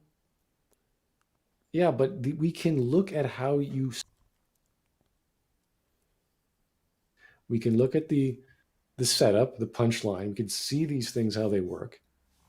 And we can begin to gauge why, and exactly, everyone, even comedians don't get it half the time anyway. But they have a pretty good idea. People have been doing it for a long time. Why things will make people laugh. There's a certain style we can follow. Yeah, that's popular forms of content. Yeah. Right. Gotcha. Yeah, and it's the same thing when you're talking about stories, whether you're trying to make a dramatic punch or you're trying to make an action scene. There are certain ways to structure the lines, the delivery, the rendering of the words into vocal format. These are all observable things. Yeah, so you can use observable things to reinforce your argument. That's true Yeah, of so- objective and so- subjective criticism. So we can actually, I don't know, go to a lecture on how to tell a joke. There are actual lectures on how to tell a joke. Just Yeah, absolutely. And like Okay. they're helping you understand what popular forms of comedy are. Okay. So we can actually go to a school or go to a class where a comedian will teach us how to tell a joke. Mm-hmm. Are those all subjective rules Yes. on how to tell a joke? There's no standard. There's no right way to tell a joke. There's no As I've Like you- hopefully made clear here, I don't think that popular opinion is a particularly effective way to judge quality. I'm I not don't know if talking you about do. quality. I'm not talking about quality. I'm talking about Quality of comedy. I don't care. I'm asking, is there a standard that a comedian and another comedian follow on how to compose and tell it? The standards of telling a joke most similar to known structures of jokes. Whatever. Yeah, that there are standards in terms of we have like popular conceptions of jokes, like Right. knock jokes are an established genre Exactly. of jokes. Got Yes, it. we have genres of Okay, so films too, and those everyone- are all conceived subjectively. So when we say there are various styles of telling Mm-hmm. a joke, we can then put rules down for those styles that are different from other styles, but still their own rule set. Right? Yeah, so I could say Okay. that's funny. That I could say that is very close to a knock joke, which is an established standard of jokes. But I can't say Exactly. whether or not it's funny. Okay, we got it. We're done. Thank you. Okay, good. So we've accepted that it's ultimately subjective. No. Just that there's different what you standards just of agreed popular upon, jokes. paying attention, was there is a standard per category of a joke which can be taught and agreed upon by all comedians in a category. We can know how jokes are typically told. You agreed upon a standard that there are different kinds of jokes that can be taught and agreed upon by comedians and by the people learning. Yeah, I think this is wrapping around to the start where we were talking about trying to emulate a specific form where that isn't indicative of the quality of the work overall. It doesn't matter about the overall quality, property. We're talking about the actual thing, the joke itself. We can break it down. We can find it. We can tell it. There are elements that make a knock joke be a knock joke. There are elements of telling certain kinds of comedy. And we can actually hire a comedian to teach you how to do that. To tell to tell a knock he can- joke doesn't make He it can funny. publish a book and write how to do that. And you can read it, and other comedians can read that and say, yeah, this is how you tell a knock. It doesn't necessarily tell you the content of the knock joke. Make your own up, but you understand the principles behind what makes the delivery, what makes the punchline, etc. Right? in the same sense that all this time I've acknowledged that law consistency is a standard, logical Okay, consistency is a stop. standard. Stop. We're just getting somewhere, okay? This is good. So you're saying there are teachers who can teach you how to write jokes, yes or no? Teachers who can teach you how to write jokes in Yes. general or specific kinds of jokes? Whichever. Well, they can probably teach you a joke that seems a lot like previous jokes of that form. Okay, fine. I'll go with that. I'll Gotcha. take that. Okay, so we have people who know how to write jokes. What about creative writing teachers? Can they teach you how to write stories? They can teach you popular conceptions of stories, yes. Okay. And are those standards subjective or objective? The standards in terms of matching popular conceptions of stories. Whatever they teach you. If they're teaching you popular conceptions of stories, then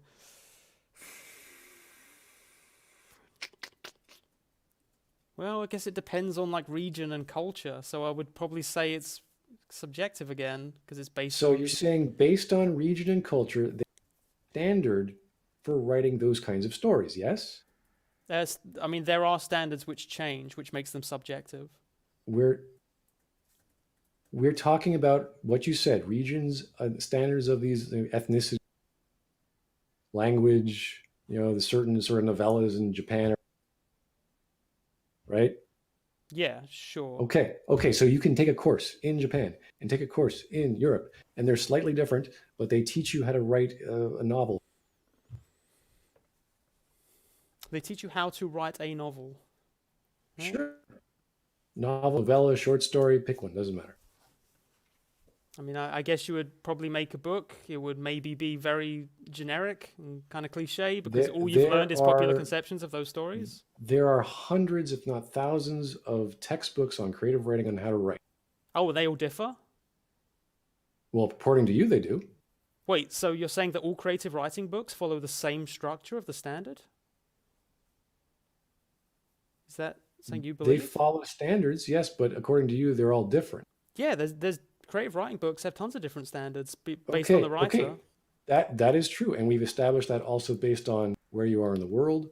So Europe has different standards, obviously different styles. So again, you have the short story, but there are rules in those, right? Based on those regions, based on those teachers, and those are always changing.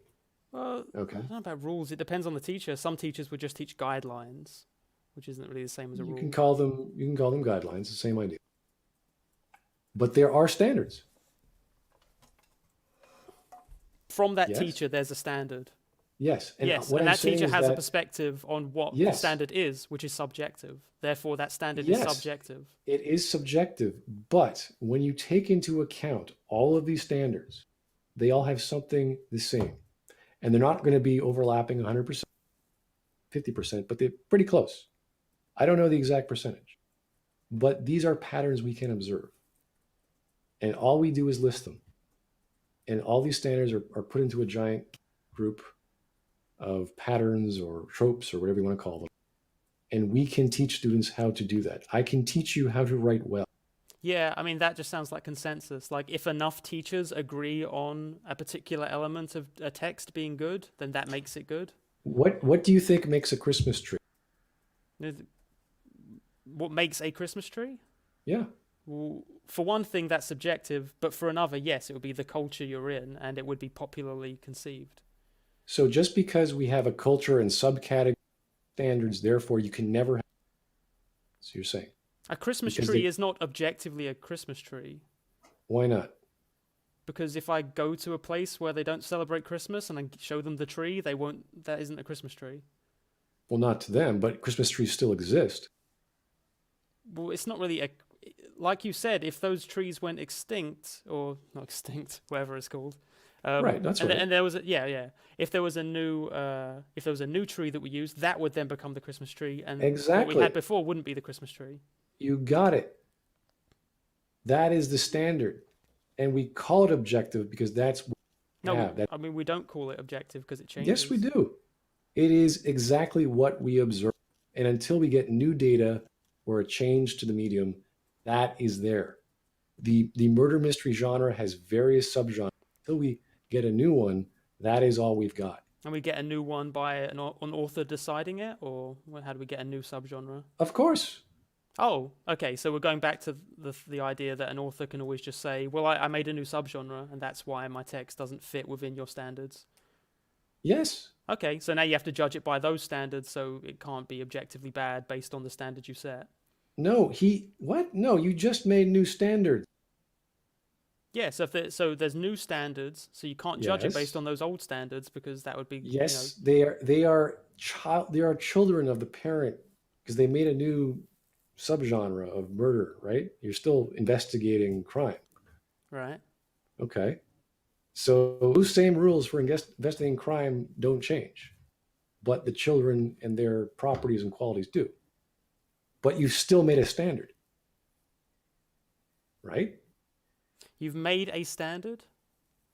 Yes, when you Yeah. make a subgenre, you make a standard of a basket term for all these elements. That's right.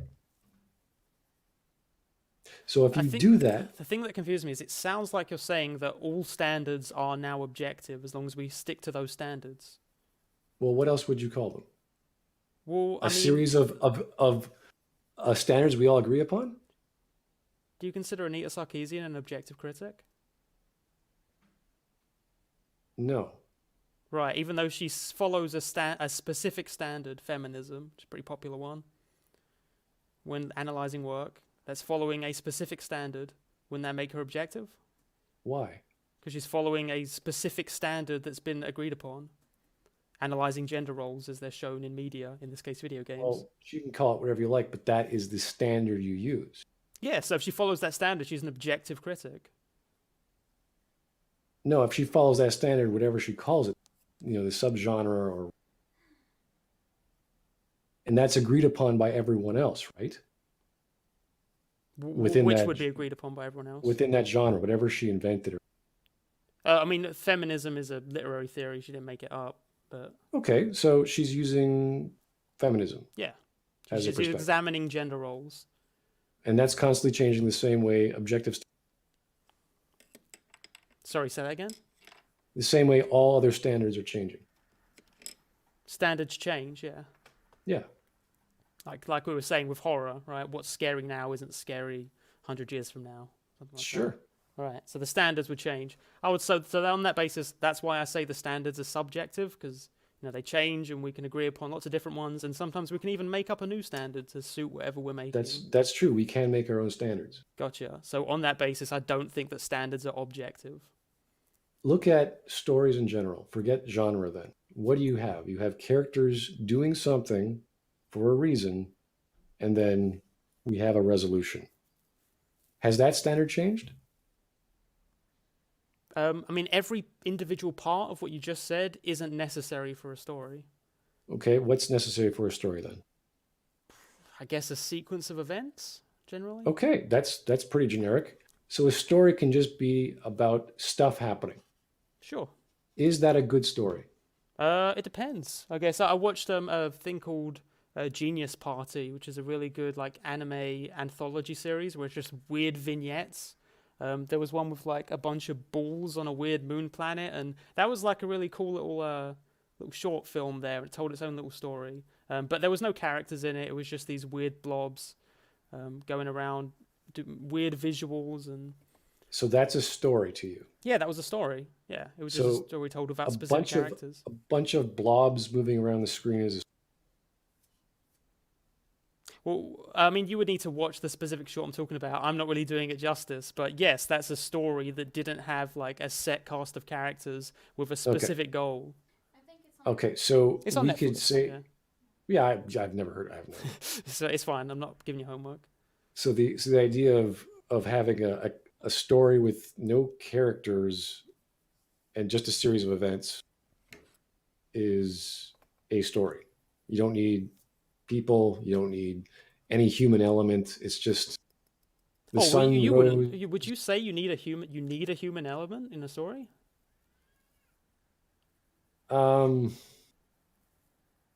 Yeah, I think so. That seems pretty limiting. Well, we are human, and again, we have our experience to fall back on. So we can't just say the sun rose the sunset, stuff happens, but there was no reason for any of this to happen. You see, there's no motivation, there's no intellect, there's no consciousness. Who would read that, and why? Well, what do you mean read? Would it like? I was thinking of like, I don't know. Maybe you could have a short film about the extinction of the dinosaurs, and it's just these vignettes of the comet landing Sure. and then all these dinosaurs Yeah. dying. So there's no characters in that. It's skipping between a bunch of different Yeah, things. I It's a guess you sequence could of say- events. There's no goals.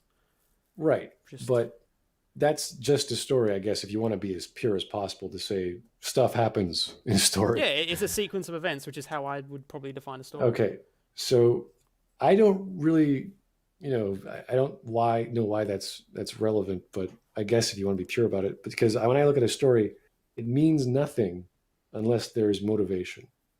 Unless Yeah, there's I bet that would be a subjective standard that a lot of people would agree with. I would argue that is not subjective. All right, so the stories that I just mentioned aren't stories. If it's No. objective. No, those are stories without meaning.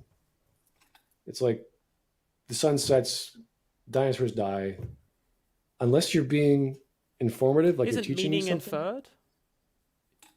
No, you just said events happen. That doesn't imply anything. Yeah, but like generally the meaning of a text is something that's inferred by the audience. It's not always explicit in that story. So if I paint a bunch of pictures, there's meaning to the. I mean, that's what a lot of I know you probably don't like modern art, but a lot of modern art's based on that. Abstract art too. It's images that are very hard to discern Yeah, but meaning out of, we're- but you can we're discern not- meaning out of them. We're not addressing abstract art because that's, I don't know why that's relevant. Yeah, that's but, subjective. well, for sure, but we're talking about stories that have a plot. And a Okay. plot implies characters. So we're talking about characters doing a certain thing. So we're already addressing there is a motivation by an individual who wants to do something. And he has a goal. Maybe he doesn't have a goal. He just wants something. He has a feeling to get up and do something or to challenge himself. Can we say that stories need plots? I mean, we've already said no, so So you'd be happy with stories good stories that don't have plots. yeah, sure. So all kinds of stories. I mean, there's a no lot of plots. stories out there. Like I could find a million stories with the kind of plot that you're talking about, but sometimes you want to mix things up. You want like a Well, a weird, have I know it's never- abstract, but yeah, like a weird abstract I story. have never seen a story without a character that I would say is a good story, unless you're talking about history. Or actually, no, even history has characters. Like a story told through like an ensemble type thing. Like Yeah, we're talking about fiction here. We're not talking about. vignettes. It has to be fictitious. Yeah. Like we're not talking totally about stories here. documentary. Yeah. I would agree with that. That's fine. So we need a character in these stories. We need a character? No. We don't need a character. No. So it's just a series of events with no plot. A series of events with no plot. Yeah, that can still be a story. Yeah. Is it a good story? In my opinion, it could be. Sure. What can I have because I can't even wrap my head. Like I said before, like it's a kind of weird example, but there's an anime anthology called Genius Party where there's no specific story happening. It's more like you're observing this odd alien environment, but Okay, so there's a lot of images that are very yeah, interesting in it. that sounds like an art piece and not a story. How do you distinguish between an art piece and a story? I don't know because I don't know what you're talking about. But I when mean, you a say- story is an art piece, so When I mean an art piece, I mean a visual. an art There's piece no meaning a discernible- visual. Well, I guess based on what you said, I'll go Okay, with that. well, yeah. well, how about like a book that just describes an alien environment? So a bunch of descriptions that I've never heard of before. Yeah, a bunch of descriptions of these strange alien environments where it's like tracking across as we're going, we're scanning all the different areas on this strange alien planet. There's no That would characters be- in it. There's that no, would there's no be a- specific goals. It's Oh, just here's that what's would be a taking lot of place. establishing descriptions that would have very little meaning to me. Okay, well, if any meaning, because you're just describing the environment. yeah. I mean, that's the same reason someone might write off hard sci-fi, right? Because it's just, oh, this is just descriptions of things. This has no meaning to me. But that doesn't make the whole genre pointless. Well, you have to base it around someone or something. You can't just start talking about the hills. But as soon as you imply That's the hills, romanticism, right? talking about the environment?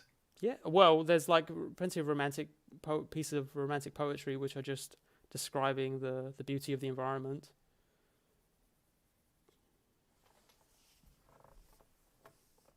Okay. Again, we're not talking about plots yet. I don't know where we're going here. Oh yeah, well this is a story. Poetry can tell a story, and sometimes it will just tell a story about the beauty of the environment around you. Okay, so in this non-plot related, non-character story, you're just describing things. There's no dialogue. I guess you can be poetic, but then we're no longer talking prose. So what's the point? Like, why would you read that? Why would you read just the description of like an alien environment or like the beauty of the world around you? With no character and no motivation. Well, for the beauty of the environment around you, maybe it'll allow you to go out into the world and see things in a way you haven't before. If it's an alien environment, maybe it's to give you ideas as a writer for when you make your own alien worlds that do have like specific narratives tied to them, right? I've never heard of a book like that, but okay. I believe at least the opening parts, I'm still going through it, but the book that Avatar was based on, Expedition, maybe, that is a book that is primarily just descriptions of an alien environment.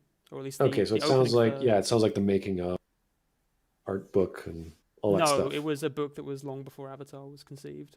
So it's just a bunch of words on a page talking about an alien. A lot of it, yeah. I haven't got through all of it yet, so maybe there's like suddenly a narrative later on. Okay, yeah. They I don't think they teach that in writing class, but when you ever recall going to writing class, they teach you how to write the human condition in some capacity. Mm-hmm. There's a character. People generally like that. Yeah, I would hope so. And they explain, or you have to show what they're doing. And there is a certain way to do that. And there's all these little rules. Now, these little rules are not subjective. These are actual rules of writing. Okay? Now, I don't know if you're aware of these, because you don't believe in them, but they're there. The simple one I believe we can even relate to movies is show, don't tell. Doesn't mean you can't tell, but there's a preference to showing, right? You're like daring me to bring up the bomber scene again, because that was all show and barely any tell.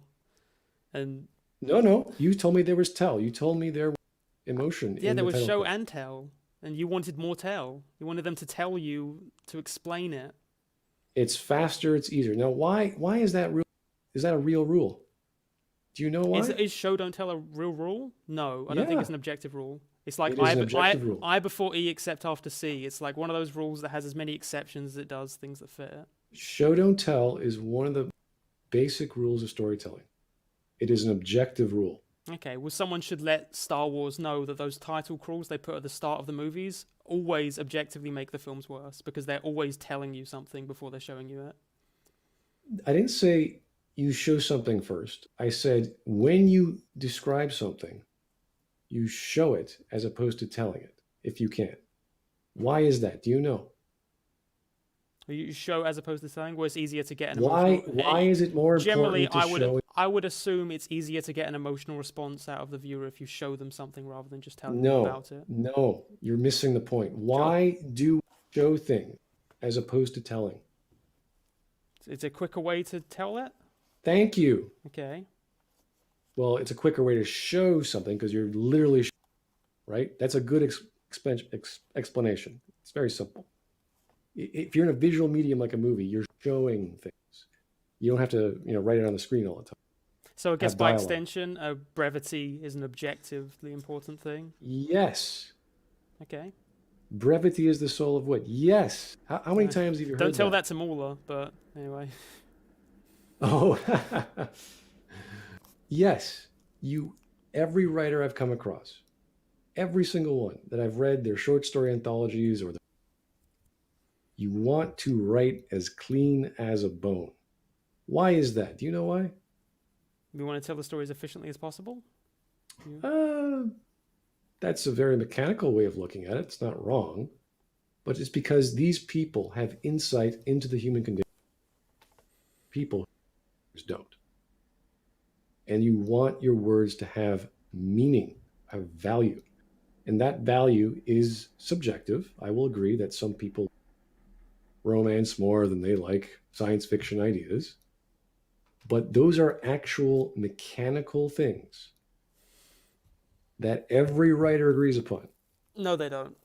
Yes, they do. They definitely don't. Like meandering They definitely do. narratives which are deliberately meandering and like are specifically trying to say something about how, life, like Ghost World. Ghost World. Never read Yep, slice of any- life stories are often that. They will be any meandering author, on purpose. Even Stephen King say, if you can write less, do it. I've never seen any writer, even guys who write Conan and big ass descriptions. Okay, gotcha. I will find a single writer who says the story is as long as it needs to be, and that's it. And you can decide how long is too long. And I guess at that point, that statement would be objectively wrong. It's not about the length of the story, it's how you write. Show, don't tell, brevity is the soul of wit. There's a few others. Off the top of my head, I remember. I mean, yeah, I obviously I disagree with both of those because I think there's as many exceptions as there are things that make that rule. I think generally it's a pretty good principle because like people have a limited amount of time in their day, and in the case of show don't tell, I think it's easier to get an immediate emotional response by showing something than telling someone about something. But I don't think those are hard rules. I think those rules are made to be broken, as it were. I agree that many rules are made to be broken. I've yet to see that ever occur. And I've read quite a lot of short stories. I've read quite a novellas, quite a few novels. It's consistent. Right. There's a pattern we can look at. Now, again, this is standards for good writing, not bad writing. So these are good things. And you can Although disagree. what's good is subjective, right? No. Oh, sorry, that's what you said in your video. So What you react to something is subjective. We're talking about techniques in writing. Now, if you want to write the next War and Peace or whatever, or the next Stephen King, I guess you're going to ramble on a lot. And that's fine. But we all know that Stephen King, we know how fast he types. And it's kind of like a broken clock is right twice a day or whatever it is. He'll hit the mark eventually. It's kind of a brute force approach. Yeah, he's got a very unique approach. Yeah, he'll get it. It just takes him a long time. This is consistent throughout storytelling. This is why we looked at short stories, because they're so small, and you have to focus on what makes a story work, and that is plot. You can do characterization, but there's barely enough time, so you have to really know how to do that. And in order to do that, you have to write very minutely, very small. Like in a short film specific, or short stories, sorry, specifically? Well, because there's not, like if you're doing a 10 or 20 pager, right? There's not much space to... I mean, short stories a tough one because quite literally the story is defined by the fact that it's short, right? So yeah, Well, there would have to be conventions, I guess you would follow, or people just wouldn't call it a short story. They don't have to be a page and a half. They don't have to be... They're, 2 minutes to 2 hours, maybe 8 hours. I've seen some big ones. I've written some big ones. They're not quite novellas, they're a range. Yeah. Yeah, it's a range. But it's always been the better way to make a story, the better way to edit a story, how the editor works, how the peanut gallery judges you, is why do you have all this stuff? Your story is based off your premise. Why is this not being expressed? Why are you focusing on a side character that goes nowhere? Unless that was the point. You see? There are all kinds of... How do we discern the point? How do we discern the point? Mm-hmm. Well, that's up to the reader, and the reader may not be intelligent enough in that, or they may have read all kinds of short stories or whatever, dramas, and they will say, oh, okay, this is a scene in a bar, and there's a guy trying to pick up a lady, and the scene just ends, and you're like, what was the point of that? You're like, well, did the guy get the girl? No. Oh, so the point was whatever he was trying to do was ineffective. Right. Or whatever. Like, there's lots of ways to cut and transition. Yeah, I mean, that So- seems like a pretty straightforward, solid reasoning. He doesn't end up Well, with a girl. no. Oh, that's because he's not, you know. A Well, no, smooth but talker. someone reading that, as I said, wouldn't know if they've never read. Like, the scene just ends. You're like, what the hell? What happened? Like, you don't know. So all that happened was a discussion. It's possible he did end up with her, but there's no story or the scene change. Yeah, it's right? like an ambiguous vignette to give you a sense of the character. Yeah, because you don't have time to develop. You do not have time to develop. Hmm. So that's why we use the short story as a base for writing, because everything is distilled, it's focused. And that is why, one of the reasons why, we have short stories and small punchy sentences, John Grisham and what have you, make these ideas as clear as possible.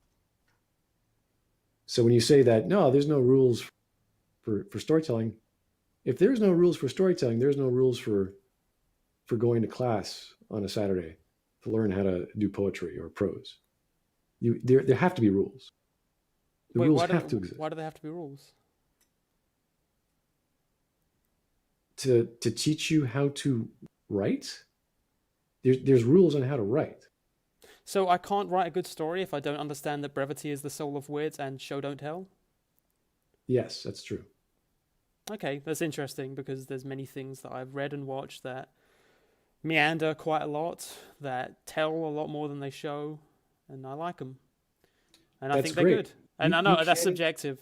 You can you can enjoy a piece of shit in your backyard. I totally accept that. Gotcha. So if we accept your personal criteria for what's good, then if I contradict that, then that's subjective, and if I agree with you, then it's objective. If the writers say otherwise, again, I talked to a writer who thinks the opposite of what I just said. Wait, would be happy. me? Like, should I talk Any to I talk to a writer writer? I could take seriously knows writing.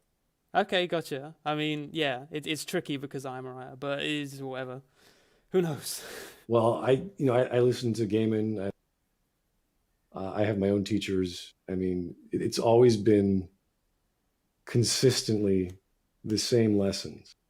Okay, so if we all agree on it, then it's true.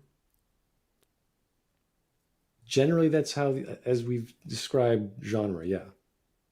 We all look at the breadth of stories out there. Gotcha. I mean, so I'm not religious, so I wouldn't say that just because a lot of people agree on something that makes it objectively true. What makes what the Bible? Well, I'm just saying that we can't. I wouldn't say we can reason objectivity. What's objectively true is not something that we can just reason to be the case. So we can't reason what's objectively. We can't know, like, what's objectively true can be demonstrated. Like, just here it is. You can observe it to be true. So, like, here's a picture of a person, and then I show you a picture of a person, and that's a person. That's a picture of them. So That's empirical objective. data is very easy to observe. This is true, yes.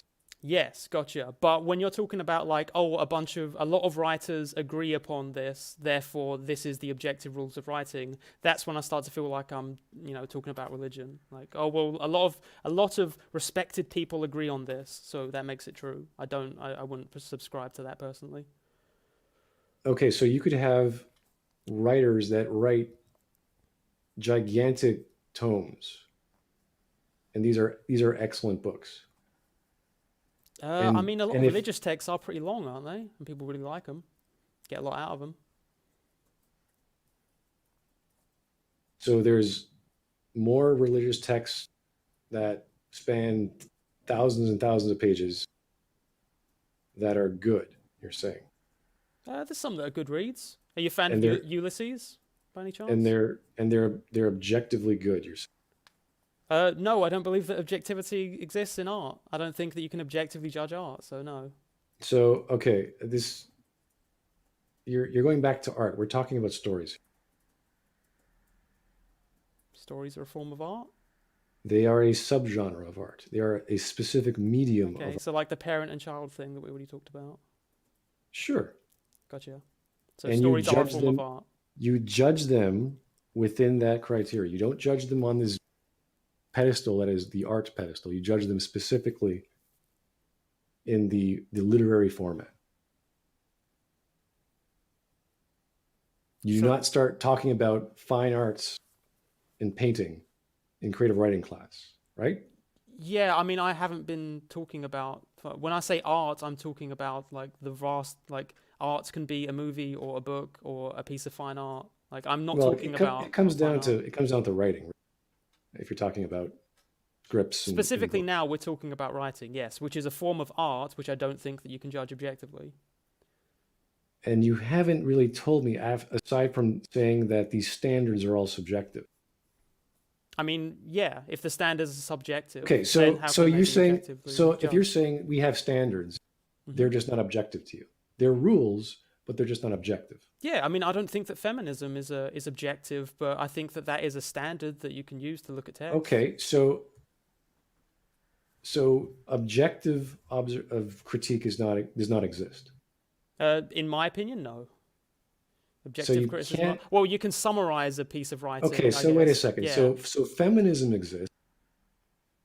Yeah, feminism is a subjective lens you can use to view media. Okay, and objectivism doesn't exist. Objectivism? No. So I can't look at a pebble.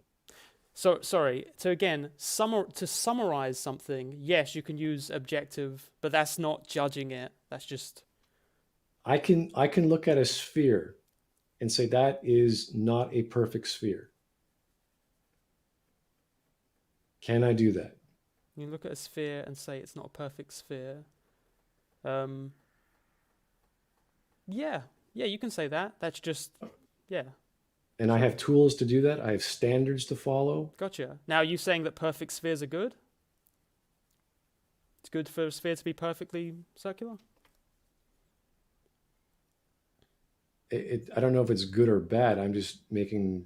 Gotcha. So you're just observing, yeah. So in the beginning of this discussion, we agreed that there are forms of objectivity in terms of just observing something, but then when you're making judgments on it, that isn't objective. You start from objective observation.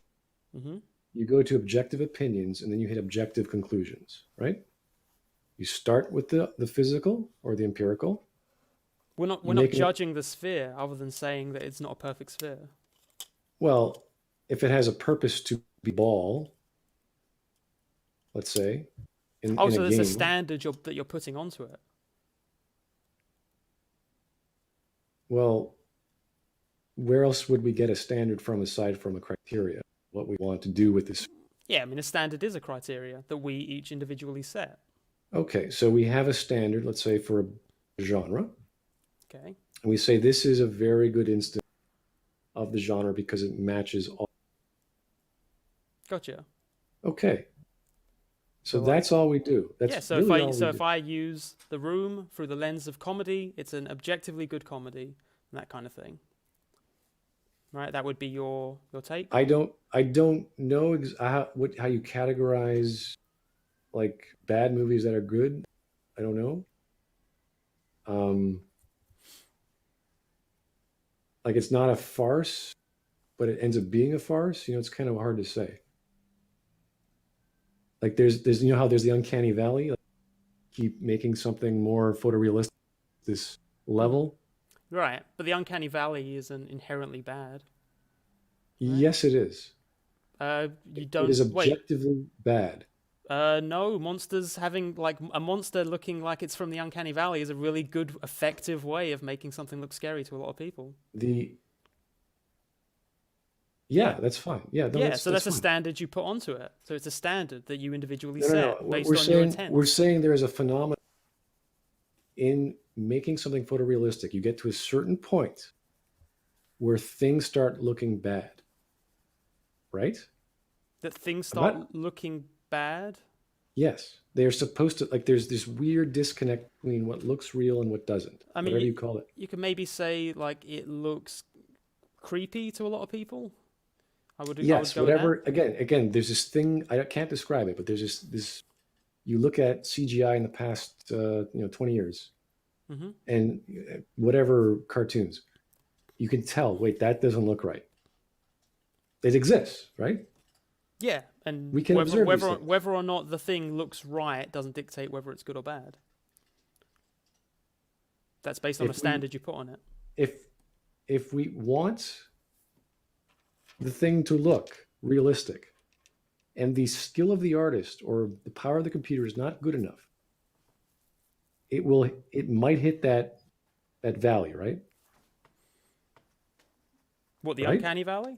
Yeah, it might hit that, right? Sure, could. Okay. And Not is objectively, but sure. whatever the reason, Hmm. is that a good look or a bad look? If it hits the uncanny valley, that's dependent on how you interpret what the uncanny valley is representing. So if it's something that you're supposed to be kind of creeped out by, then it was a good use of that. Okay, I don't know any stories that use the uncanny specifically to do that. I don't know. You don't know any stories that use the uncanny valley to make things look creepy on purpose. Not that I'm aware of. Okay, gotcha. Okay, this is a phenomenon in our brains or whatever, in our sense of aesthetics, that does not connect. It does not work, right? Sorry. Does the repeat uncanny that. valley exist? Yes or no? Yes, but it's largely subjective. It is not largely subjective. There Okay, are, do the cat people in Avatar look uncanny valley, or do they look fine? I don't think okay, let's go back to the valley, okay? There is a range, it's a valley. It's a range of how something looks. It's not like a digital value. It's analog. There's a valley. So somewhere in there, things hit. Right? Yeah, for different people, sure. No. Oh, so Everyone- objectively, we all see when the everyone uncanny can- valley has been broken. Exactly. Gotcha. Well, I disagree. You are wrong. Okay, so do the cat people in Avatar look creepy or not? Do they break the uncanny valley? Or I don't know. gotcha. I don't think so because they don't creep me out. All right. Well, they creep me and a lot of other people out. But again, that's my subjective thing. That versus that your is not an objective uncanny observation. valley example. What, the Avatar, where they're specifically trying to make them look human but a little bit off, and they kind of. I'm sure there are certain animation states and certain angles that you cannot get the right polygon count. You cannot get the right frame rate to make that look good. That does happen, yes. Gotcha. So. And you could argue those instances are. iRobot, you've seen that by any chance? I have not. Okay. Well, in iRobot, there's really creepy looking robots. They do kind of hit the uncanny valley to a lot of people, and it's good because the robots are supposed to creep people out. Okay, well, fantastic. I'm glad such a thing even exists. I know there was that Tom Hanks movie about a train in the. Polar Express? Was that it? Yeah. And I saw. That's a really good saw- example because a lot of people thought that broke the uncanny valley, and a lot of people thought it looked fine. So. Well, their sense of taste is not as refined as the average animator yeah. or what have you. Absolutely. see? You got to have that refined taste before you can judge things. Exactly. No, you have to have experience. This is why people who read books of a certain genre know. It's the same with, well, it's not the same. You're going to disagree with me, of course, but the concept of koinophilia. Sorry, Which did is you say that? Or could you explain that? Koinophilia. It's an evolutionary concept of animals getting attracted to other animals based on the law of averages. Mhm. And this was a test done with humans for facial attractiveness, where they create a composite of two faces, and ended up most, not all, but most, like 80%, if not more, of humans found faces that were combinations of other faces, not a gestalt, but a summation of all other faces, the most attractive. Right. Okay, now there are some variances of certain phenotypes, certain ethnicities, they have certain things they like. Specifically, again, that's all based off objective things, based off where you live, based off, weather patterns and all sorts of things in the air and how people grow. Yeah, I mean, what you're attracted to is subjective, but based on objective aspects or objective qualities of a person's Right, face or whatever. and those rules exist. They just do. We don't know why. We can, obviously we can understand it through averages, but those are objective things. Wait, so objectively, that's the most attractive face, the combination of faces. Yeah, that's popular opinion, which I don't subscribe to. As a judgment. It's not opinion. It's not. You just said 80% of people agree. That's popular opinion. No, they just say, I like this more. Yeah, if a lot of people agree on something and therefore we kind of acknowledge it as being true, that would be popular opinion. That would be dictated by popular opinion. Yes, but the reasons why they don't is because variations that don't explain everything, which we don't know yet. But we can eventually explain it. Maybe, I don't know, but that's the thing. Like we have information, and these things are not up in the air. They're actually built into us. They're not just my perception changes them. No. Yeah, that sounds like faith to me. That eventually we will find the measurements. Eventually, we will find what makes the perfect Christmas tree. Eventually, we will find what makes the best kind of murder mystery. Okay, I mean, I guess I would have to say I'm not a believer. I think they ultimately ends up being subjective. I don't believe that one day we'll find the sacred definitions of genres. I don't think it's ironclad. I don't think it's always going to be this solid thing. But we're getting closer and closer to things that. And yes, in 1,000 years we'll have different temperaments and character, and we'll have different standards. Haven't artistic standards gotten worse over the last few decades? In your opinion, or of what? Just in general, like artistic standards, have they gotten worse? I don't know what you're talking about. Okay, that's fine. Because you're saying we're getting closer to understanding. We're what getting makes closer good and bad art, but I know I've heard a lot of people argue that with the advent of modern art and these more subjective approaches to art, the standards are slipping on the modern art has its own dimension. I mean, you can't say it's better. I have no idea. Talking abstract stuff. That's good. But I do appreciate that because you get a lot of folks who like write off modern art as a whole because they don't personally like it. It's kind of like reading a murder mystery. You have to use. You're specifically making a murder mystery. You have to use logic.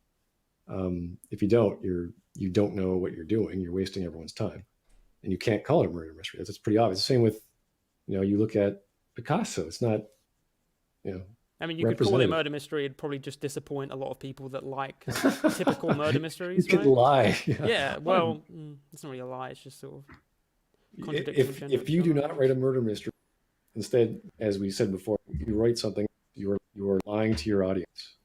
So if I write a murder mystery, but then in the end it turns out the person was never dead, so now it turns out it was actually a farce, not a murder mystery, but I could still call it a murder mystery because most of the book is a murder mystery. I would be very hesitant of doing that. That would be a bad idea. Would definitely disappoint a lot of people. You would. Well, you just wouldn't sell. I mean, maybe the shock value piss a lot of people off, so they would want to, bash you more. I don't know. Like, oh, this is what you don't do. Oh, that could happen. Yeah, I don't know if that's. Yeah, I mean, I don't think that breaking genre norms is inherently a bad thing. So. No. Again, breaking rules is good if you know how to do it. Gotcha. You just need to be able to tell if the author meant to break the rule or not. No, intentions are relevant.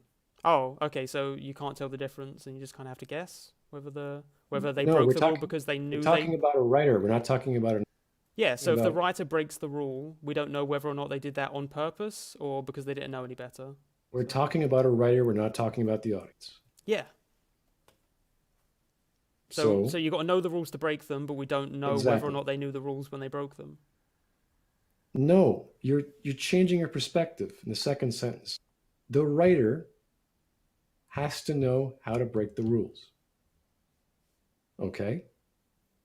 Why?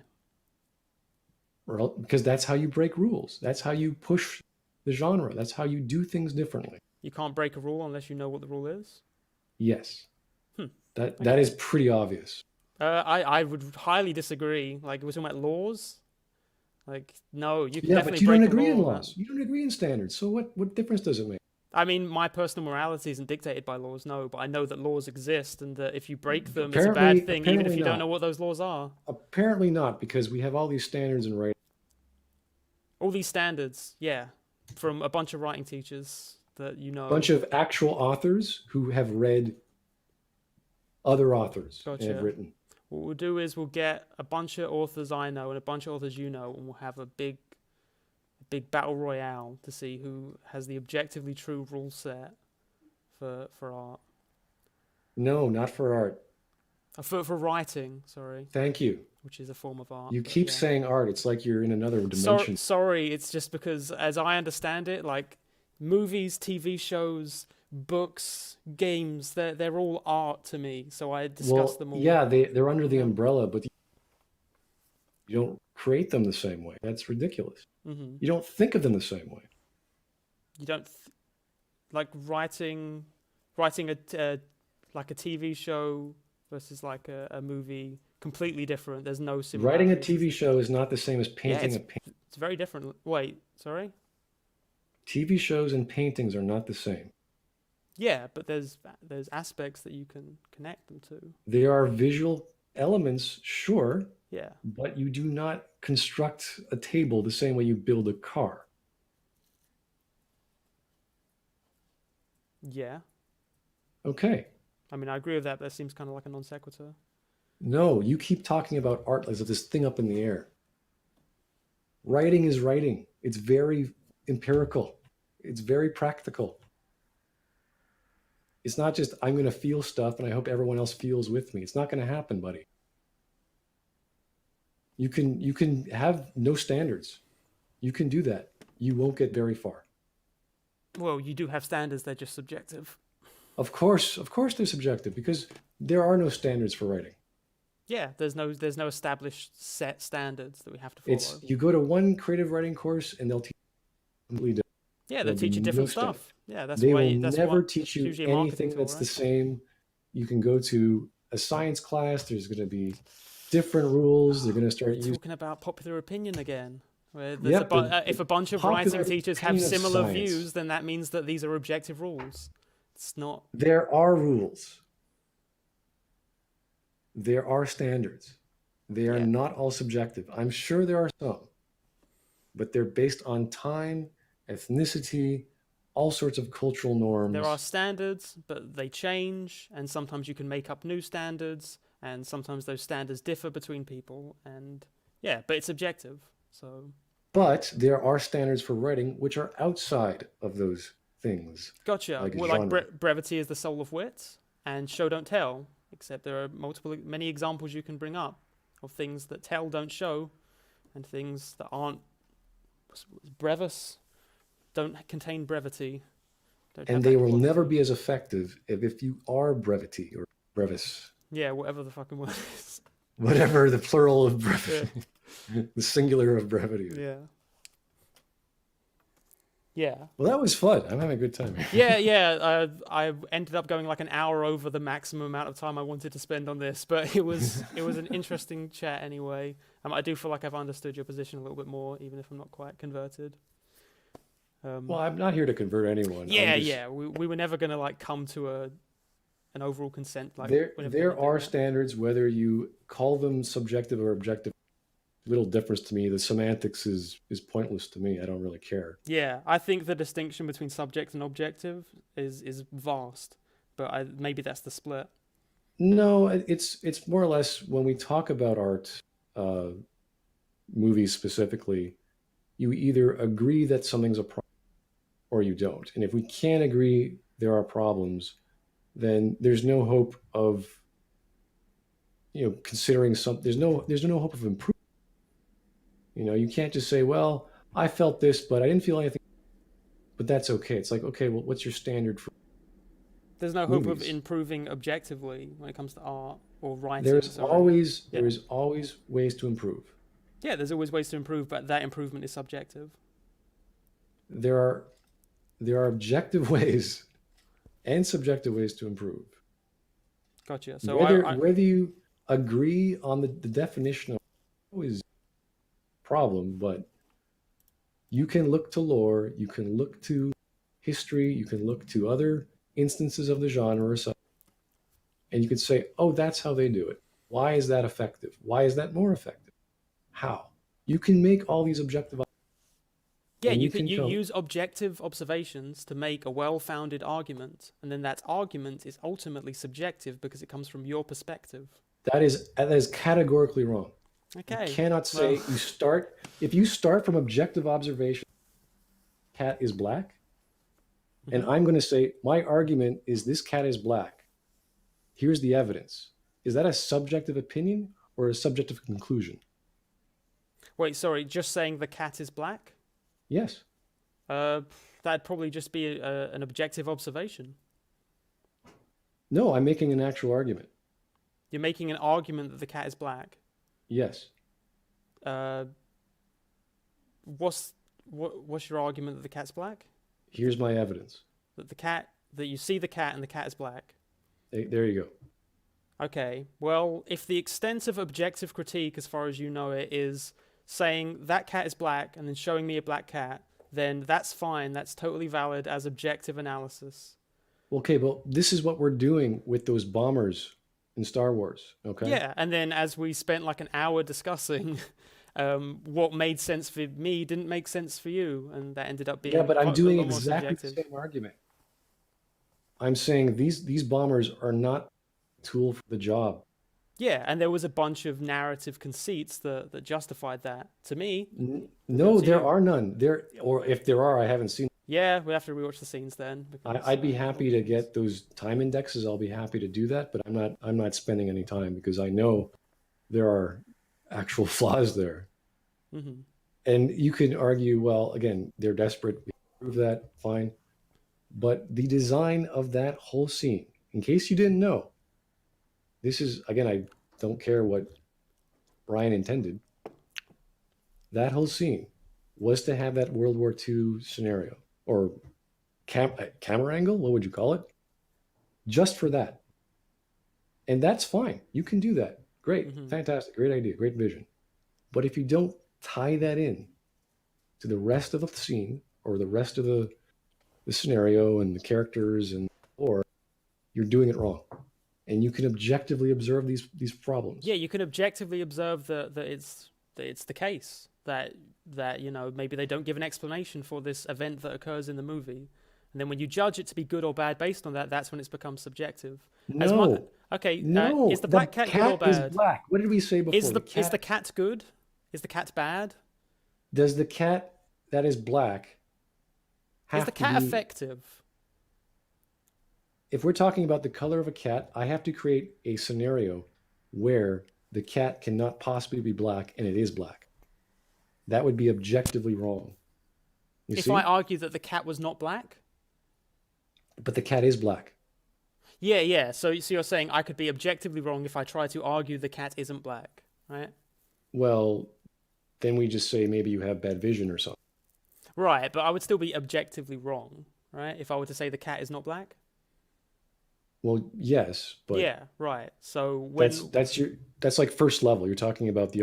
Gotcha. So when I list the reasons that the bomber scene justifies the things you're talking about, and then you say that doesn't justify it, that would be taking things that are objectively there and then denying the conclusion based on that. You are stretching the title crawl. You are trying to justify the function of a radio. And yeah, it's the visuals, the dialogue, and the title crawl that establishes everything prior to that. That's what I used. Prior, Just the keyword being prior, not after or during. Yeah, directly before the scene. Yeah. Yes, I and explain then that. the scene is in its own beast, its own energy. The scene is separate from the previous scene? Like, Yes. so we're analyzing each text in a vacuum. No. Or sorry, each scene of a text in a vacuum. If you show me text on a screen, that is a little different medium than a visual cue or a movie, right? You can say, oh, this is the past, this is the present. Now you're showing me the present in a different media. There's a bit more going on there, I think. Text can be part of a film, It can, right? and then once the text is gone, it's no longer part of the film.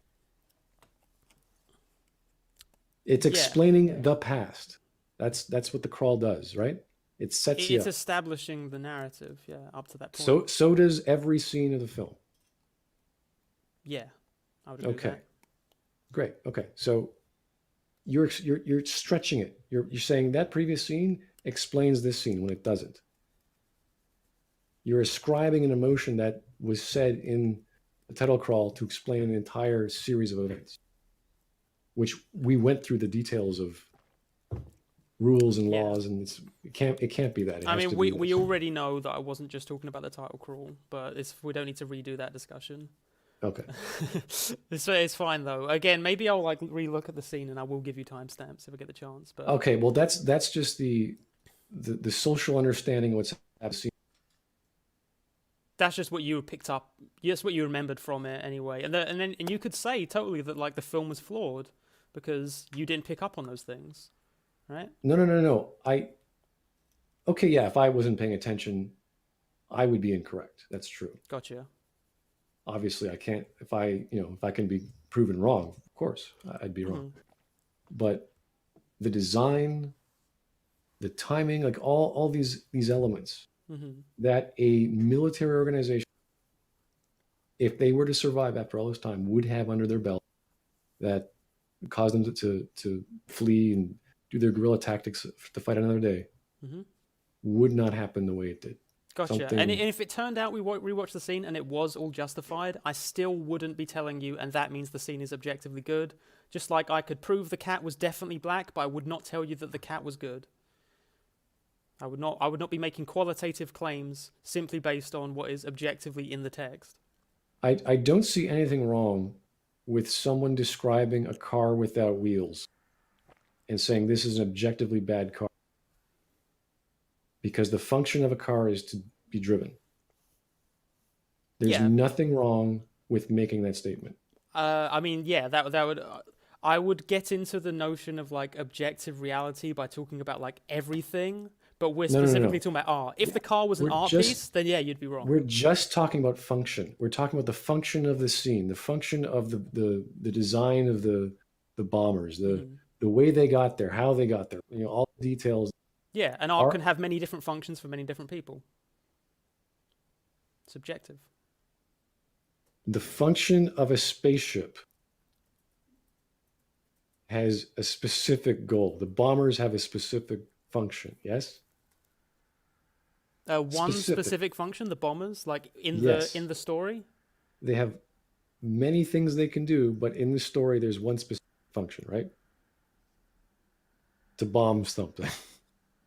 It's pretty obvious, right? They fly. It's not as obvious as yours. They fly. They maneuver. They bomb something. Yeah, but they're also intended to give the audience a sense that they're fighting a losing battle. Right? Okay. So that's another intention. That's you could interpret. Yeah, you could interpret that. That's I'm not going to hold that against you. That's totally fine. But we're talking about the actual design, and this is why people bring up the other ships in lore, because they want to know why didn't they have them, or where did they go? And again, this is a strange thing to ask, because I was like, well, I didn't really remember the previous thing. Did they run out of them? I mean, it would be good to see maybe there's a landing pad shot of a Y-wing. Yeah, maybe. But again, this is an example of good writing. Here's a good rule that's objective, that you could disagree with me on. is to know what came before. If you're writing chapter 2, you should know what happened to chapter 1. Is that a good standard, you think? That completely writes off anthologies. So no. Anthologies for what? Like stories which have maybe a common theme, something like that. The No, no, ballad, no, no, the no. We're ballad of talking Buster about- Briggs. No. I know what anthologies are. Yeah. Context of different story all in one, or different stories. No. Chapter 2 follows chapter 1, right? Mm-hmm. Okay, so something happened in chapter 1, and then 2. Oh wait, so because then there's the whole what's it, the something corpse thing. The what? Hang on, I know the name of this. There is someone in the chat will probably know. There is a specific form of narrative that is contrary to what you're talking about. The idea is that you get different writers to do different parts of the story, and they don't have the reference of Really? the story before. It's like That's interesting. I invisible use that corpse or something technique like that. for dialogue. I don't use that for chapters. The exquisite corpse. That's right. That's what it's called. What is the point of that technique? So it's generally like to keep the narrative loose, and I guess the point would generally be that when you get a singular person writing a story, it tends to fall into certain tropes or what the general popular standards are of a story. The neat thing about the exquisite corpse is that it prevents that, because now there's no like standards. There's like no standard storyline that you can set there, because you have to keep changing things up. And people and maybe sometimes there will be a commonality, and that's interesting in its own way. That sounds like maybe what comic book writers might have done on a serial. Like every like they know it's going to be eight comics, but each one does a different one, or does the first 4 or something. Yeah, I guess to some extent the Marvel Cinematic Universe kind of does that, because a lot of the time they don't necessarily know what specifically has come before. Right. Yeah. That's interesting. Like I know that Infinity War was being made while Thor Ragnarok was, so they didn't really know exactly what was going to happen there. So I guess cool. it's similar. So yeah, you don't necessarily always know the previous chapter. That is a very interesting. Oh yeah, Yeah. yeah. I mean, I can't imagine it'll be too popular, because again, people generally enjoy a story that has like a cohesive elements to it. But Well, I hope so. I would hope that's a very common element in all stories. Depends on the story. I'm glad that there's a variety. But yeah. Okay, that's cool.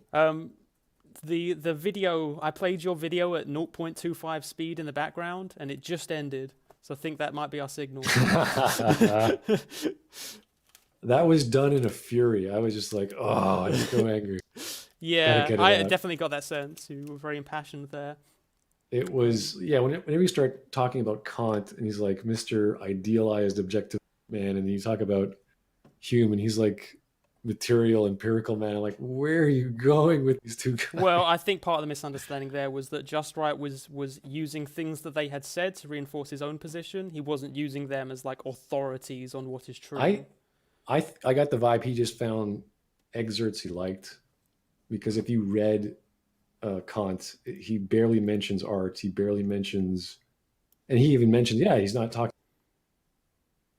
Yeah, that's why he's not referencing Kant as an authority. He's just Yeah, using but rhetoric that Kant used to reinforce his own position. It's you could pick up any person talking about metaphysics or epistemology and use them, and you're like, why is he specifically useful? That's why I gave the example of Aristotle, because he's still used today. You can still look at his stuff, and then I gave the example of the. Yeah, I mean, this would be a way bigger conversation, and we should wrap it up. But like, I would also argue that there is no objective authorities on things like psychology or philosophy. We are just sort of taking ideas from them and using them to reinforce our own points, like making it more clear what we're trying to argue. I wouldn't say like, well, this guy said this, so he's a good authority.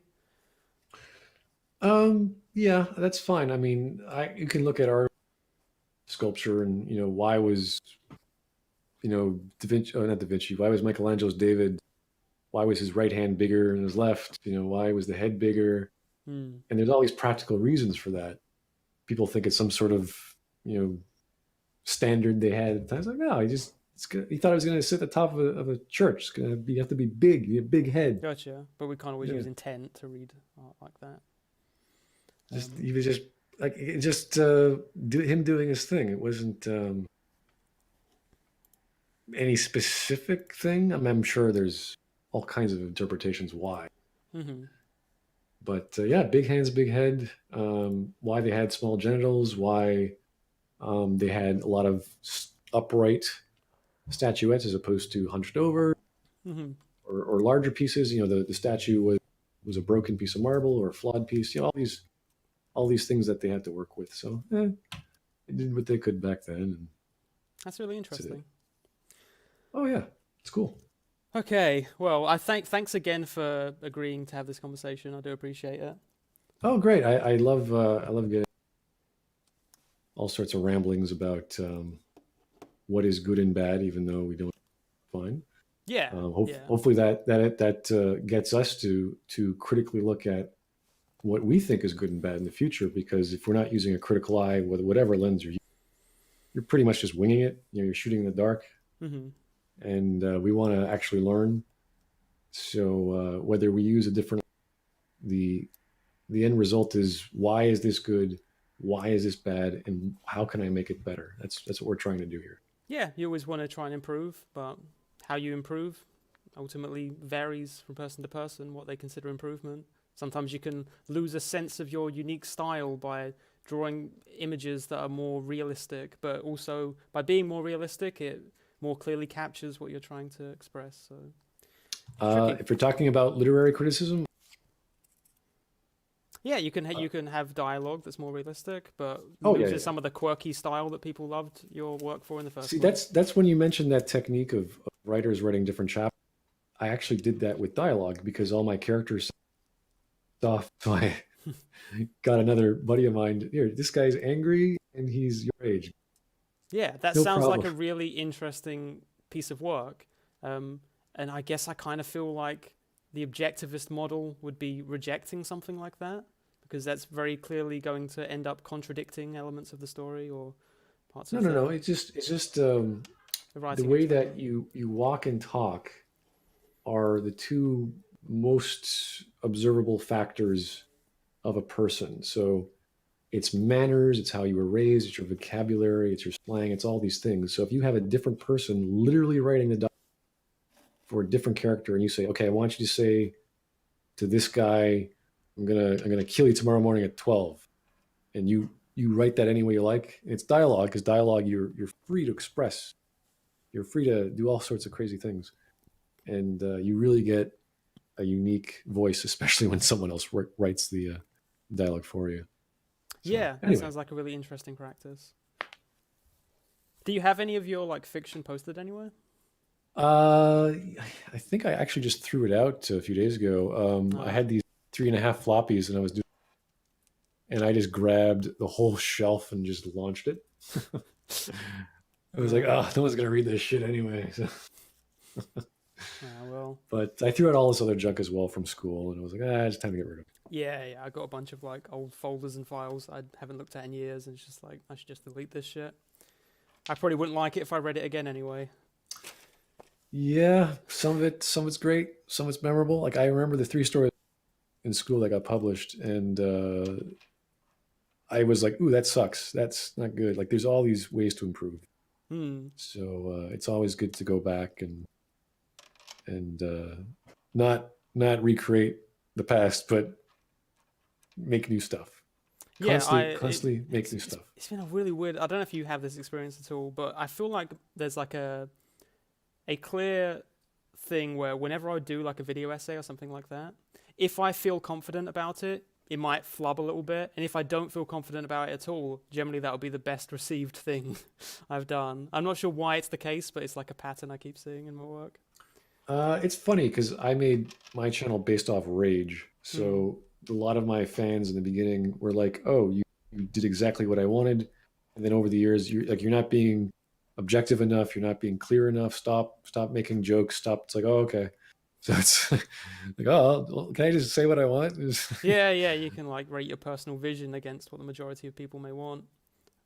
Yeah, so I'm constantly trying to be funny, and I'm not good at comedy. Try to throw in some memes or throw in this or that. Mm-hmm. But for the most part, it's like, no, I'll just say what I want and leave it at that. Gotcha. Yeah. So you kind of discard that particular feedback because it's like, well, I don't want to do that. It depends on the subject material, because sometimes I don't need to go very far with plot analysis. It speaks for itself. Like that's what I love about objective observation. This is crap. Why? Just look at it. There's no argument. It's a broken bridge. Yeah, I would actually.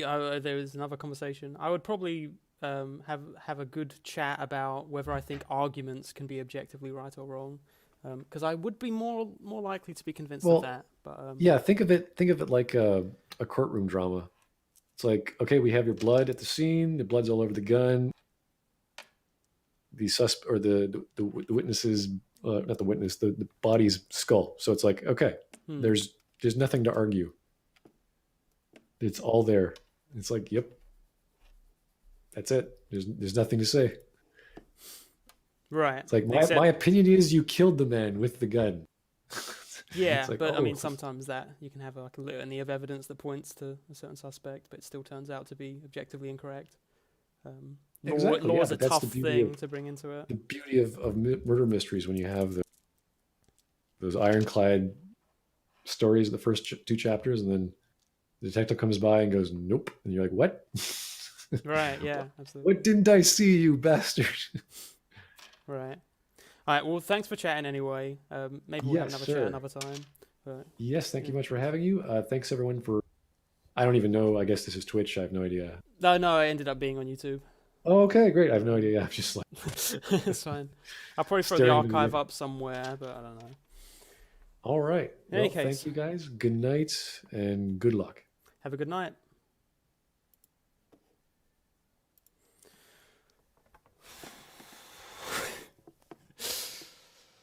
Good talk. Good talk. Anyone want to give me a super chat? You got a couple. Oh yeah, shit. I'll do some thank yous for what I had over the course of the stream. I was gonna start calling them out, but then I remembered all those fucking times that I've watched debates where it's really obnoxious, where someone will just stop in the middle of a debate and say, actually, 1488 Killer says you're actually a cuck, so you're wrong. And I remembered how much I hated that, so I didn't want to list super chats during the conversation. So let's go in order here real quick. Rusty Cheese Knife, thank you for the $5. Tim, thank you for the €5. I did not talk about the objectively good hair. Sorry about that. Comrade May donated twice. And thank you for both of those donations. Oh, my hope is, I mean, I don't know. I would hope that people on Smudboy's side of the fence at least got what I was saying, even if they disagreed with me. It did well, I don't know if Smudboy really got what I was saying there, but hopefully to some extent I made some sense. But I don't know, maybe this is just one of those circle jerk things where all the people in the chat that agree with me already agreed with me, and all the people in chat that disagree with me always disagreed with me, and nothing was accomplished. But I hope that isn't the case. So I think I'm going to call it now because I need to pee real bad. And I avoided peeing for 5 hours. Good job. Holy shit. Oh, you got another. Rex Lesser says, I don't really like SB, but this was a good chat. Is that Smudboy? Okay.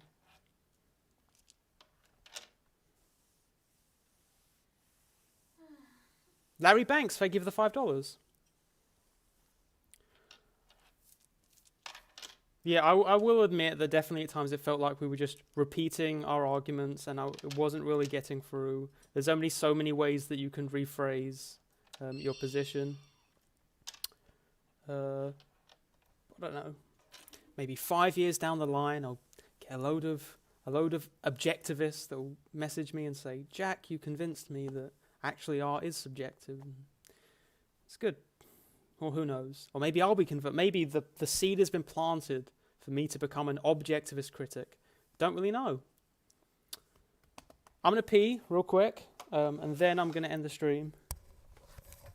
You talk amongst yourselves for a minute.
Okay, pee over. But thank you all for joining me. I'm incredibly proud that as many as like 100 people were stuck along for this rambling bullshit. But it was cool. And now I can say, now you know what they can't say? They can never say, that Jack, he's afraid of having a conversation, because god damn it, can I have a conversation? I don't know. Okay, thanks everyone for joining me today. Have a good night. I'm probably gonna watch something on Netflix, even if Britt doesn't want to, because I've earned it. Have a good night, everyone. Yeah, I like the live chat was really good today. I probably should have just put the chat up on the screen. I didn't because I was worried that we would get like raids where people were just like spamming the N-word or something. I really didn't know what kind of audience smudboy had, but seems like if there are any of his audience in the chat, you're fairly pleasant. So maybe next time if I have a chat with smudboy, I'll just put the chat box right up there.